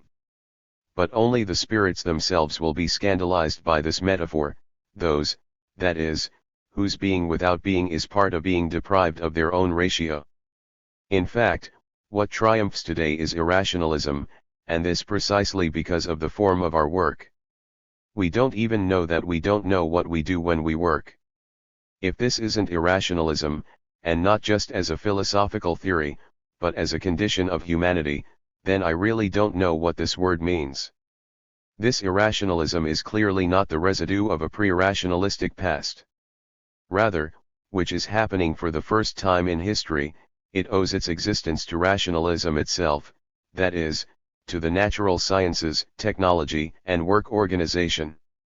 Given that these factors cause us to work without a specific connection and without foresight, and that we always think, and want to, must and can think, only of what has to do with the temporary needs of the particular task assigned to us by division of labor, while conversely we never think of what is outside both in a spatial sense and in a temporal order, and since we are not aware of all this and, as already said, we do not know unaware of it, our irrationalism has reached a peak never reached by any other precedent.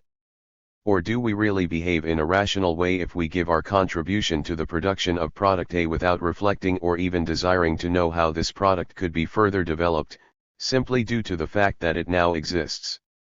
What if we don't think at all about what it might do to us, or to our way of life, or to our children? And how could the whole world transform due to the existence of this product? And what other products could become indispensable to us due to its existence? And that the very survival of humanity could be threatened because of its existence? And that this extreme risk will perhaps not be faced and will be ignored because the economic system, and with it also that of power, could be damaged by the interruption of the production of this product? I ask once again, perhaps we behave rationally if we, and by we I mean 99% of men in business today, fulfill our duties without asking ourselves these questions. But who among us sets them? Maybe the scientists? Those who provide the theoretical foundations of technique and production and who are very keen to underline that they only practice pure science, which means that any use or abuse may be made of their discoveries, for the sake of God. They don't want to get dirty, and are they defending this programmatic disinterest with passionate interest? Sure, there are exceptions. A couple of thousand great scientists struggle with this problem of conscience, but this couple of thousand is not representative of our world today. Or maybe that the workers are facing this problem. The workers who are hired only to make particular manual gestures, who often don't even see the finished product, and can't really be blamed if they are not at all interested in the purposes for which the product is intended, its effects and the effects of the effects, and even less can they be reproached for this indolence, since they know that, if they refused their collaboration, there would always be others ready to replace them and let themselves be paid, in their place, for their work and for their disinterest? Not if we live in a world of total irrationality. Therefore, as sorcerers' apprentices, if we imprudently and without anticipation give our broomsticks the most adventurous spirit functions, if we do not clearly realize that these spirits, once evoked, will never again have regard for us, then no, despite the fact that we live in a system of extreme division and extreme rationalization of work, or rather precisely because of this, because we live in a rational system like this. In short, irrationalism is today incomparably worse than any previous one. While at the beginning of the century it was only a fashionable theory, represented by some exalted and uncultured pseudo-philosophers such as Clausius, of the thesis that with the help of reason we could never penetrate the core of being, which moreover, serious thinkers have never argued, today it is the principle of all contemporaries, at least of all those, but who isn't part of it, who have to do in some way with production, and these are the masters of the large industrial trusts no less than the physicists, and the latter no less than all the workers in the world. What this new irrationalism asserts, assuming that what it represents can be called an assertion, is not our inability to get to the bottom of this or that with thought, therefore not the insufficiency of our reason, but rather the opportunity for thinking. It therefore consists in the postulate, you must not make any use of your reason, or better, you mustn't think about the consequences of your actions, even if these are accessible to your thinking, indeed, precisely if and because they are accessible to your reason. In short, today's irrationalism is no longer a theoretical doctrine, against theory. Rather, it is a prohibition which, it does not matter whether in the East or in the West, is methodically produced and instilled within us. It's not that we can't know this or that, announces today's irrationalism, rather we don't have to know. Irrationalism as moral.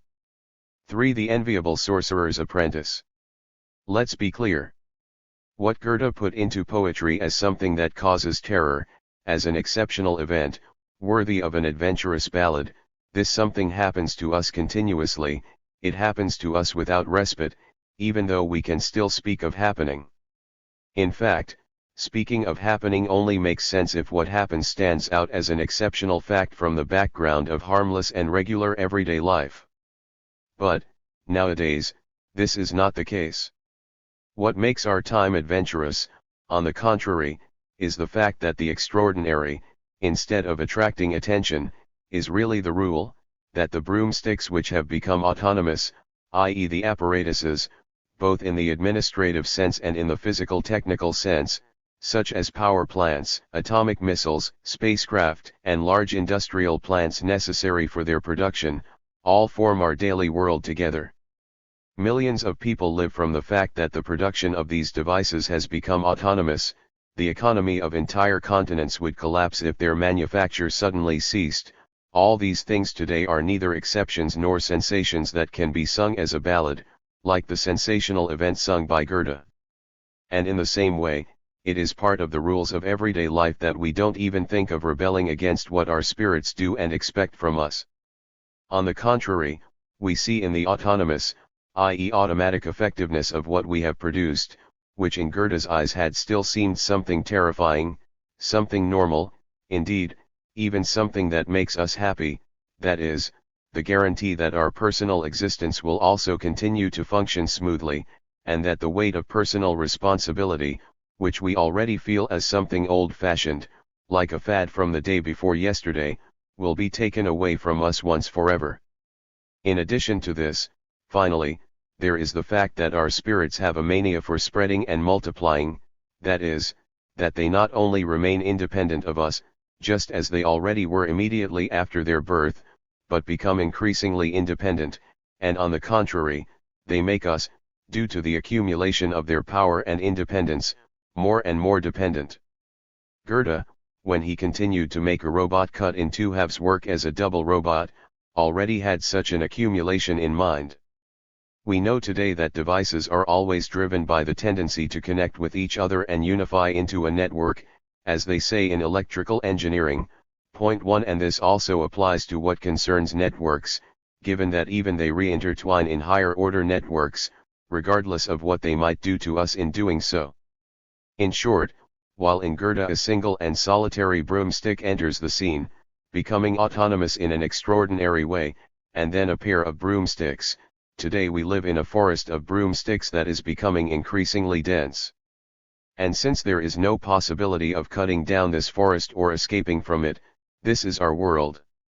Happy times were there for those in which, like Goethe, a robot could be represented as a horrific case in itself and not as the daily modus operandi of the world, and in which there was still the possibility of dealing with such an event in the form of poetry, which today, in the sense of Adorno's saying on poetry after Auschwitz, would already be problematic, perhaps even unseemly.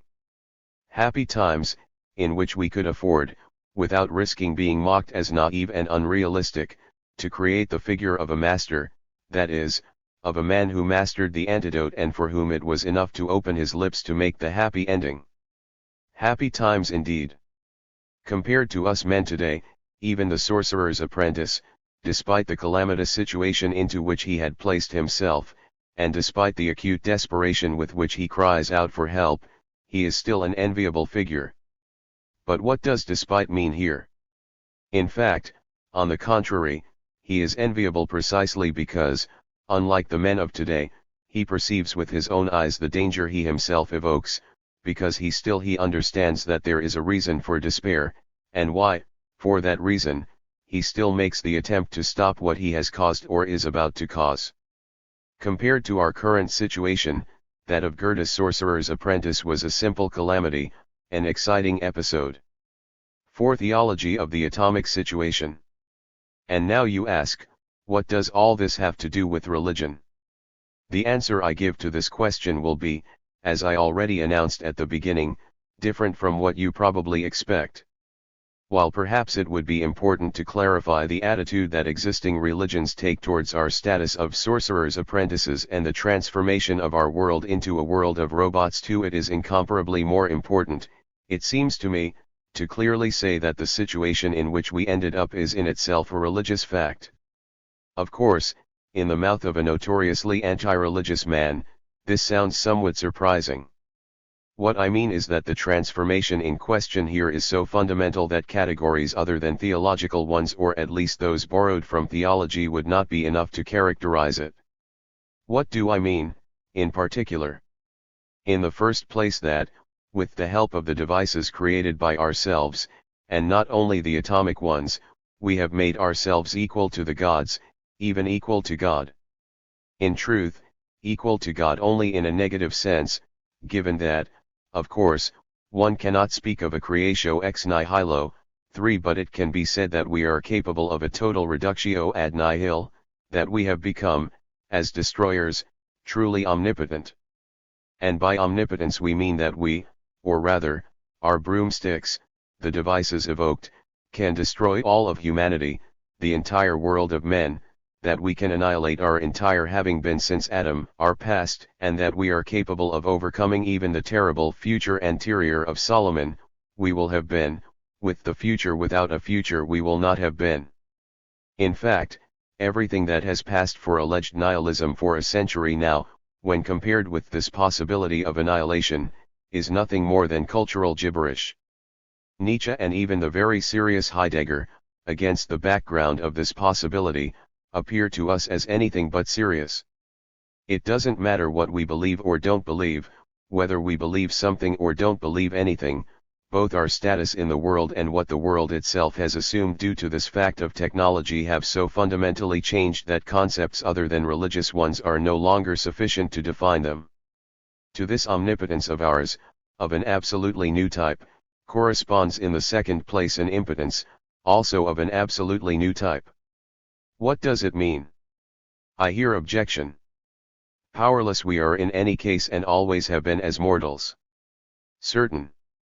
But this hint of our good, old, and proven impotence and mortality generally comes from precisely those from whom it seems appropriate to hide the monstrosity of our situation. The answer to this objection is, not all impotences are equal to each other, not all mortalities have the same quality and dignity. It is never the same and only thing if we are powerless, or mortal, as creatures of a god, or rather of nature, or if we are by our own actions. By this I mean that today we are not primarily mortal beings but kill them. The events of Auschwitz and Hiroshima can also be removed from memory, if they ever penetrated it, and this actually happened. But, on the contrary, their repeatability cannot be removed.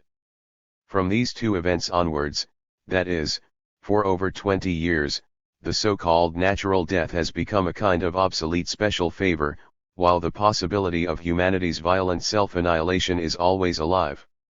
Since then, we have been continually defined by this looming possibility. Defined in the most terrible way.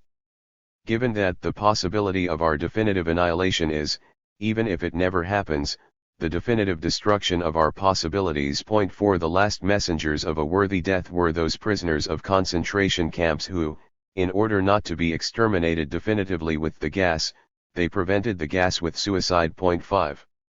Thirdly, it is part of the new religious, or infernal, character of our current situation that, unlike our ancestors, if we were killed, we would almost never be killed directly by our fellow men, we would almost never fall victim to guilty, even this word is already an undeserved honor, who understood their killing just as killing, indeed, they even recognized it only in action. Indeed, they really targeted us, indeed, they even only knew of our existence. I die, but dying killed by human hands consoles me. 6. Not even this minimal consolation is granted to us. In fact, we die due to actions that the guilty carry out in some place, thousands of kilometers away from us, as dutiful work, or even by means of eyeless and brainless devices, which have long since emancipated themselves from the hands and intentions of their producers and servants, and which have now taken on the operation of liquidation in a completely autonomous way. The presumed emancipation of man, assuming that it ever really took place somewhere, is now followed by the incontestable emancipation of objects, broomsticks. Falling victims of which is not tragic, and I don't really mean this out of cynicism, but something much more terrible, it is stupid.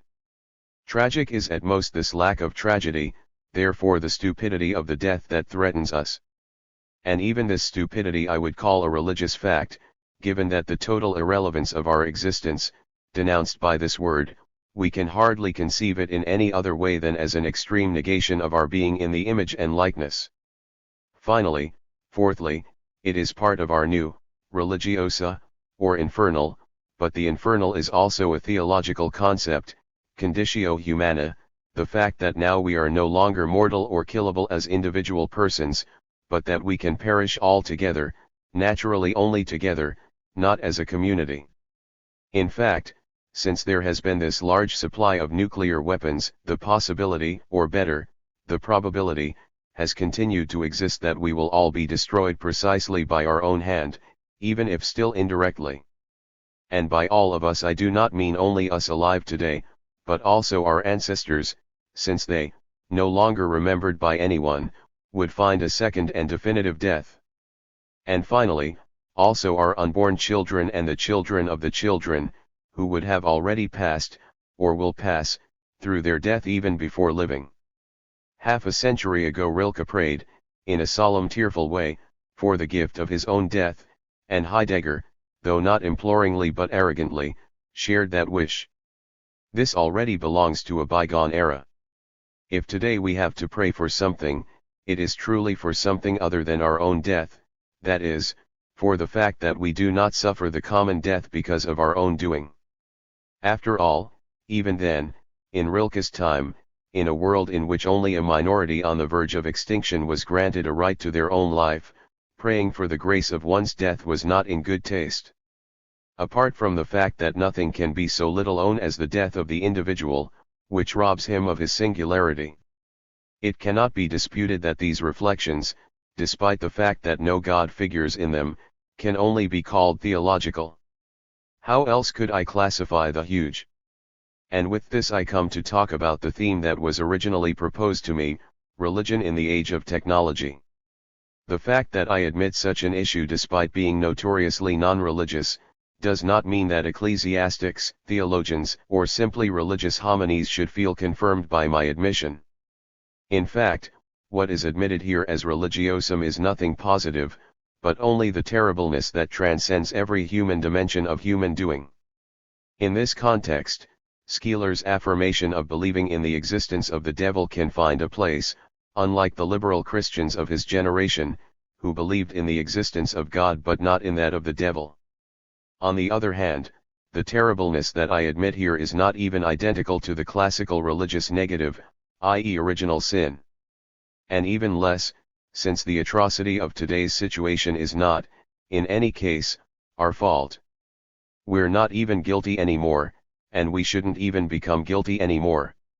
Rather, all of this is the effect of our human history, which passes over our heads. The last day, although caused by the faults of man, was nevertheless not considered to have been produced by him. To this we must add, and this naturally must sound sacrilegious, that the discourse on the end of the world, as it was done then, now appears only metaphorical in the face of the real threat. And this all the more so since primitive Christianity, with its expectation of the last day, made a very bad impression on reality. I apologize again, but the things in question are too serious for us to be taboo can scare you. The universe has absolutely not taken into consideration the threat that had been announced and re-announced to it. The history of the world has gone on until today. Until today, Christianity has not yet fully recovered from the astonishment that the end of the world, or the parousia, which it tremblingly awaited, has not come true, that it has not wanted to come true not even in the year 1000. And again, to spare hostility to this indispensable expectation of the end, as if it were simply a question of a wrong prognosis, he has tried in this regard to give the concepts of end, kingdom, judgment a symbolic meaning, presumed to be original, and to save their symbolic validity. Now, today's end time is of the more massive kind. It doesn't need any symbolization. There are historical examples of its possibility, which then means, since it is a technique, inevitability the events of Hiroshima and Nagasaki and the observations, kept secret by no one, on the overkill capacity of the weapons existing in arsenals today. In our situation, the fact that the end has not yet occurred is not a refutation of the reality of danger, not a counter-evidence of the fact that our time is a final time, or rather the final time. In other words, today's danger of the apocalypse is, despite the fact that it almost never presents itself in the solemn guise of religious language, incomparably more serious than the previous dangers of the apocalypse have ever been. More serious precisely because the means of its production have already been ready for 2 decades and are still growing daily, although it may still make sense to speak of growth. Naturally, with these two assertions, that today's danger is more serious than any previous one and that the decision between being or not being of the world and of our future is now entirely in our human hands, it does not mean that the humanity, all humanity, you wish or plan this end, nor that there are cosmo-Eurostratic single individuals or groups, even though these could certainly appear at any moment, the temptation to commit such a crime as a joke, but the word is not enough, could certainly become irresistible due to boredom and for the desire for aggression and destruction that are dominant today. Nonetheless, it seems to me that the danger, if it came only from Luciferian individuals or groups, would not be at all as great as the one that actually exists today. And not because these culprits, which is doubtful, would still know what they would do if, which also is doubtful, they were still agents and not just beings who let themselves be blindly dragged by the automatic proliferation of their devices. Even if this were the case, it could console us very little.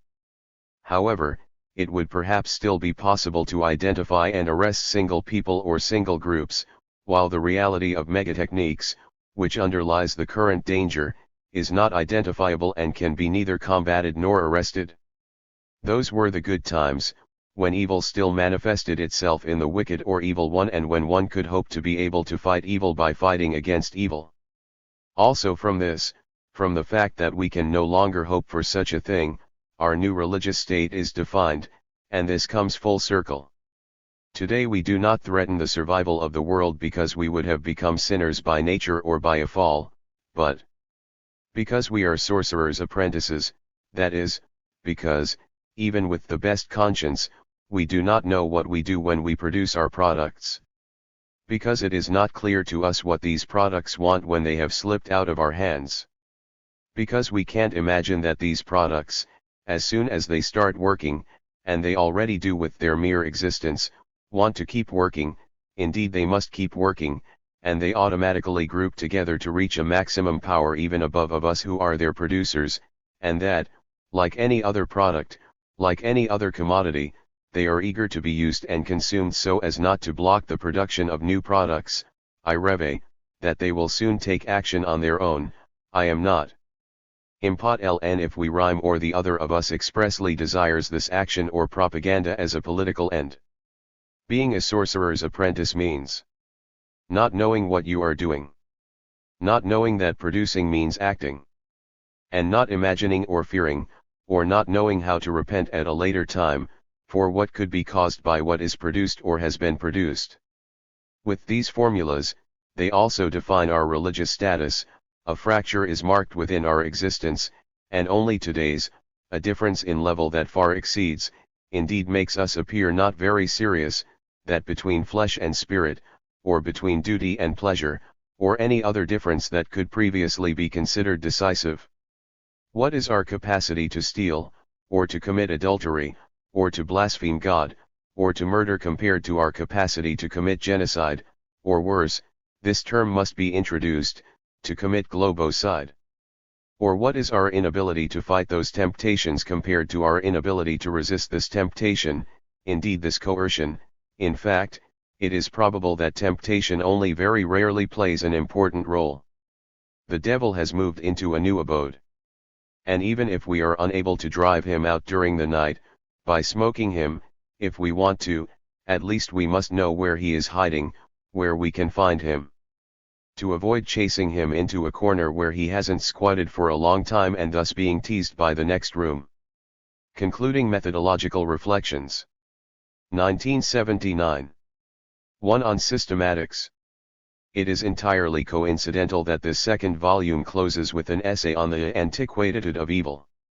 In philosophical books, the sequence of the chapters is always somewhat at will, given that they, comparable to the surfaces of a sphere, know neither beginning nor end, and since all their statements rightly claim, to change a famous expression of Ranke, to be equidistant from the truth and therefore, at the same time, presuppositions and consequences. The sequence of the chapters is therefore exclusively part of the presentation of the subject, not of the subject. In our case, the randomness is all the greater since we are not dealing here with a system but with individual essays, born from occasional observations, and I could follow them with yet others.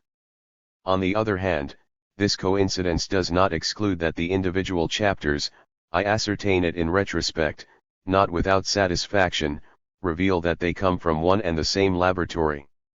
And with this, here, at the end of this volume, I return once again to the problem of systematics, which I have already touched upon in the introduction.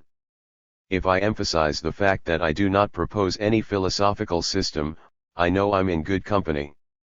The system as a philosophical genre is dying or is already dead.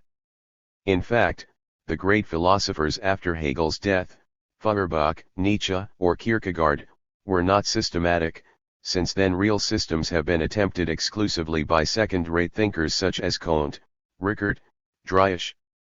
And even they, for example Rickert, have adapted, albeit reluctantly, to open systems, although this may mean a contradictionary in a dicto. As I have already said, I see nothing deplorable in this death of systematics. At most a cosmetic defect, but where would it still be written today that truth should be beautiful like a temple, a metaphor that Hegel actually still used for philosophy at sunset, or even just as a built building, or even just as a whole? It is not just a prejudice to see the true exclusively in the whole, a singularity that should already be clarified in itself. It is certainly conceivable that the entity das Sind is not a whole, that even, this is the culmination of the heresy, the expression in the singular the world already represents an ontological prejudice, perhaps even false. One, since our world, and here I mean exclusively the human world, in fact, my analyses deal only with this, i.e. our current world of appliances, is a historical world, but history, by definition, goes on, though the totality of history is never reached, we cannot speak of a system of history, given that systems always represent being in its entirety. It is really no coincidence that Spengler, to whom, normally, I don't feel very close, represented his morphology of history not as a system but as a plurality of systems, of stories, compared to organisms. Hegel's great attempt to reconcile history and system was doomed to fail from the outset. While remaining Hegel's great-grandchildren in any case, let us no longer be tempted to produce a closed system. Principiis obsta. What is temporal, at least the historical temporal, cannot be fixed within a system. Only what is spatial can be fixed. In fact, the system is a spatial feature. And as soon as time becomes the dominant character of a philosophy, and this is the case in Hegel's philosophy, even where it does not thematically present itself as a philosophy of history, the system makes itself a contradiction, and not, as he hoped, the principal contradiction of the system. His attempt to reconcile time and system for the realization of world history, defining a particular historical stage, in this specific case, of the Prussian state, such an attempt, judged from the point of view of world history, is only comic. Point 2. But I am just as little a follower of Marx's attempt. In fact, his thesis that up to now history, as class history, is only the prehistory of a post-historical messianic kingdom of freedom, was naturally an attempt to link history and system, or at least history and harmony, which however he did not mean as a system of history, rather, the latter was only part of the system because in the end it would have resulted in a triumphant system, in which the history of classes, and consequently, which is astonishing, also history in general, would be eliminated. This philosophy of hope, even though it may be called philosophy a form of messianism, was still, despite the fact that Marx's expected 7-Tokpoia never came true and that for 50 years, in the Soviet Union, it has been taking place before the eyes of all a story that did not have properly messianic developments, that of Bloch, of whom it certainly can no longer be said that, like Marx, he made wrong predictions because he was blinded by hope, but rather it must be argued that, despite his hatred of the GDR, he systematically blinded himself to reality. What I find in myself as a small and, in a certain sense, negative legacy of philosophical systematics is the idea that none of my theses must contradict another, although I wonder if this minimum methodological requirement in itself does not represent a prejudice, if I do not take it for granted that the world itself is free of contradictions. And with this I come to my main reservation about system as a kind of philosophy.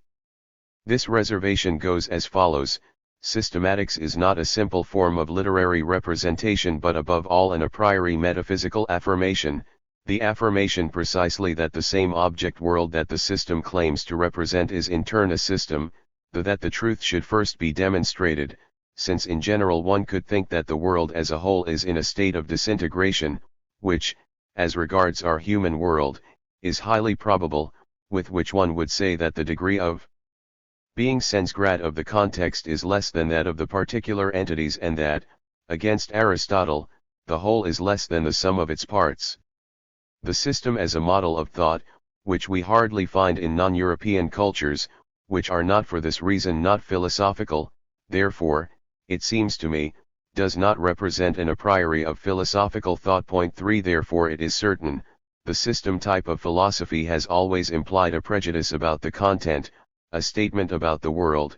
We hesitate to say about the world as everything because, as we have already seen, even the concept of totality could already represent a prejudice that precedes any specific statement.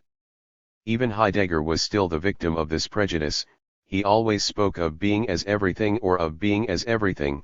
Always again he indicated this question as the original question of Western philosophy, without ever suspecting that, despite its apparent formality, such a question could already contain a statement implying bias. Be that as it may, presentations of the world in the form of a system could always and only succeed because everything that did not fit into the scheme was obscured or degraded as O, JL, KPR, XO dollar or simply as non-existent. but something like that I'm not willing to not only no system, but also no philosophy. All men are Afghans. As already said, my reflections always concern individual and very concrete phenomena of our life today.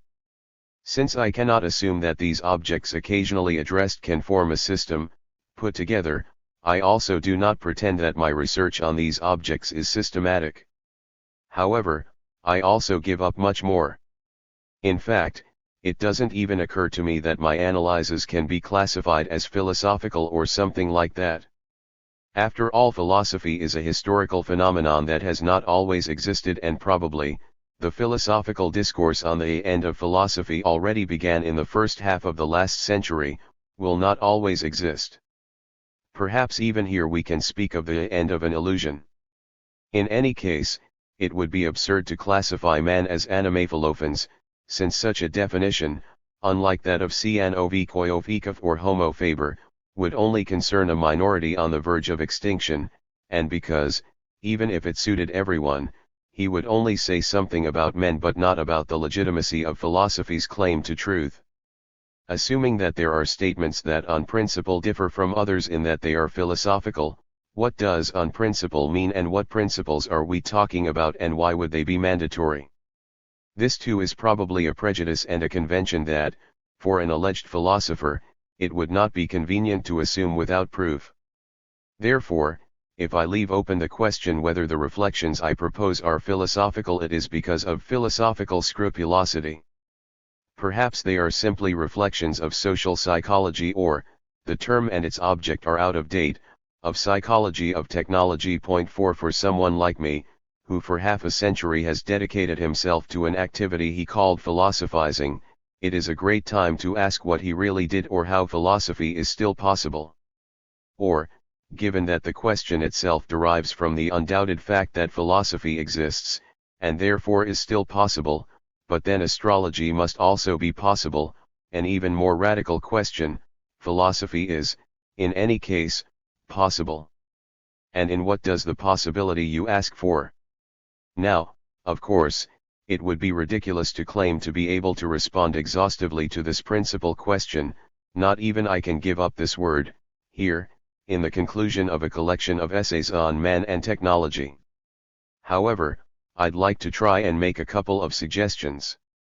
Those who deduce its legitimacy and possibility from the fact of philosophy, indeed, who have never tried to doubt its legitimacy, have immediately at hand, as proof, the fact that philosophy must concern itself exclusively with being, and not instead of empirical contingencies. However primitive, indeed even erroneous, this assertion may be, it is not only implied at the bottom of every philosophy. The very use of this word is already a metaphysical prejudice. That is, this use assumes that it is legitimate to decompose the world into entities of two types, rather than that the world is undoubtedly divided in this way. However, it is a metaphysical affirmation that maintains that the fact that it also contains the non-essential belongs to the essence of the world. I want to give an example of how ridiculous this contradictory formulation can sound. No one will be able to affirm that there is or could exist a philosophy whose object was the Afghans. That they exist appears to be a contingent fact, therefore a fact that might not even exist, or that could only be treated by empiricists, such as ethnologists or historians. On the other hand, as already mentioned, we could not dispute that the fact that something non-essential exists in it belongs to the essence of the world. And not only. Instead of the Afghans, the legitimate object of philosophy would be man. I say would be, since in reality there is a philosophical anthropology. The implied affirmation of this philosophy is evidently that the existence of men, unlike that of Afghans, or sparrows or nettles, is not contingent, a purely theological hypothesis, given that it is valid only if one assumes a God who provides, that he had in mind something for man, and that to the latter, and only to him, he assigned a specific role in creating him, or even, as in the Judeo-Christian tradition, he assigned the world a specific role for him. On the contrary, those who do not share this hypothesis, in short, those who, as in our case, consider the existence of men contingent, and also that of the world, even that of natural laws which, by those who think in an inexact way, are considered the opposite of the case. In short, whoever sees an empirical reality in their existence, therefore in a certain sense in all men sees Afghans, he must not and can no longer make a difference between the knowledge of being and that of facts.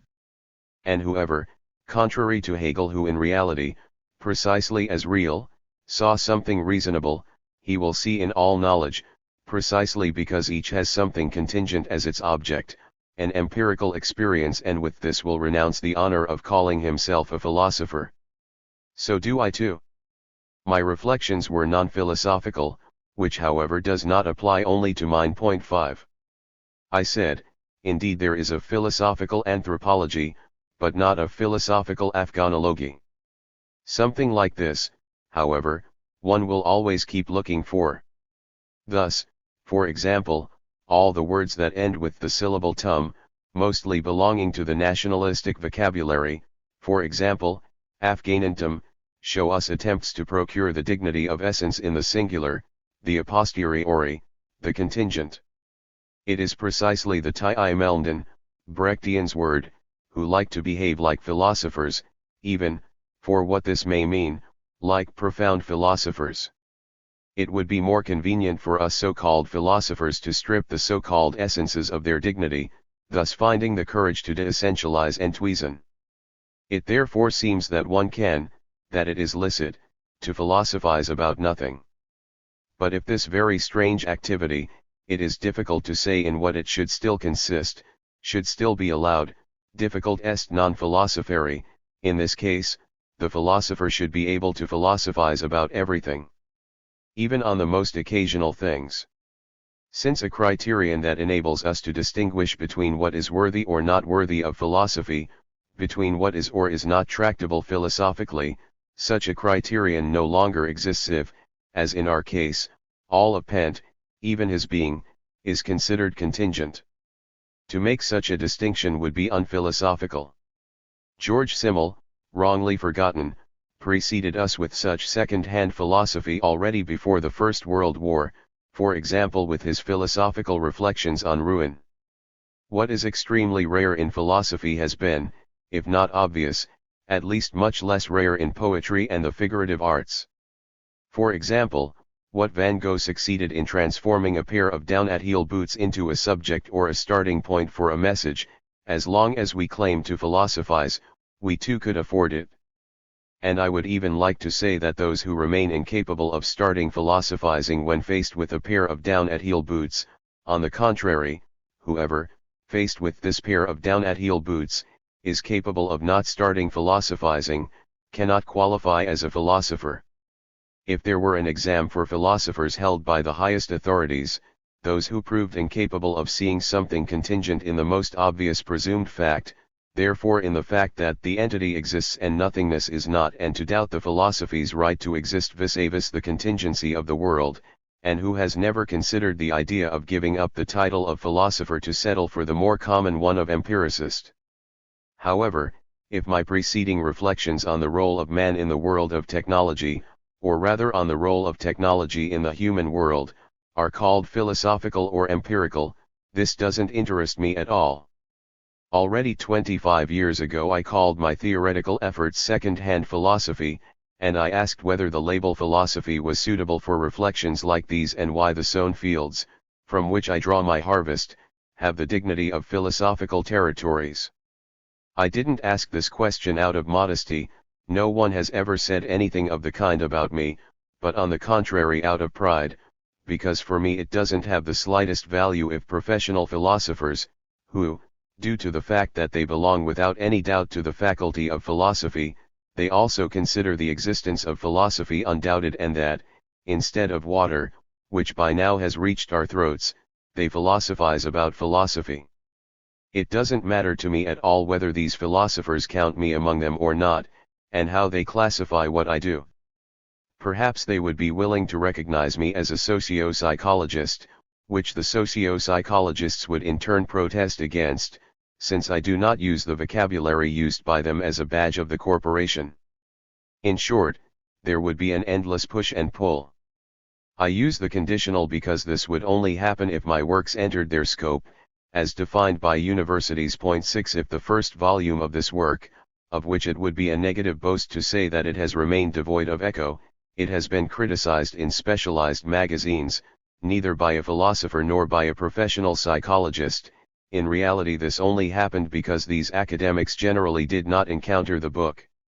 In truth, there is nothing but more limitations than the fact of dealing exclusively with the philosophy of colleagues, of which, however, I truly revere the greatest representatives, from Kant onwards. However, the Wendell Band, which I avidly quenched when I was philosophically infancy 7, did not include the name of Marx nor that of Kierkegaard, not to mention Feuerbach or Nietzsche.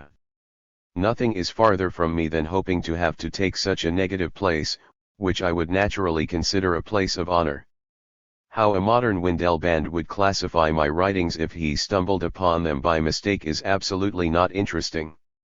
And if that happens, it won't be up to the standards of specialists. 3. Meaning of the interpretation.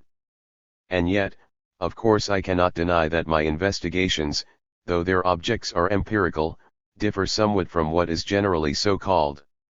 It is true, in fact, that I have gone beyond the empirical foundations, whether they are called self-accumulation of machines or old-fashionedness of history or nonsensicalness of the concept of meaning or abolition of time and space, insofar as I have attempted to interpret them.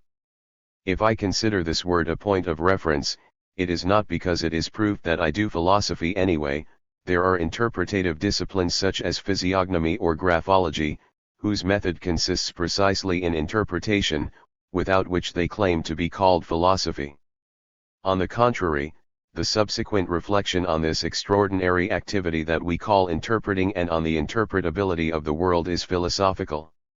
Not only the question of what interpreting consists of, but first of all the other question, why interpreting is above all necessary, and how it is possible, and what the need and possibility of interpreting tell us about the world, and our position in it. I emphasize necessary, not possible. With this double question, I detach myself from classical transcendental philosophy, given that the latter, starting from the experience undoubtedly present in the natural sciences, dealt only with the conditions of its possibility.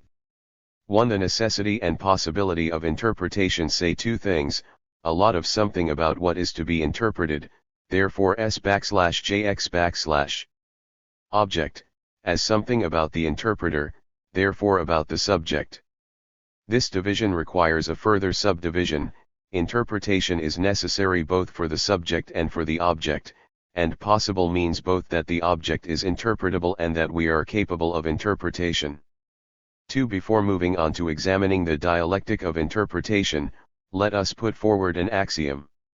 It sounds like this: only what is alive can be interpreted and made interpretable. This is for the reason that only what lives is expressed.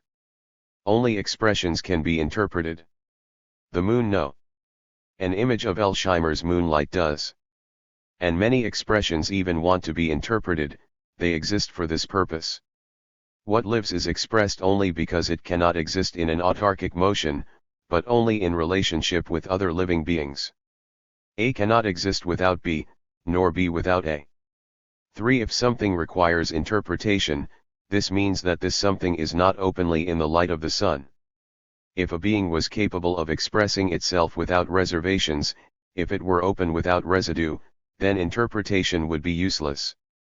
But this idea of unreserved self-expression is certainly a paradox, and it is so because the entity da seen that expresses itself totally, in doing so would totally alienate itself. In a certain sense it would turn itself upside down, therefore it would always and only consist of its exterior. If interpretation is necessary, something has already been implicitly said about what is to be interpreted, about beings, that is, that it does not fully reveal what it is, that it partially hides itself. This sounds Heideggerian, and remembering Heidegger in this case is a must.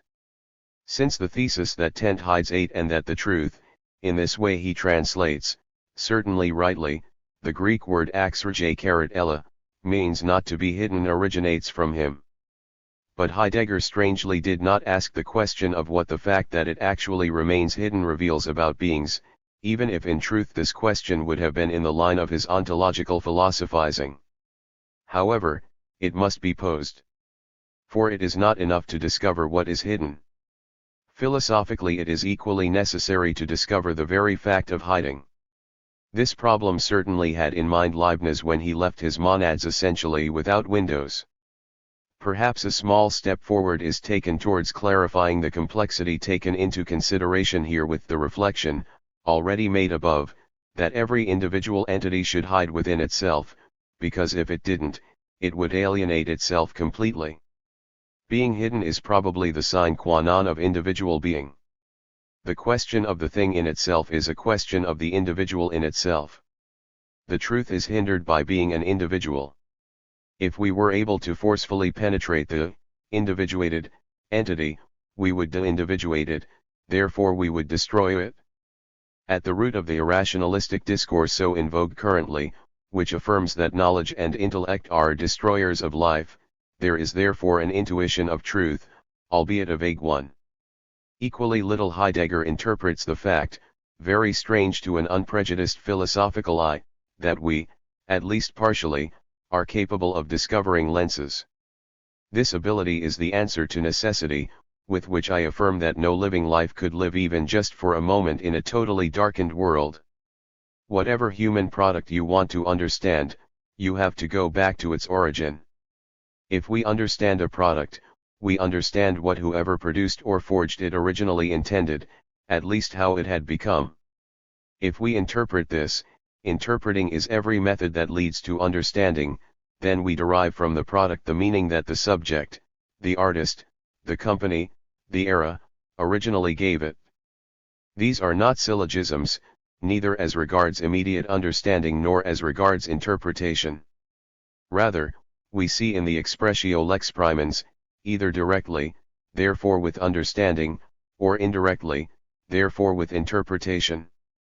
For example, it is out of the question that from the expression on the face of our neighbor we deduce his anger, rather the angry. 10. We perceive him directly as angry, indeed, if he is angry we absolutely cannot perceive him in any other way. It is absurd to believe that such a gesture, which is presumed to be objective, will be seen as a physiognomic game that says nothing, and that we subsequently attach a meaning, anger, to this datum of perception. Conversely, it is extraordinarily difficult not to understand an expressive gesture. The attempt to see the physiognomic game of an angry person as an image of perception that says nothing requires an act of unnatural abstraction, which even the most experienced experimental psychologists fail to do. Equally little do we infer the vanity of the writer from his very complicated signature, rather we see this vanity directly in the presumptuous flourish.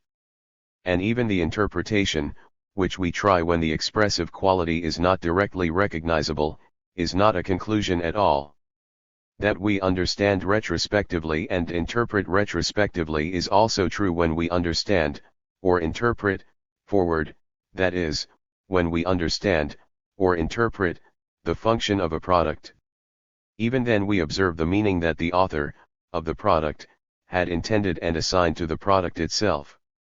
As for those who understand without mediation, so also for those who arrive at understanding through interpretation, the world of products, not only that of works of art, but of any artifact, is an expression. The latter is often not entirely transparent. If it were, the interpretation would be superfluous, but not entirely opaque either. If that were the case, interpretation would be impossible. For replasmation and prognostic interpretation. It is true that the word expression, especially as self-expression, is one of the most used words of our age. But we must not let ourselves be misled. Mostly and preferably this word is used today by those who, degraded to beings of mere consumption, or to beings who allow themselves to be impressed, no longer have time to express themselves, and even if they had the time, they would no longer be capable of it, no longer possessing any self to express. In fact, the era of expression is antiquated. And what is true for us humans also applies to our products. Most of the characteristic products of our age, starting with machines and appliances, and most of our products belong to this category, remain expressionless, no longer have their own appearance, reveal nothing about us, or at least more, they reveal the fact that we do not want to reveal ourselves in them, therefore that we are impersonal men. 9 For half a century now, attempts have been made to turn this lack into a positive, with the label Neue Sachlichkeit, new objectivity, or with the equation of functionality and beauty. But that our products, instead of revealing something about us, reveal something about themselves is out of the question. Of almost no product, it is possible to understand what purpose it exists for, therefore, not only do they hide their origin, but also their function. 10 Of almost no current machine, one can see the effect that defines it. A walk through the CERN remains unforgettable for me, because he told me absolutely nothing. The function of things remains invisible to us, either because technology has become so complicated that sensitivity is no longer up to it. In fact, technology today is supersensitive, or because the machines are no longer given a perspicuous appearance, but are built in the way that seems more suited to their functions, therefore in a certain sense their appearance is merely random. For example, nuclear plants, even when they are not purposely removed from the eyes of the world, have no particular appearance, they resemble mosques with chimneys, and do not reveal in the slightest what effects they must produce and can cause. This is also part of their function, what huge yield they contain and what huge threat they hide. It's really no coincidence that those with interests in nuclear power always include idyllic photos of those installations with their propaganda writings, to prove how harmless they are. And not only by means of a false vocabulary, as I understood you when I coined the expression a quarter of a century ago, they are rendered harmless, but also with the means of truth, since those photos are not fake, in the vulgar sense that are not manipulated. The containers of Zyklon B, with the contents of which millions of people were murdered, resembled, I saw them for the first time during my visit to Auschwitz, jam jars, and it would also have been impossible to give them, even if one had wanted to, a senseless if, an appearance more in keeping with their function. Or, deliberately, products are made so inconspicuous as to make them even invisible, arranging them in hidden and out of circulation places, such as, for example, the thousands of nuclear warheads scattered throughout Europe. I don't know anyone, anywhere, not even an anti-atomic opponent, who has seen some of these products with his own eyes. In short, our world of appliances, made up of real monsters, is either insignificant and inconspicuous, or is voluntarily removed from our eyes. But those who have imagination in the head instead of eyes, which are of no use today, see precisely in this inconspicuousness or invisibility of monsters the monstrosity of today. In fact, precisely through this invisibility we are transformed into beings who, trusting in the most outdated by their own eyes, they live like blind people near the devices, until the day they no longer have the time to realize that their own eyes can no longer be trusted at all. And how little they reveal anything about us, who nevertheless made them, and about their own function, just as little they betray what, and with this I return to the general theme of this second volume, they make of us. 11 Since there is no apparatus, it doesn't matter if we are its servants or its consumers, it doesn't totally transform us. Shaper and shaper are interchanged. Today we are not the ones who shape, since it is not we who shape objects, but on the contrary it is objects that shape us. We become their copies, their expression, if we can use this word in such a paradoxical way. Roles reversed. 5. Prognostic hermeneutics. The revolution, similar to the Copernican one, could be called Tayloristic, is therefore complete.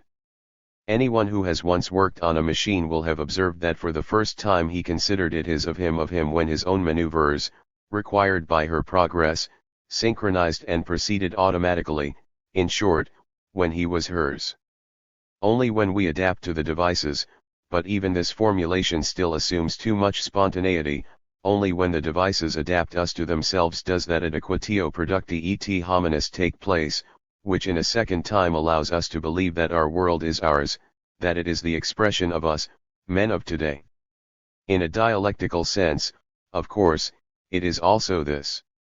In fact, men who are shaped by machines are never men in a state of nature, but are always as they have been conditioned by previous machines, and therefore prepared for the following ones. In the same way, if the dress of the world fits us so well, as if it were made to measure, it is because it measured us before itself. It goes without saying that today's adaptation formula does not define truth as the preceding adequatio reiet intellectus, but rather our false relationship with the world, or rather our adequate relationship with the false existing world. If I were writing an academic text here, I would introduce the term prognostic understanding and call the theory of this understanding prognostic hermeneutics. But these presumptuous technical terms are superfluous, given that there is no academic representative of this discipline, but rather the majority of philosophers, lagging behind their time, when they understand and interpret still try always and exclusively to discover what the authors of the products, not just literary, they understood with them, and not what the products will do to us. Even among futurists there is no exception. In fact, we find representations of men shaped by machines almost only in fiction authors such as Huxley, Orwell, or Lem. These, who have never had the ambition to be recognized as philosophers, which they are, leave behind, by far, the contemporary professional philosophers. Where we find prognoses proposed by scientists, and they abound in recent decades, these refer almost exclusively to the future state of the world of appliances, or, if they take men into consideration, to physical accumulation or world hunger, research topics whose importance of course it is far from me to underestimate. But the conditions they depict are almost all simple extensions of the technical state of the world of today's devices such that the devices themselves, i.e. computers, could implement them.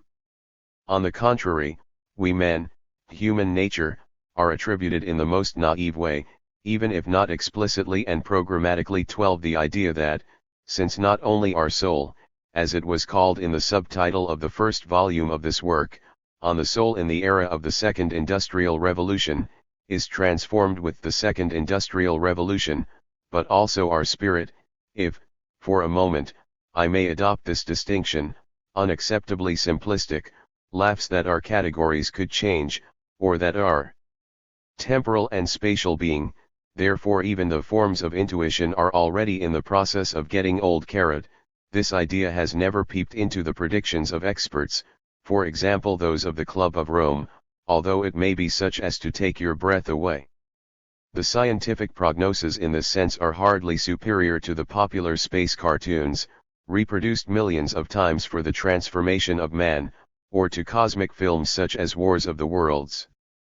Only that scientists don't transform the monstrous mutations of the world into objects of pleasure for mutants, as cartoon makers do. But, here as there, in the end, however much he may be disguised as a Martian, man always remains the old Adam, always a cross between the middle-east, middle class and men of the SS, that is, burlesque Gertie, a lack of synchrony that isn't entirely wrong, given that the transformation speed of the user of devices is always incomparably slower than that of the devices themselves. Despite the fact that for these modern Icarians from the cartoons it is already a daily fact to cross the galactic system and therefore, as they say with a horrendous vulgarization, spelling the word incorrectly, being cosmic, they nevertheless have not given up their regionalism, their southern drawl of Memphis or Charleston, and even the beings who visit us in the form of UFOs show us their pleasure in using, even talking to each other, New York slogans. And what is true for these creatures from cartoons and films, also applies to actual astronauts and visitors to the moon, since they are nothing more than copies of images. 14. Anyone who remembers their trivial declarations, in particular the affected texts written for them on Earth in view of the moon landing, will certainly admit that these moon guests remained, in the most ridiculous of ways, late petit bourgeois 15 behind the most avant-garde technical achievements, of which they are only the employees, not to mention the victims. The fact is that the state of our souls reflects, from time to time, the technical stage of yesterday. To Roland's question, do you think I belong to the past? One must, in general, answer positively. Today, each of us is of yesterday. The ideological state of our age consists in this gap, the gap that I called Promethean in the first volume. And our captivity. 6. Replasmation. The statement that we use our own devices is therefore inaccurate and euphemistic. In fact, we, who are thrown into the world of appliances, a world which, however, immediately after the launch, we soon accept as unique and natural, cannot avoid being taken into service by this world. No citizen of the industrialized world can decide whether or not he should use gas or electricity or radio or running water in his daily life. He absolutely owes it. And he gladly owes it. Even if these examples were the only ones, one could, indeed one should, draw the conclusion, nothing worse can happen to us. But these objects that thank goodness we have to use are not the only ones to which violence we are subjected. There isn't even one, whose violence we would refuse to submit to. The consumerist terror 16 of which I sketched the picture 20 years ago, is only a small part of a much wider terror, the terror of use. Our universe of appliances transforms us into beings who are then forced to use it. With this, of course, I am not claiming that the manufacturers and sellers of appliances exercise this violence in any case with bad intentions, that they consciously intend to transform us by means of their products. Most of them don't think that far. And one can safely assume that, after all, even the big advertising agencies don't understand what they're doing. The innocence of today's life is unsurpassed. In fact, they too are subjected to constraint.